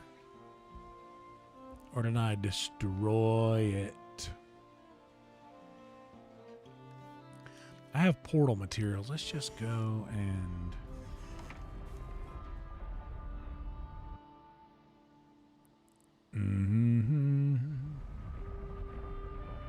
hit that even number back. By the way, I've got some bomb-ass chicken noodle soup, or chicken soup that don't have noodles in it yet. I feel I should just call it chicken noodle soup. It don't have noodles in it yet. Do I have a Plains 2 portal? I don't think. Plains 1, then this will be... Planes 2.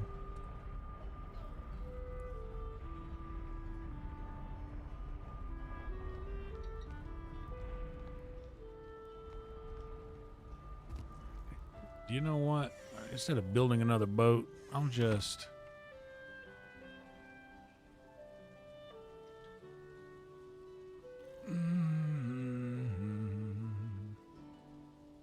I'll just take my boat up there.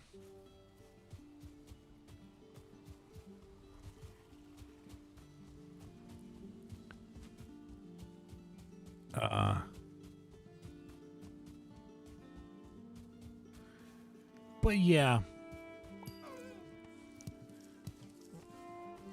That was a very long story, but yeah, I'll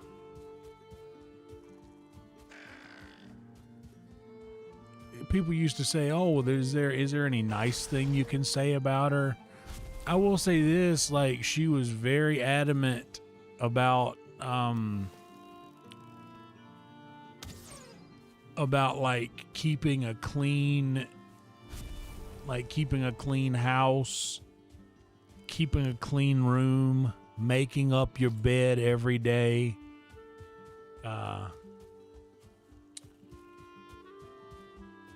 But yeah, those are things like when you guys see me like cleaning the stove, like washing the stove with a soapy water, like my mom used to do that. Like it's almost like I chose to keep the best parts of a terrible person. So like there are things, and she did have a beautiful voice. She had an incredible singing voice. Did they destroy my boat? Or is it just not here? Must not be here.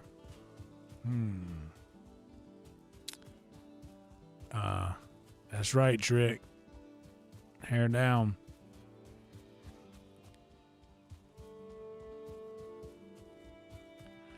All right, Ghost.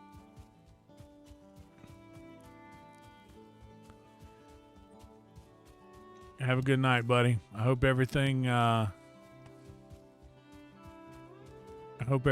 works out with the hope everything works out with the family stuff, bud.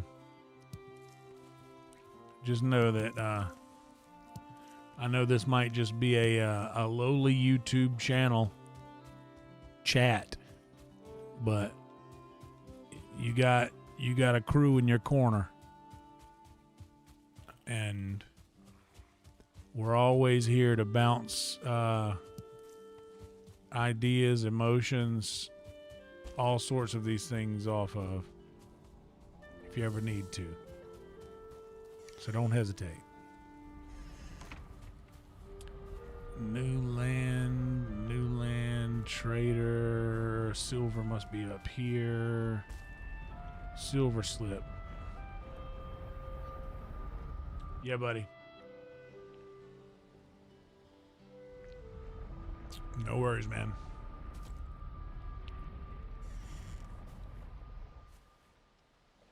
Well, where is my boat? Dude, where's my boat?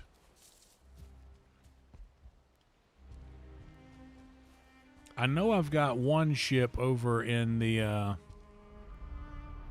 where I do the serpent hunting, but I just keep that boat there. That's just for the serpent hunting.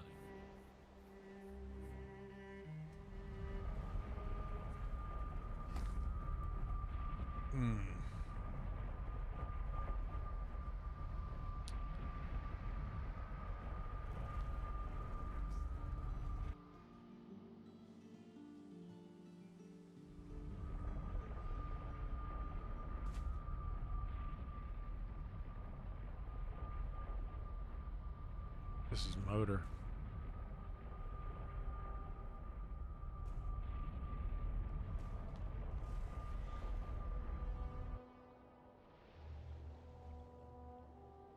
Dude, you know what's fucked is I was going to have a walk-in shower But instead, I ended up getting this handicap unit.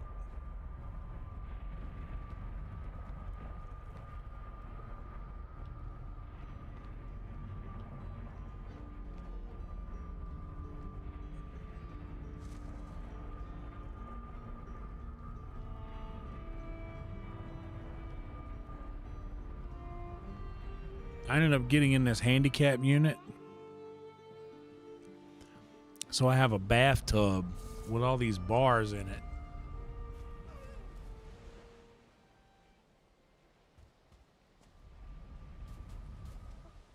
Oh, look at that guy out there just being shitty. I'm not going to bother him, though, because I don't want him to destroy my bridge.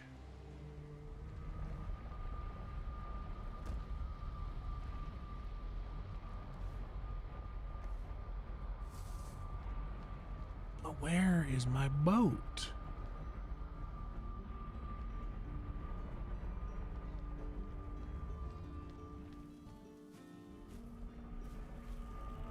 Okay, so it's not... Is it by the... It's by the hogs, I bet.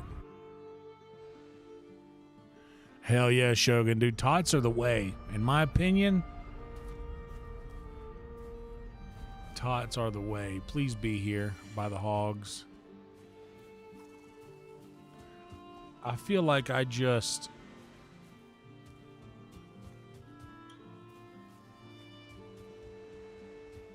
got my ship close enough to a place that had a portal.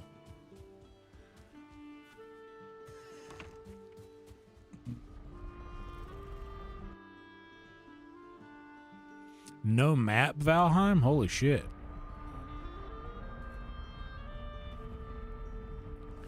That's pretty sick. It's not there. It's not there. Is it here?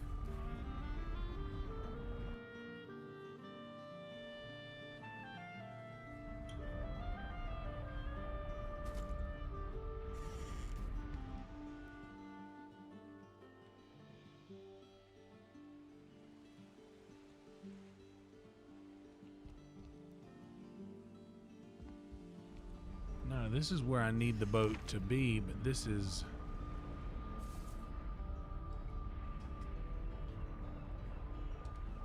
Death 2. Dude, I could crush some IHOP. There's an IHOP somewhat close to me. Well, then where is Death?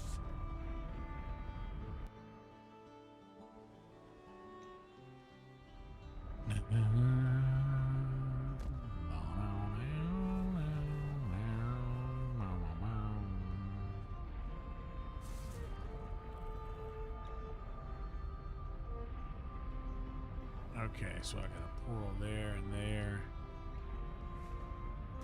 Do I have a... I very seriously doubt I have a boat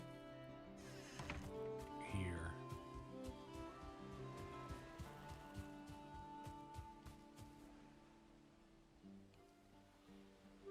Damn, dude.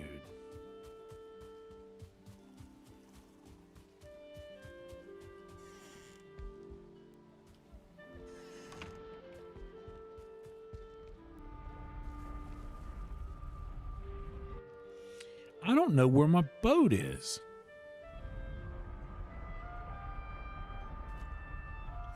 No map, no portal, hard run. Holy smokes.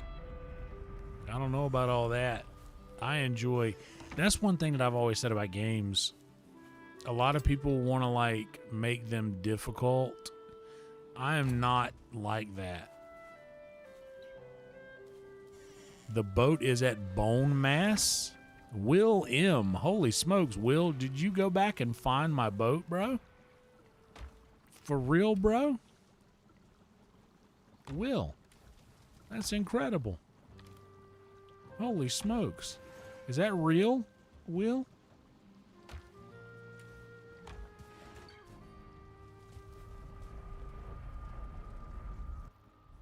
Whoa. Thank you, Will.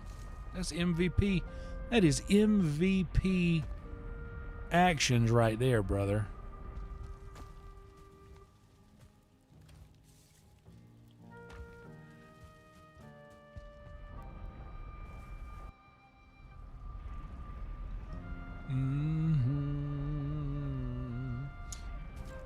I do know, actually, you know what? I do have a boat there. Now that I'm thinking about it, that bone mass is where bone mass is where I go searching for serpent. I go serpent hunting there. Now here's one that just says boat. I have another boat. I like to leave that boat there, but I will go back and use that if I can't find the my travel boat.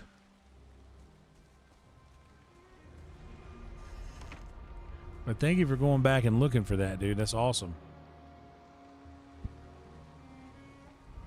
Dude, to be honest, a lot of people don't do this. I am very much I will aggressively choose a game and just stick with it, man. I will pick a game and then that's just my game for a while. Like for the longest time it was Red Dead 2. I did one full play 100%ing Hogwarts Legacy. Then I did Red Dead 2 and I just played it until I couldn't anymore. And then it was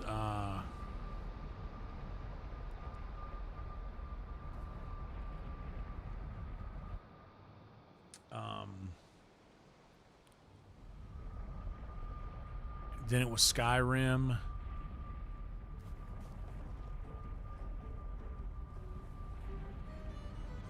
Let me actually run down here and see.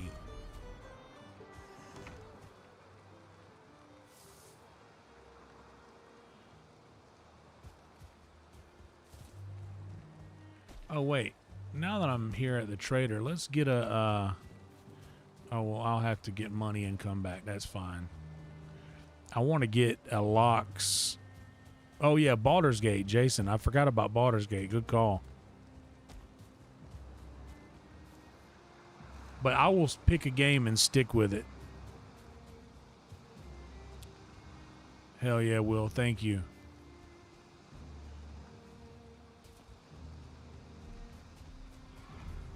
Oh, Jesus.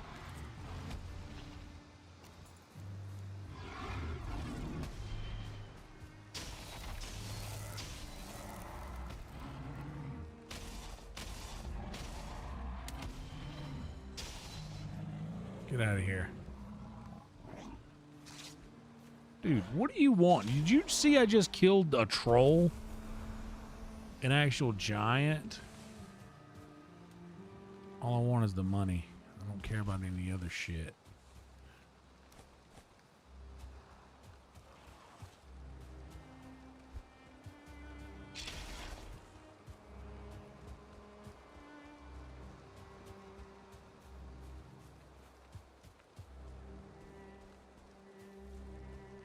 I'm just going to double check because I feel like I left my my spare boat. I know that when I get, if I can't find my spare boat that I use for actual travel, I have spare boat parts, but then if not, I'll go back to my bone mass boat.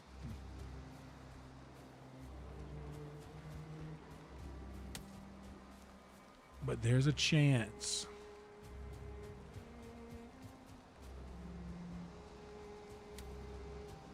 There is a chance.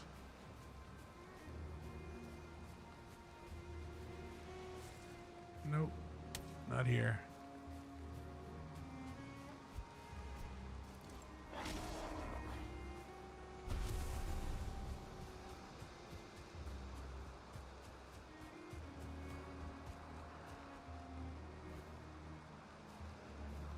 Yeah, it looks like I'm going to have to go back. That's fine, though.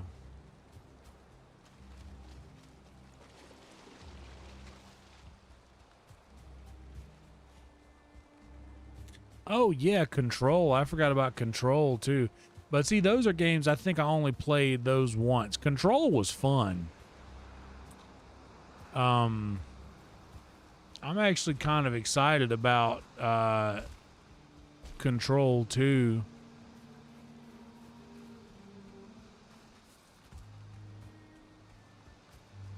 I actually really enjoyed that. The telekinesis in Control.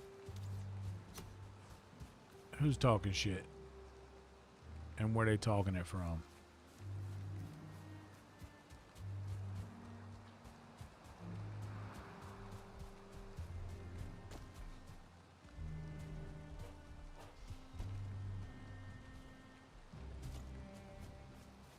Yeah, Control was a very underrated game. The telekinesis and the like the flying ability that you have in that game is so cool. I enjoyed the fighting metrics in that game. Is that that's the wrong way to say the thing. The fighting mechanics in that game. I enjoyed them very much.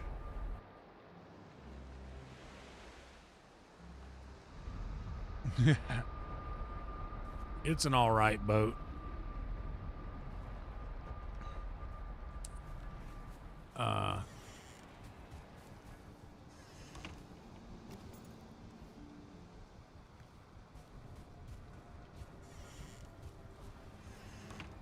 You know what? Since it's dark, that answers our next question. We will go back to Bone Mass, get our boat from there. And I could have sworn that I left my, and I have my boat materials in one of these. Yeah, I got a boat right here. This is a boat.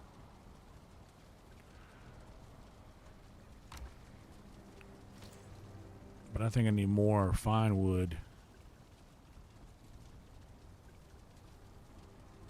40 fine wood, and I only have 12 in there, so I will need 28 more fine wood.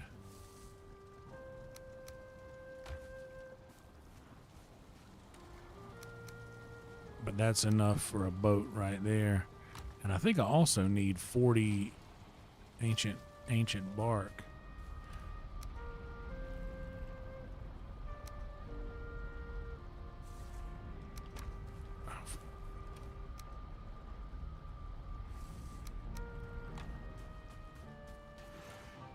Now that's a whole boat.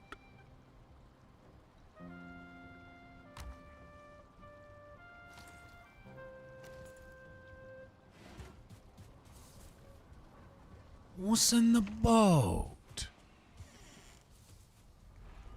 All right, let's go see if we can get us a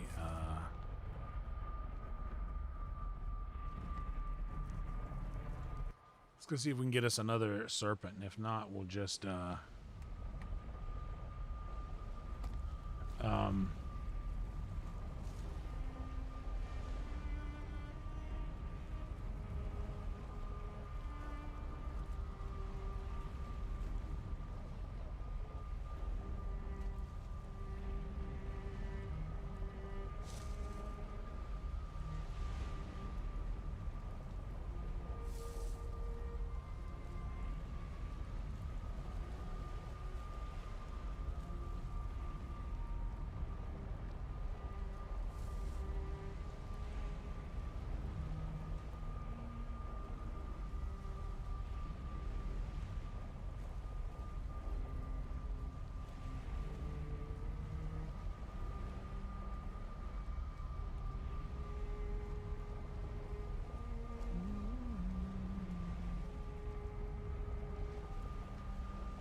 boat okay. Let's go ahead and give it a little facelift.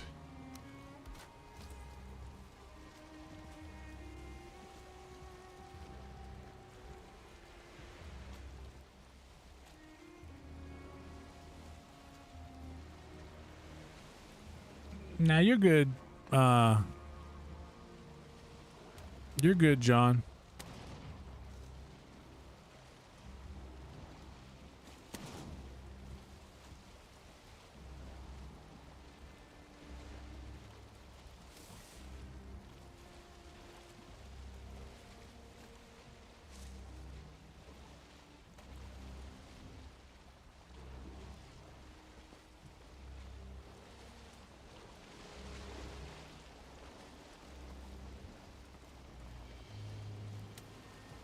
Yeah, I do got a wild portal situation.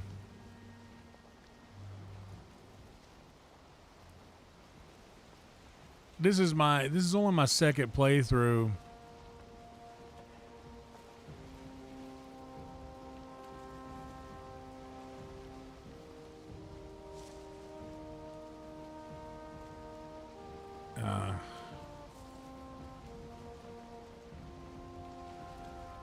But no, you're good, man. You're welcome here.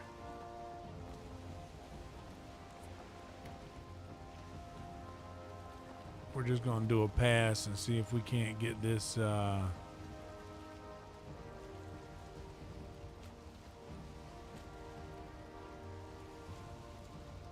get us a quick bit of serpent meat.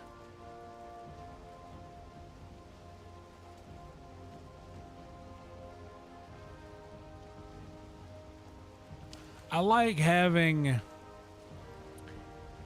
random access to all sorts of different places on the map.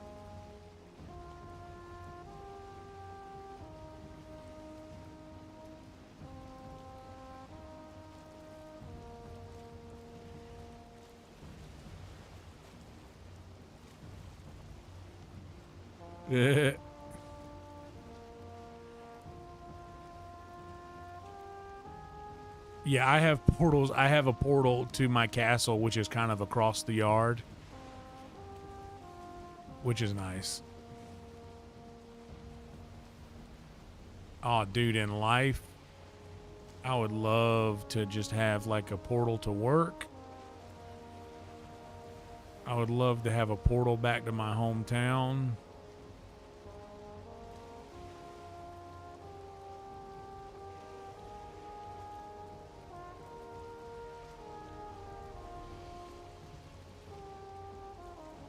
Dude, I would be a portal boy. I would be a portal boy.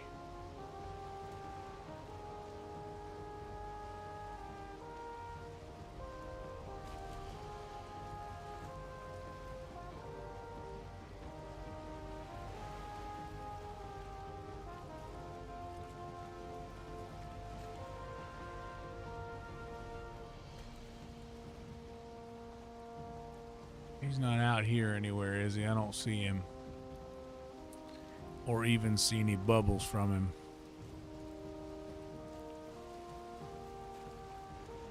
Dope.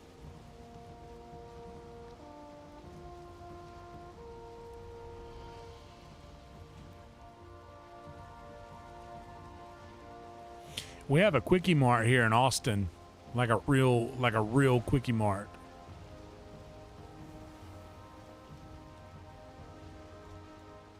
I think it's on 12th and or 11th. It's actually on 11th and what's that road called? It's on 11th and something.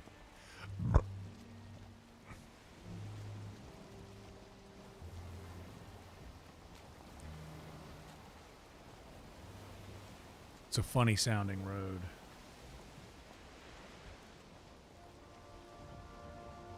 All right, Mr. Serpent here, snaky. Where art thou? Where art thou, giant swimming jerk?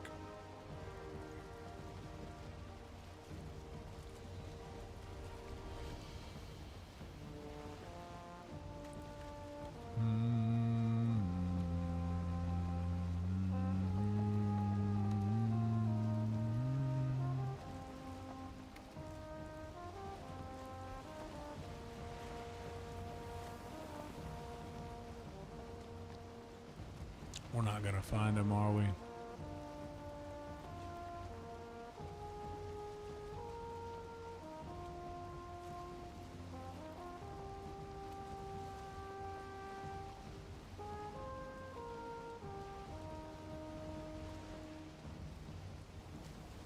No.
What I'm gonna do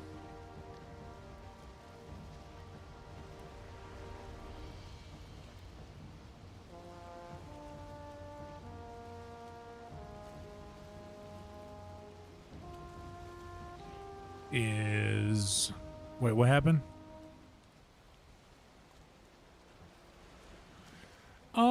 Okay, so like, let's just say the street that runs through the middle of the town is First Street. And, yeah, the street that runs through the middle of the town is First Street, and then as it goes, it's numbered.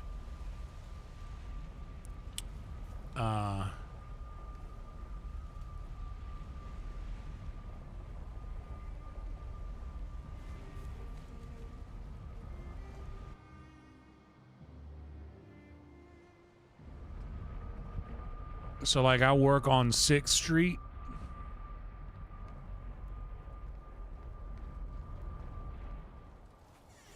So I'm pretty close to the center of downtown.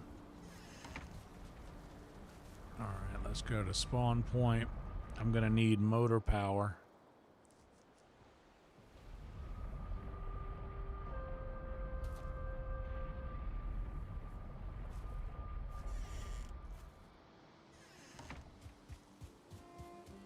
Give me that wind, baby. Give me that wind.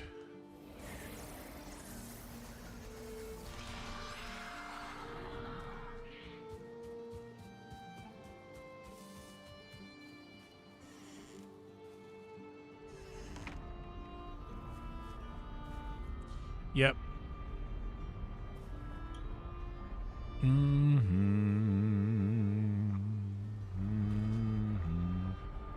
And in Austin, all of the avenues are generally named after rivers.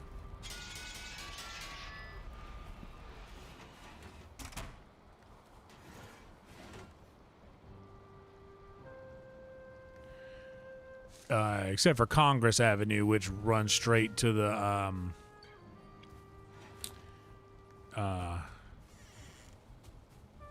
state capitol. Our state capitol building here in Texas is beautiful, man.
hang tight, guys.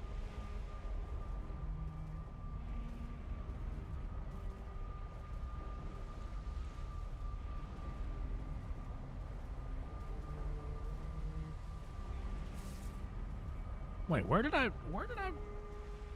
portal did I go into?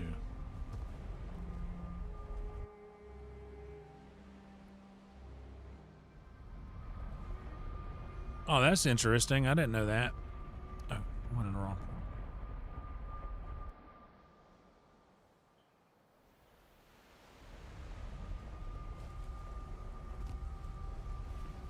Yeah, dude. I personally, and America doesn't get doesn't have a great reputation worldwide. I don't think. Okay, we're this is gonna be bad. Okay, let's back up. America doesn't have a great reputation worldwide, but I think with everybody that came in for the World Cup that was just posting on Twitter about how awesome everything is, it kind of gets you outside of the nonsense that it's known for here.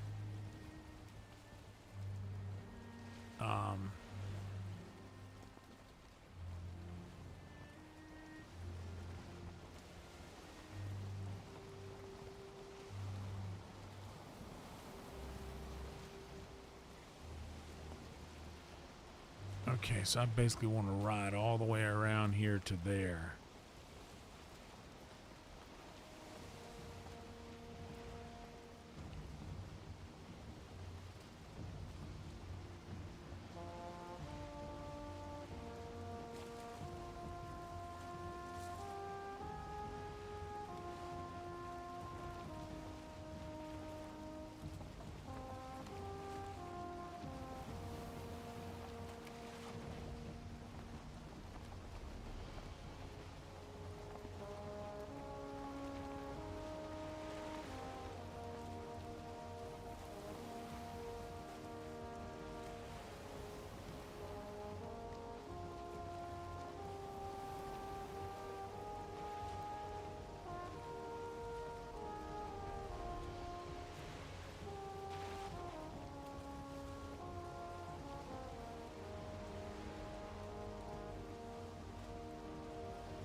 Doing some damage control.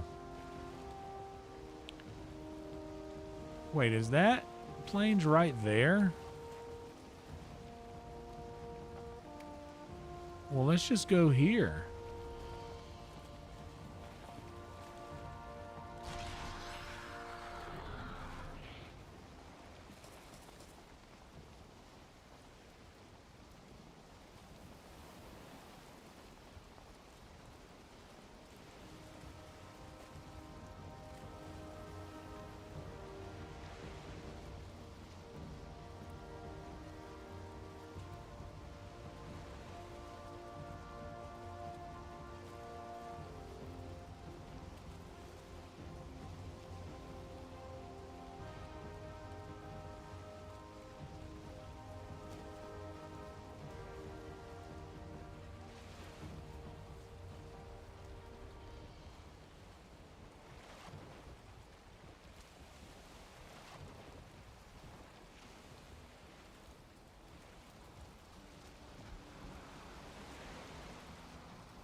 Dude, good lord, what is this place?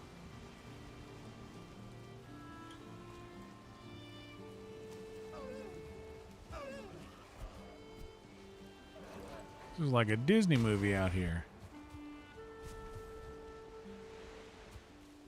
There's like 1,000 animals here. It's literally like...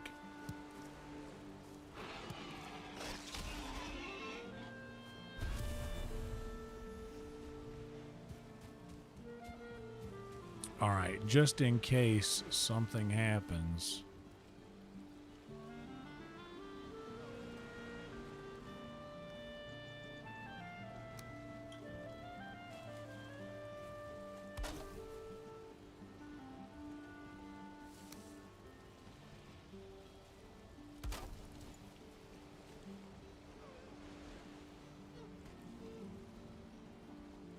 I'm gonna put this right here.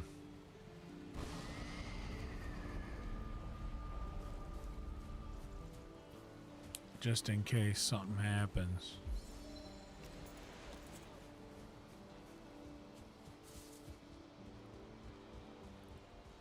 I got a giant food buff.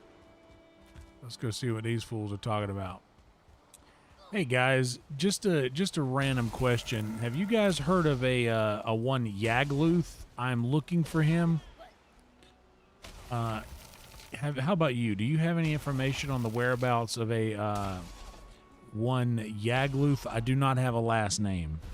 Is that a problem? Do you? Okay, I'll ask somebody else. Never mind. Don't worry about it. It's okay. Just go check.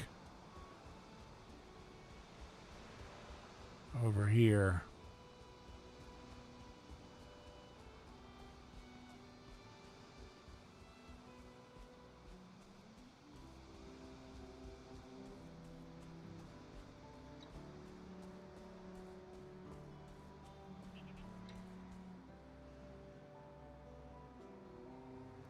The Locks are mighty creatures, great earth shakers who roamed the plains of Valheim long before the Forsaken were banished to this realm.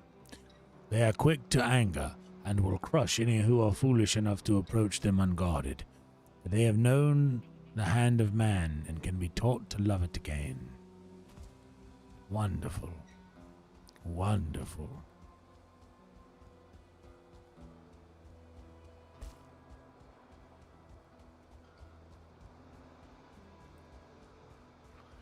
Yeah, I bet so, brother. You don't want to do that. I would. Uh-oh. I wouldn't know what to do if something awful happened at, like, coastal Carolina. I'm like, no, this isn't. This isn't the attention that we wanted. And what's that out there? That looks like that might have a Vegas veer in it.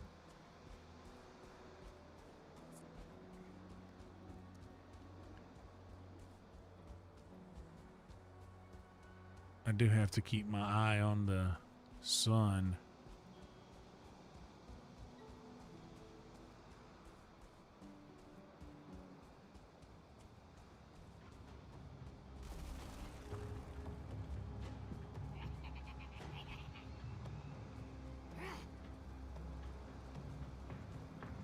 Come on down, Jack.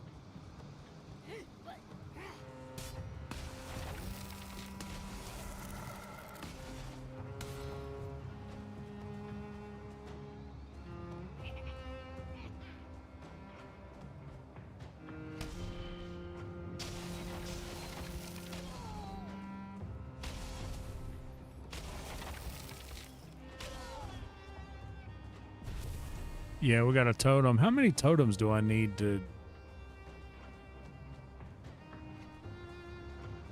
spawn that sucker?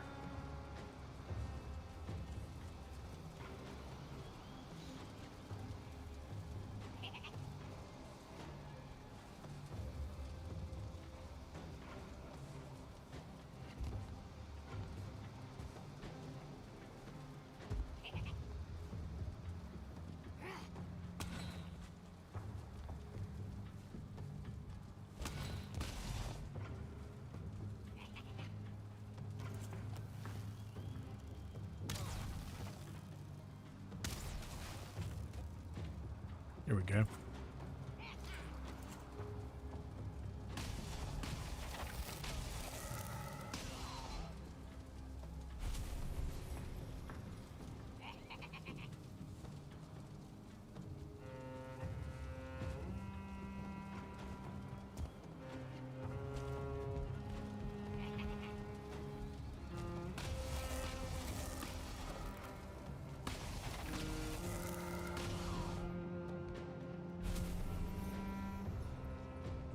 No Vegasphere here.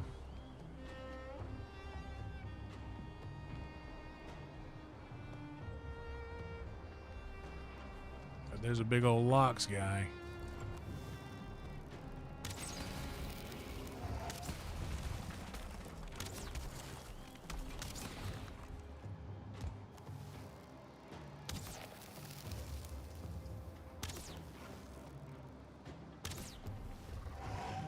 Oh, this is gonna be bad.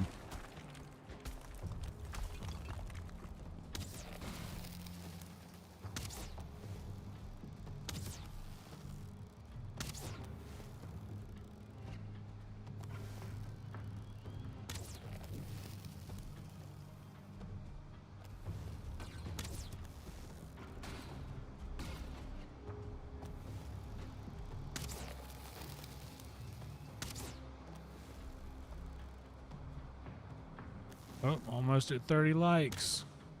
We like that.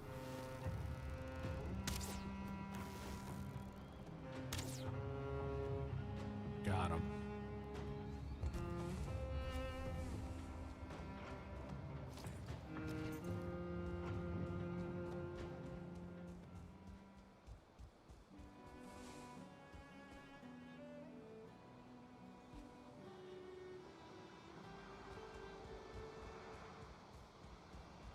Seems like a small plains area.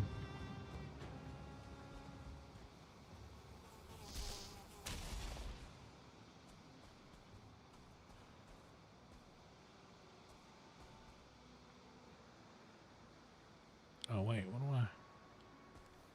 do I? Oh. I won't need that. Or that.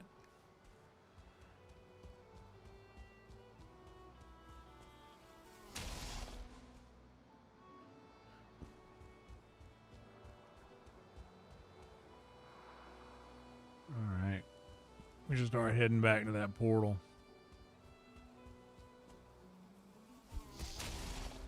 This is a dangerous plains.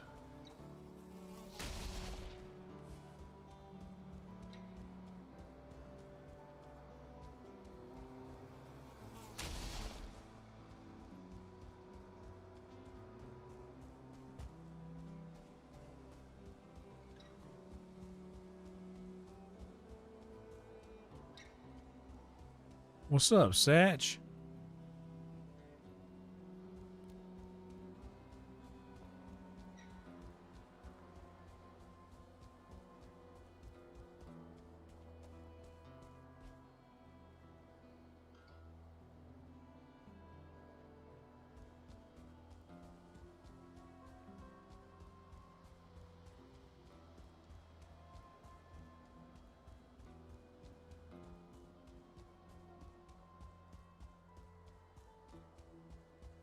Yeah, I forgot about the wishbone, to be honest. It's just something that's there, and I forgot it was...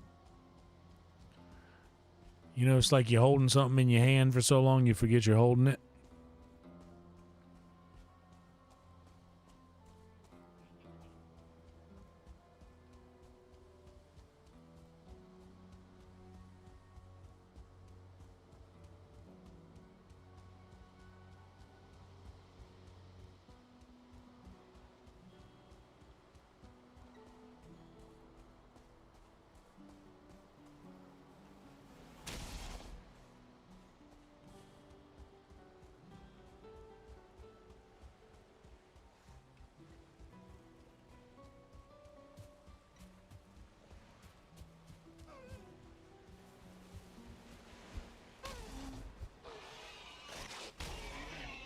Was that deer your friend? I'm sure it was. This is a Disney movie over here. Shit.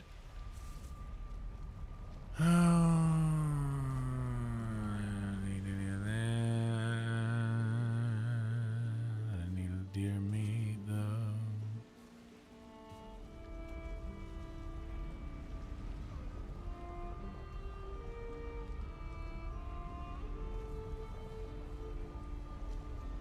Well, this, you know what? Actually, I don't even need this.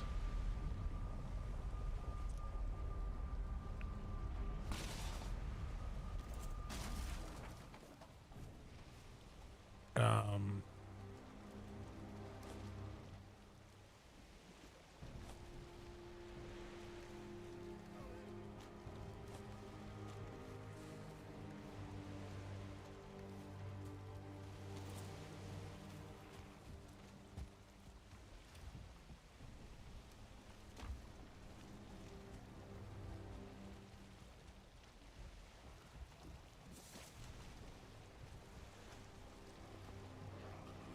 I literally just need to turn around.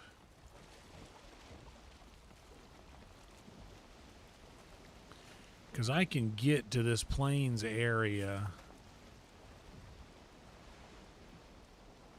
from my serpent portal here.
Whoa, what did I do? I accidentally hit a button.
I would rather have the walk-in shower than the bathtub myself.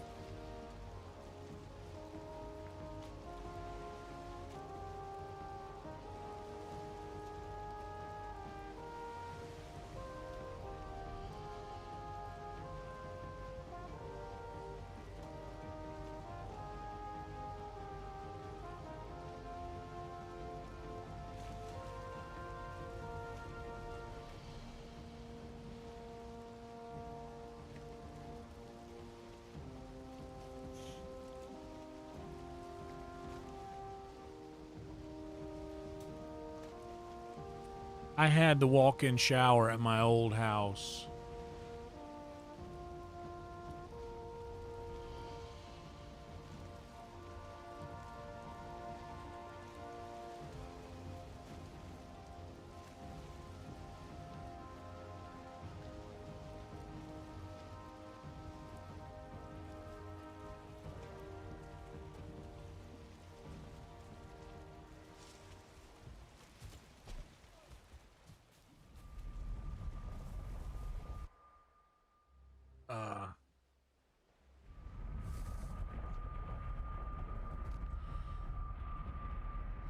Dude, I will say this. I have one of those shower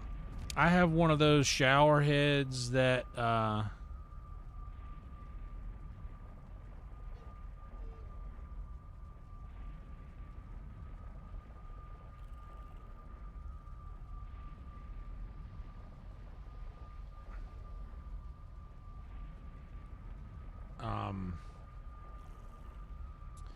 have one of those shower heads that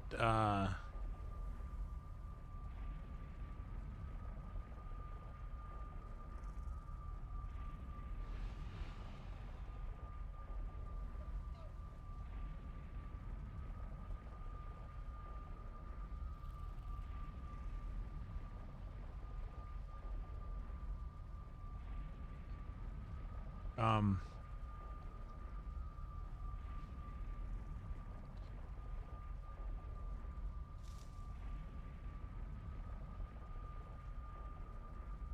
uh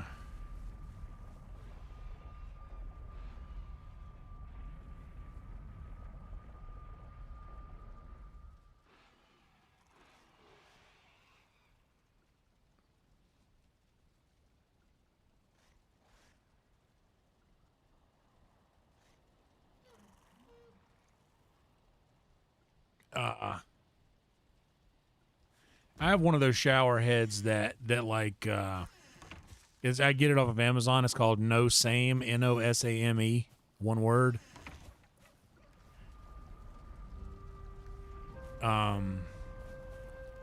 And what it does is it holds a portion of water in the shower head, and it comes out of like 1,000 tiny little holes. So it wait, I think I put these in here. Yeah.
Yeah, dude.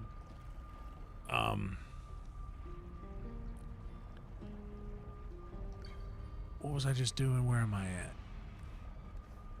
I have... Okay, I'm going to keep these portal materials.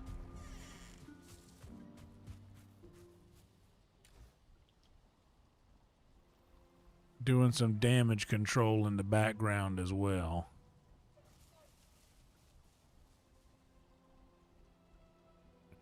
Yeah, you gotta have that. That was a necessity, and that's one thing that I've done. Is at every house that I've lived in, I've gotten a new bidet when I've moved in. Like that's the sort of thing. I'm not moving a bidet from my old house into my new house. I get a fresh one every time. And that is absolutely worth it.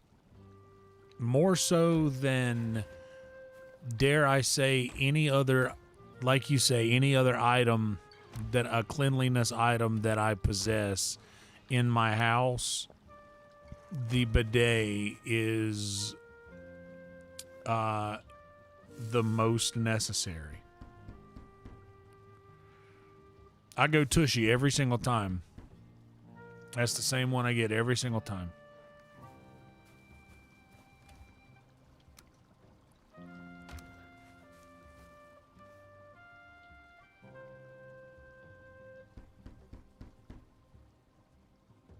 Always the same brand.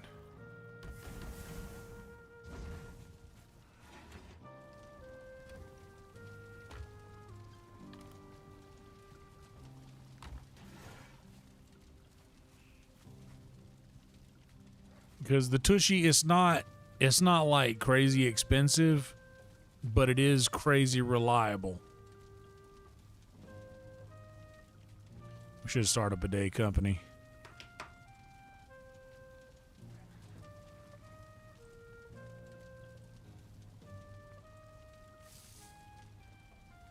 One bidet after another. One bidet at a time.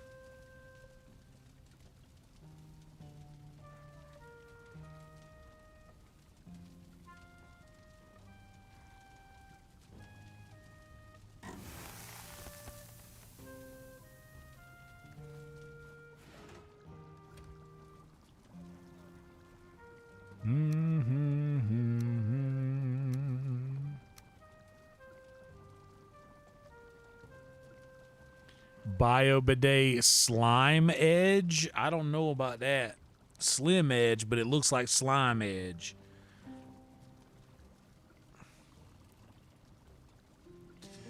Yeah, I like the Tushy. The Tushy just it does the trick. It really does the trick.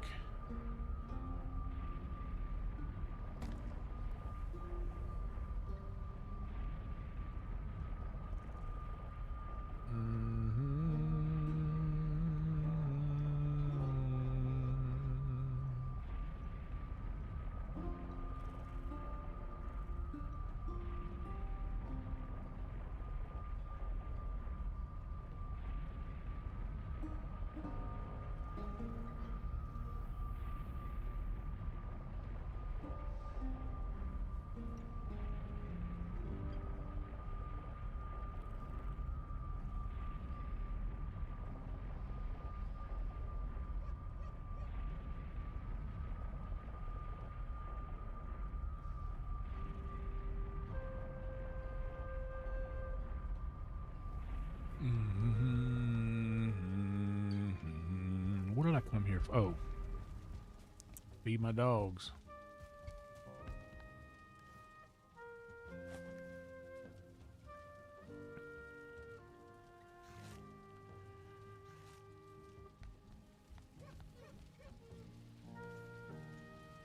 Did you just eat 2? Or did you eat 1? Yo, so they can just eat. All right, I'm going to have to do something with some of these wolves here.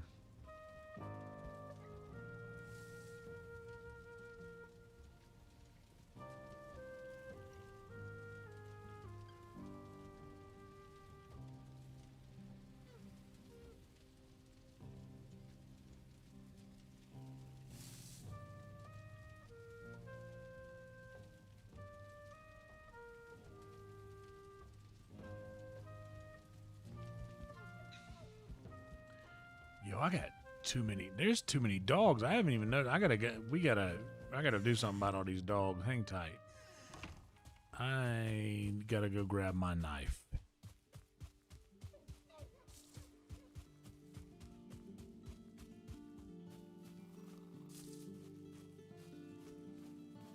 A bit loggy today. You should increase your fiber in your diet today. Would you like me to place an order for Amazon Fresh to help you with your stool? It goes something like that, right?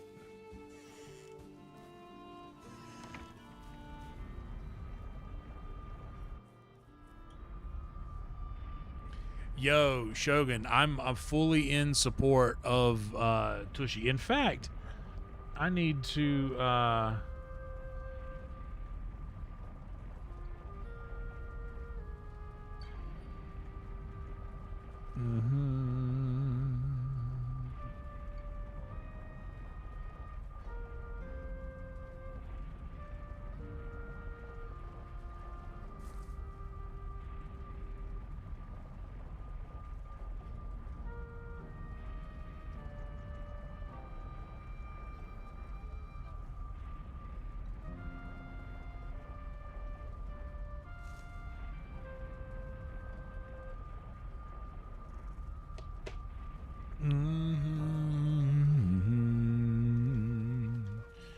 All right. If you don't have a name, Delilah, you're safe, darling. Hey there, Delilah, you are safe, but this one isn't. And this one also isn't safe, but you don't have a name, it's fine, and you're a wolf. You better be Samson or I'm cooked.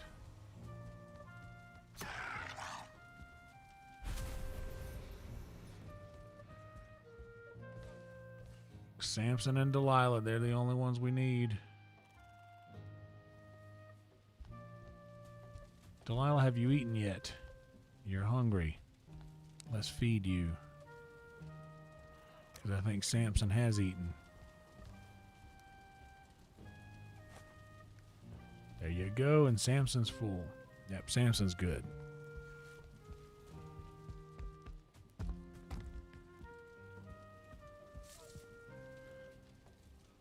Yeah, I forget. Mumford had they had one upstairs too that was a different brand, a cheaper one.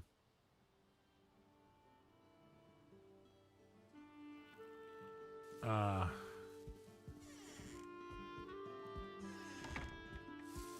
right, you guys need to eat, and I got just enough for. Oh, they got one of y'all. Shit, sorry. Sorry they took one of you in the war. Here you go. There's some foods for you.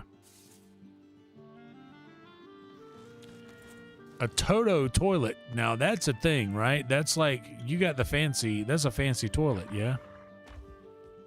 You already bred? What about you? Let's go take this wolf meat back over. Yeah, to be honest, the electrical outlet, I think you need that for the hot water. You need access to your, you need to run that from your sink as well. I don't, I like the cold water. I don't want warm water. I want it to be cold.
Well, I personally enjoy the cold. It wakes you up.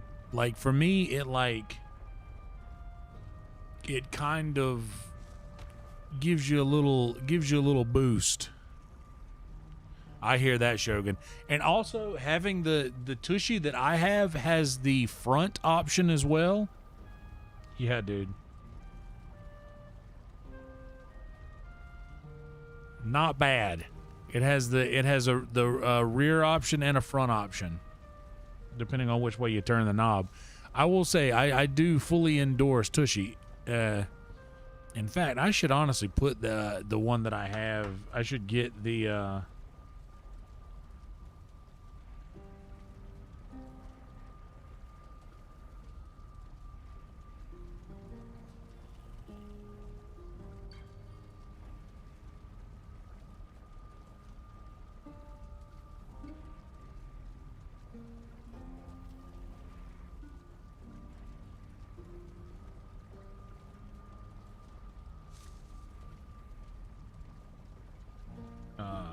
Let me get a link. Put it in the description.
Yeah, see, those are nice. I have just a regular. Now that was one thing that this apartment checked off all of the boxes I needed it to check off. It had a decent kitchen. It had an elongated toilet. It had in-unit laundry hookups. It doesn't have any. I don't have. I still have to. And speaking of which, I should have done laundry today, and I still need to, and I will tomorrow. Or the next day, but tomorrow I'll probably just get up and go straight to therapy. Because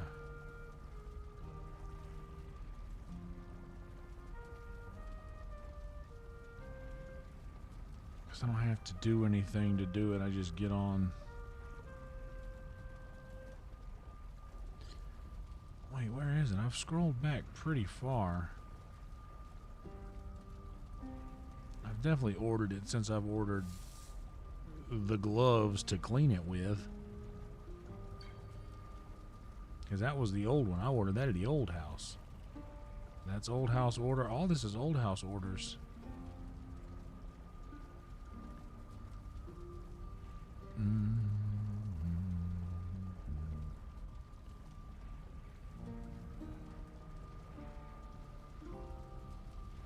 There we go. Dual nozzle cool water bidet. So I'm going to...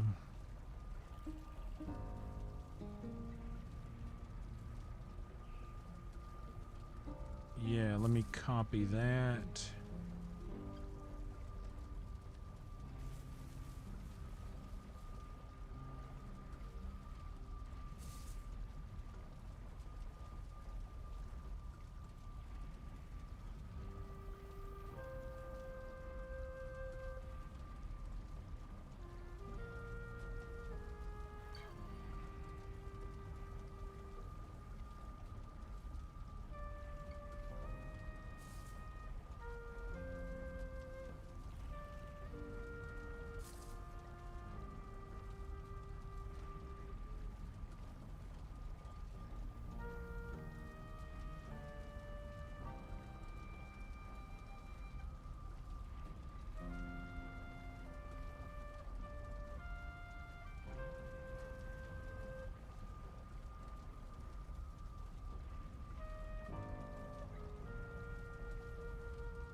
me send this to myself and come in here on the computer.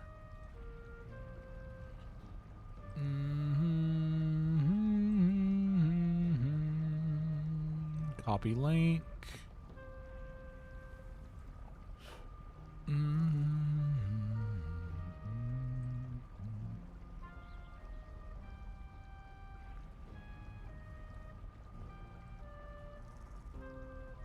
And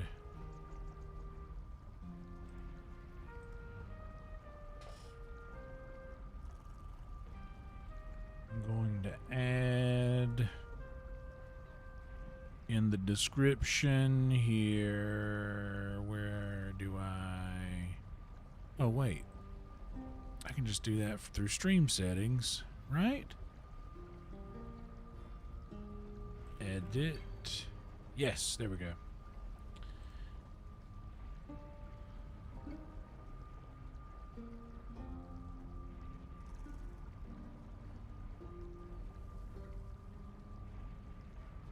Bam. Save. I posted it under my Amazon affiliate links. What's up, Kay? I just posted an Amazon affiliate link to the tushy that I use, the one that I've got. Hell yeah, dude.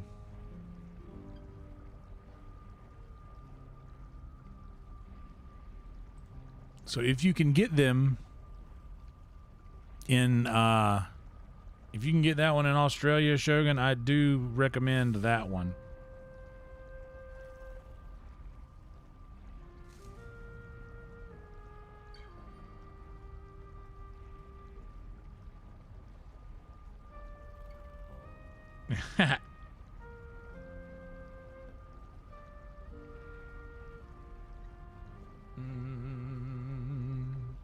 Yeah, I need to do laundry 100%, but I'll get to it tomorrow. I'll get to it when I get to it.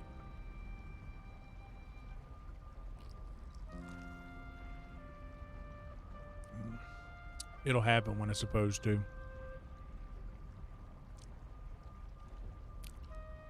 In the description of this video, it's if you reload, you'll have to reload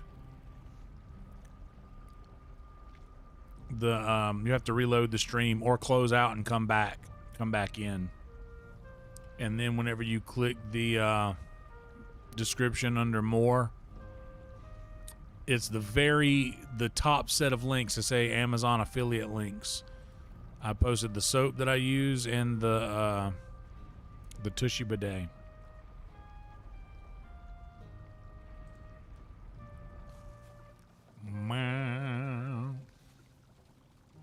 By the way,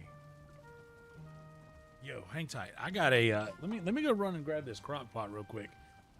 This thing is off. It's been on warm for a minute. Let me ooh, actually I'll take a video so I can show you guys. Hang tight.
Let me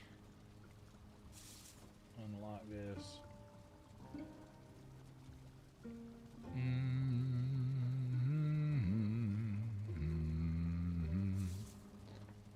And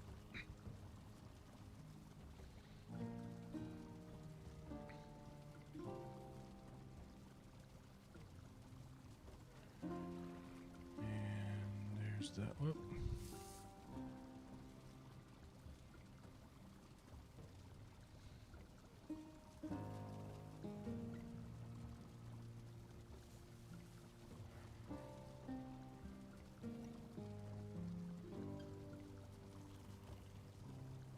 There we go.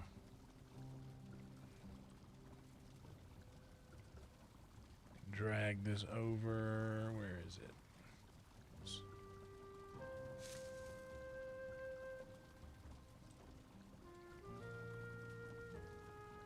Drag this over. Shouldn't take but a second, and then I'm going to show it to you.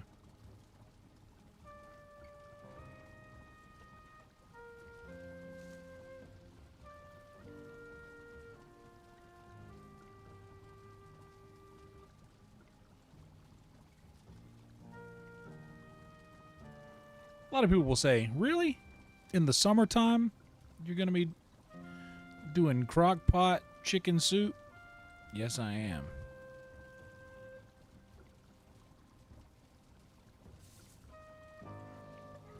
Okay, let me get... Where is my... There it is. We're going to make this... media player. Bam-a-lam. Here you go. This is what we're working with. This is the crock pot, guys. This is what I have in my kitchen right now. You guys get a nice shot of the meat slicer and the blender there.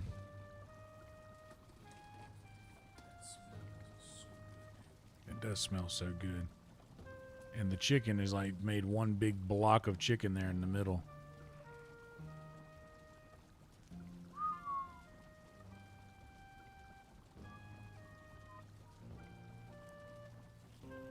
Would you look at that?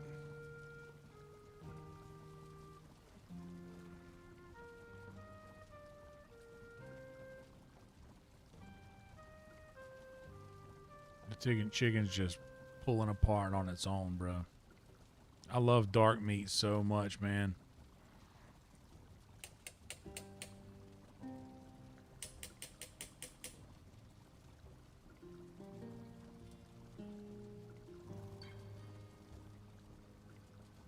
Just squeezing it just makes it just fall apart like that. And those carrots are still in there. Like I chopped them big enough to where they're holding their, even after being in the crock pot for like, I think 9.5 hours.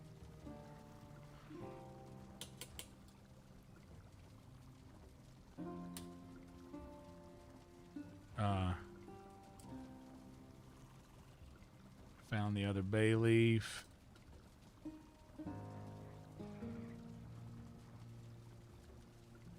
There it is.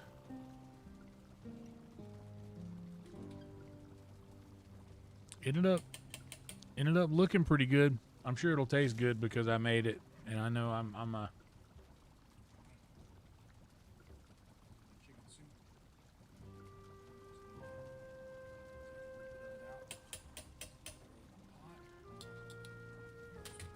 Those are the best types of tongs in my opinion.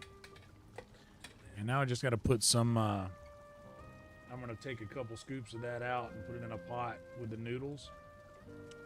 Because I don't put the noodles in there with it because then like it doesn't portion correctly. There's no like, it never comes out the way you want it to if you add the noodles in the crock pot.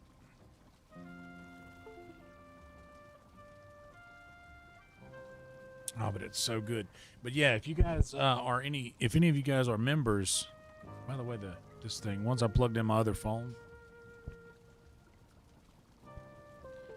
it stopped recognizing this phone as a camera.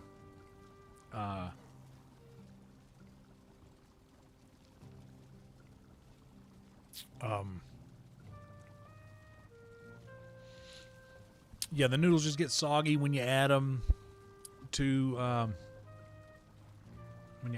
late. Was Bayleaf a Pokemon? I don't know anything about that.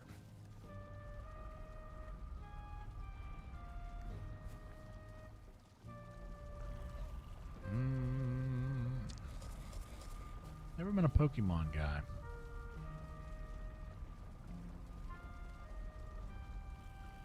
I think I've been the guy who's accidentally eaten a Bayleaf before. Bayleaf, take them away.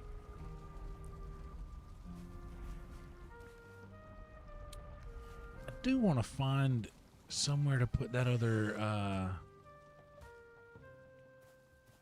portal. Okay, I was like, what is happening? It was saving. That's what it was. Do I have more barley? Bob Barley.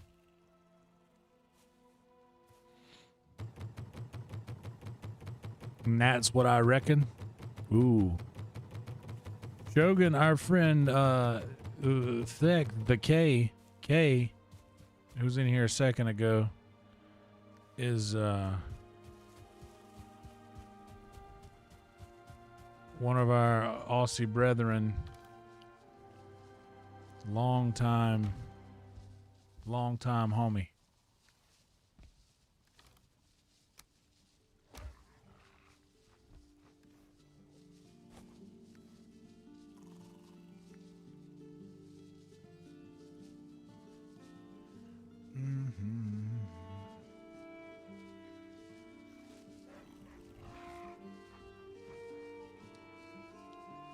Oh man.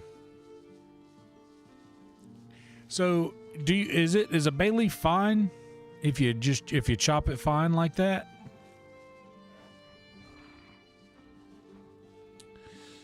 There's just too many hogs out here. I think them hogs over in the corner there, they want to get got. That's why they're hanging out in the corner.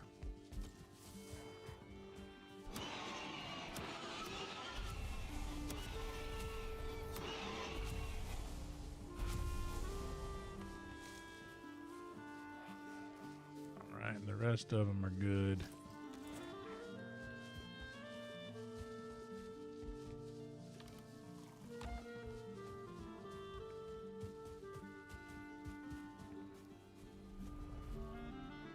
We talked about Sam Neill last night, dude. What a loss that was, dude. Like I literally I watched so much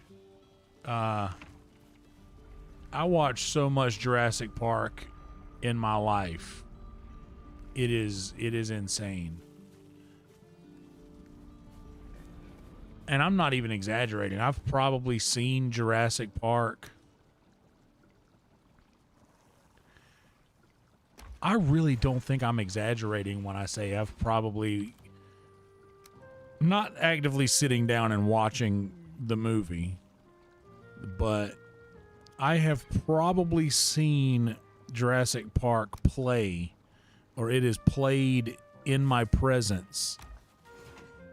Good Lord.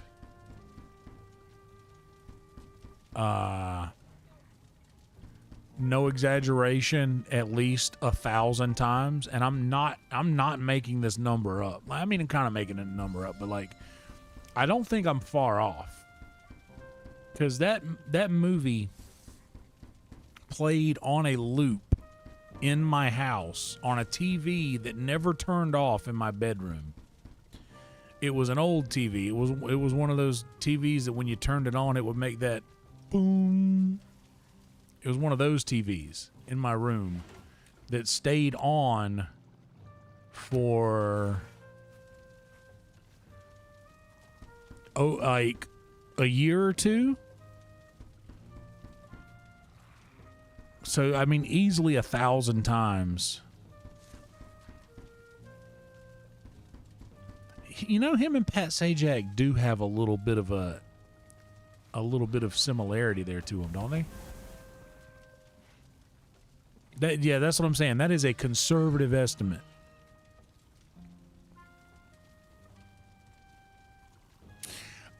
To be honest, Satch, that's okay. Now, my buddy Marcus, who was in here last night, he is obsessed with all things Jurassic Park. What in the world is that noise out there?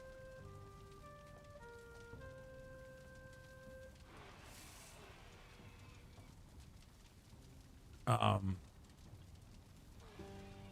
100%, dude. Like I would almost, I think I would pass a quiz on an exam on that movie. Any scene, any moment. Like I watch movies so aggressively that like there's so many movies that I don't even have to look at the screen to know what's happening. But out of all of the movies I've ever seen in my life, that movie has to be the one that I've seen the most. Now, when it comes to lyrics, dude, I don't know how I remember. Like, I'll get somebody at Secret Show that'll ask me to play something that I haven't even thought about in 20-something years. Like, somebody asked me to do Tiny Dancer a couple of weeks ago.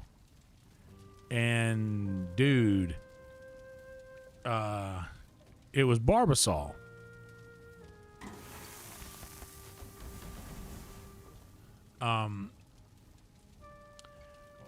Close Shave America, Close Shave Barbasol. But dude, somebody asked me to play Tiny Dancer, and I haven't even thought about that song in, 20 years or so. But I did it. Hold me closer, Tony Dancer. Bro, in the pandemic, during the peak of it, we stayed awake. We kept a Tony Danza riff going in the Kill Tony Discord in voice chat for, I'm not exaggerating, I think 16 hours. Where it wasn't even, we weren't using that song. We were just putting Tony Danza in so many other songs. It was so crazy. Dude, this last set, I'm excited for you guys to see that this week. The one that I did, that I just recorded and released this past Thursday. Dude, that crowd was in. They were in on it, man. I got them going. What flavor ice cream were they eating? I believe that it was, I know it was green Jello that she was eating. I don't know that it said what flavor ice cream that it was, but I want to say butter pecan.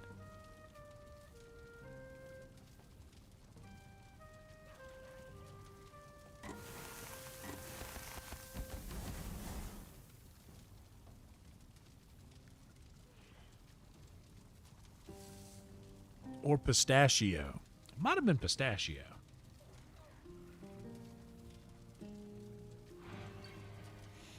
Green Jello.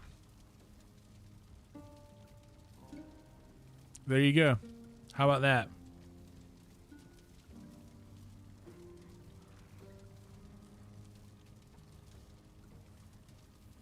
That's right. Oh, the ska version? Yeah, the ska Freebird was crazy. Yeah, there's little piggies out there for sure.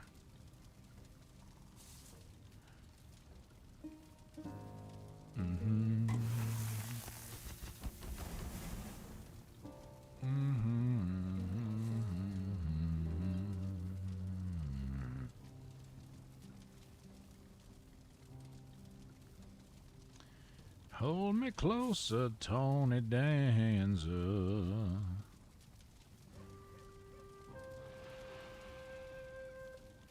Yeah, it's pretty crazy that Tom and Christina are getting a divorce, huh?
Wow, wow, wow, wow,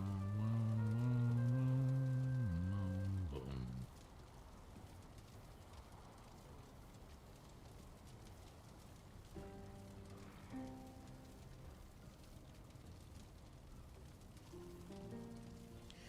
Yeah, dude, but the Marcus sent me this thing the other day where it is it was the entire it's like the Jurassic Park food flight, which is like you eat food that represents every scene in the movie. Like you'll like I don't remember the early scenes, but you have like the earliest stuff where you'll have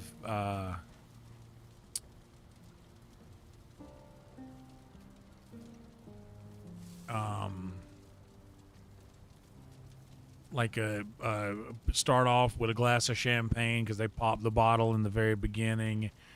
Then you'll have like dino nuggets over like dino nuggets and mashed potatoes or something, which represents the dinosaurs when they finally see them over in the thing. And one of them is Chilean sea bass. And then what was the meal? What was the meal after raptors eat cow? Chilean sea bass.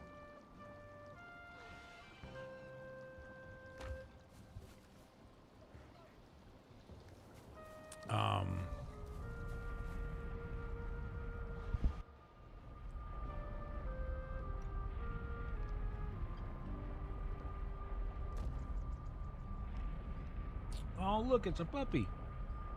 Hey, puppy.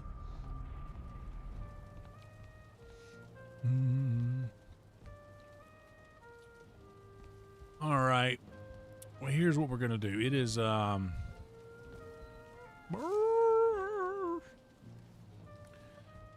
right, Delilah. Hey there, Delilah. I bet you are pretty hungry. Let me break apart some pork meat because I want you to eat it right here. I brought this back home for you, dear.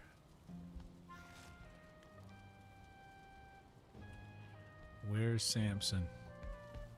Come over here, Samson. I have got a piece for you now, and I know that you're disappointed because you thought you were gonna just get it there. Don't worry, I've brought it down here for you. Oh, there's something to eat. Oh, there's something to eat. What's up, Shuggy? How are you doing?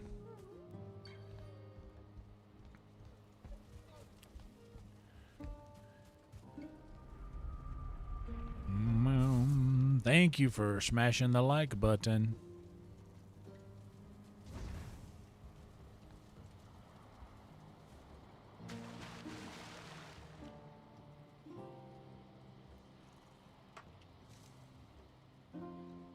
Alright, we're gonna just sit here in the hot tub and chill. We're gonna save game.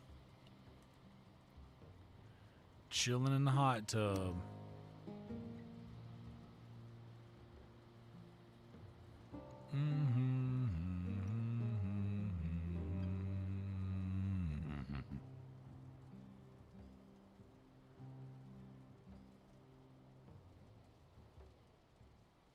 Yep, let's let that be it. Saved game. And for the second consecutive day, guys, we have surpassed 4 digits in the viewer column. 4 digits in the viewer column. And boy, this stream looks nice, doesn't it? With this beautiful high-speed internet that we have. What an incredible time to be alive with an average view duration of 1 hour and 22 minutes. 1 hour and 22 minutes. What's up, Nesbit? The great and powerful has arrived. Everybody be sure to subscribe to Nesbit. For sure.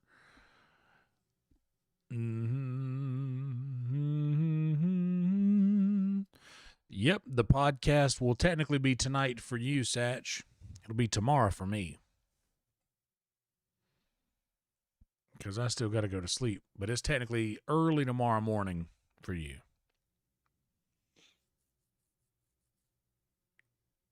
I think it's the whole there it is. There it is, Steve. That's it. I think it's the whole name, Nesbit. Yeah, dude. These last couple of streams have done well. I think going live at going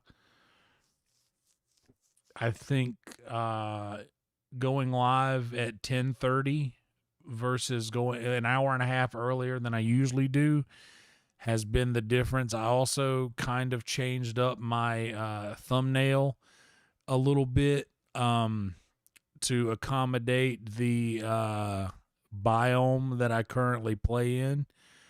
And my click-through rate has also improved. My last video, the click-through rate on my last video is 1.4%, which is awesome compared to how it usually is. And the one before that is 1.3%. It was the one yesterday was at 2-point-something%. So it has gone down since earlier today, but it was at 2-point-something%, but it's still at 1.4%, which having a click-through rate over 1% is very good, which is not very good compared to what it usually is. But that's a number that I don't even really care too much about, to be honest. But the number that I do care about is the average view duration, which is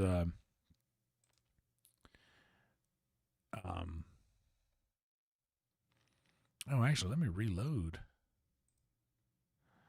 and see what it says.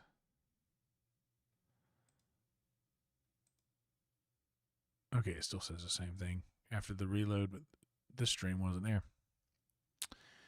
Hey now, don't dream it's over.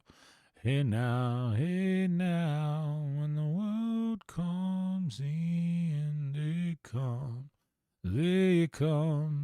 You know what? Our podcast co-host, Cozy Cow, is streaming right now, so we're going to go ahead and go see Cozy.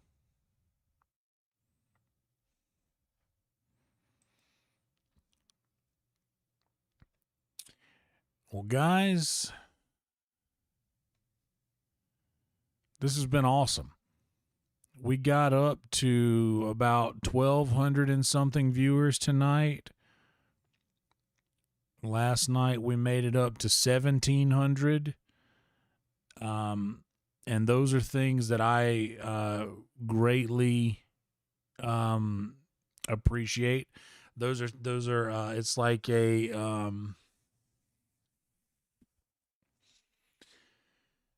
it's like a visual representation. It's like a visual representation of how you guys, or how I am accepted, or how I am how I come across. So I appreciate you guys showing up day in and day out. This is awesome. Thank you so much. Hell yeah, Kay. Appreciate it, brother. And thank you so much, Shogun.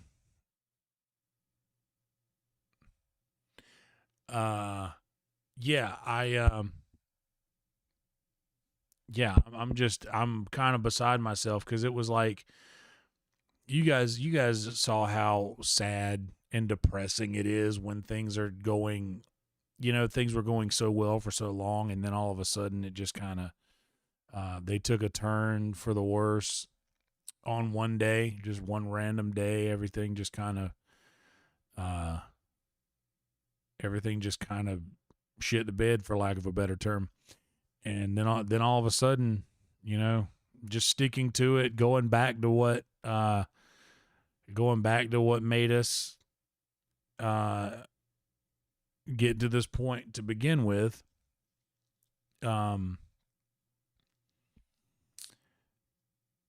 is what got us to where we are now.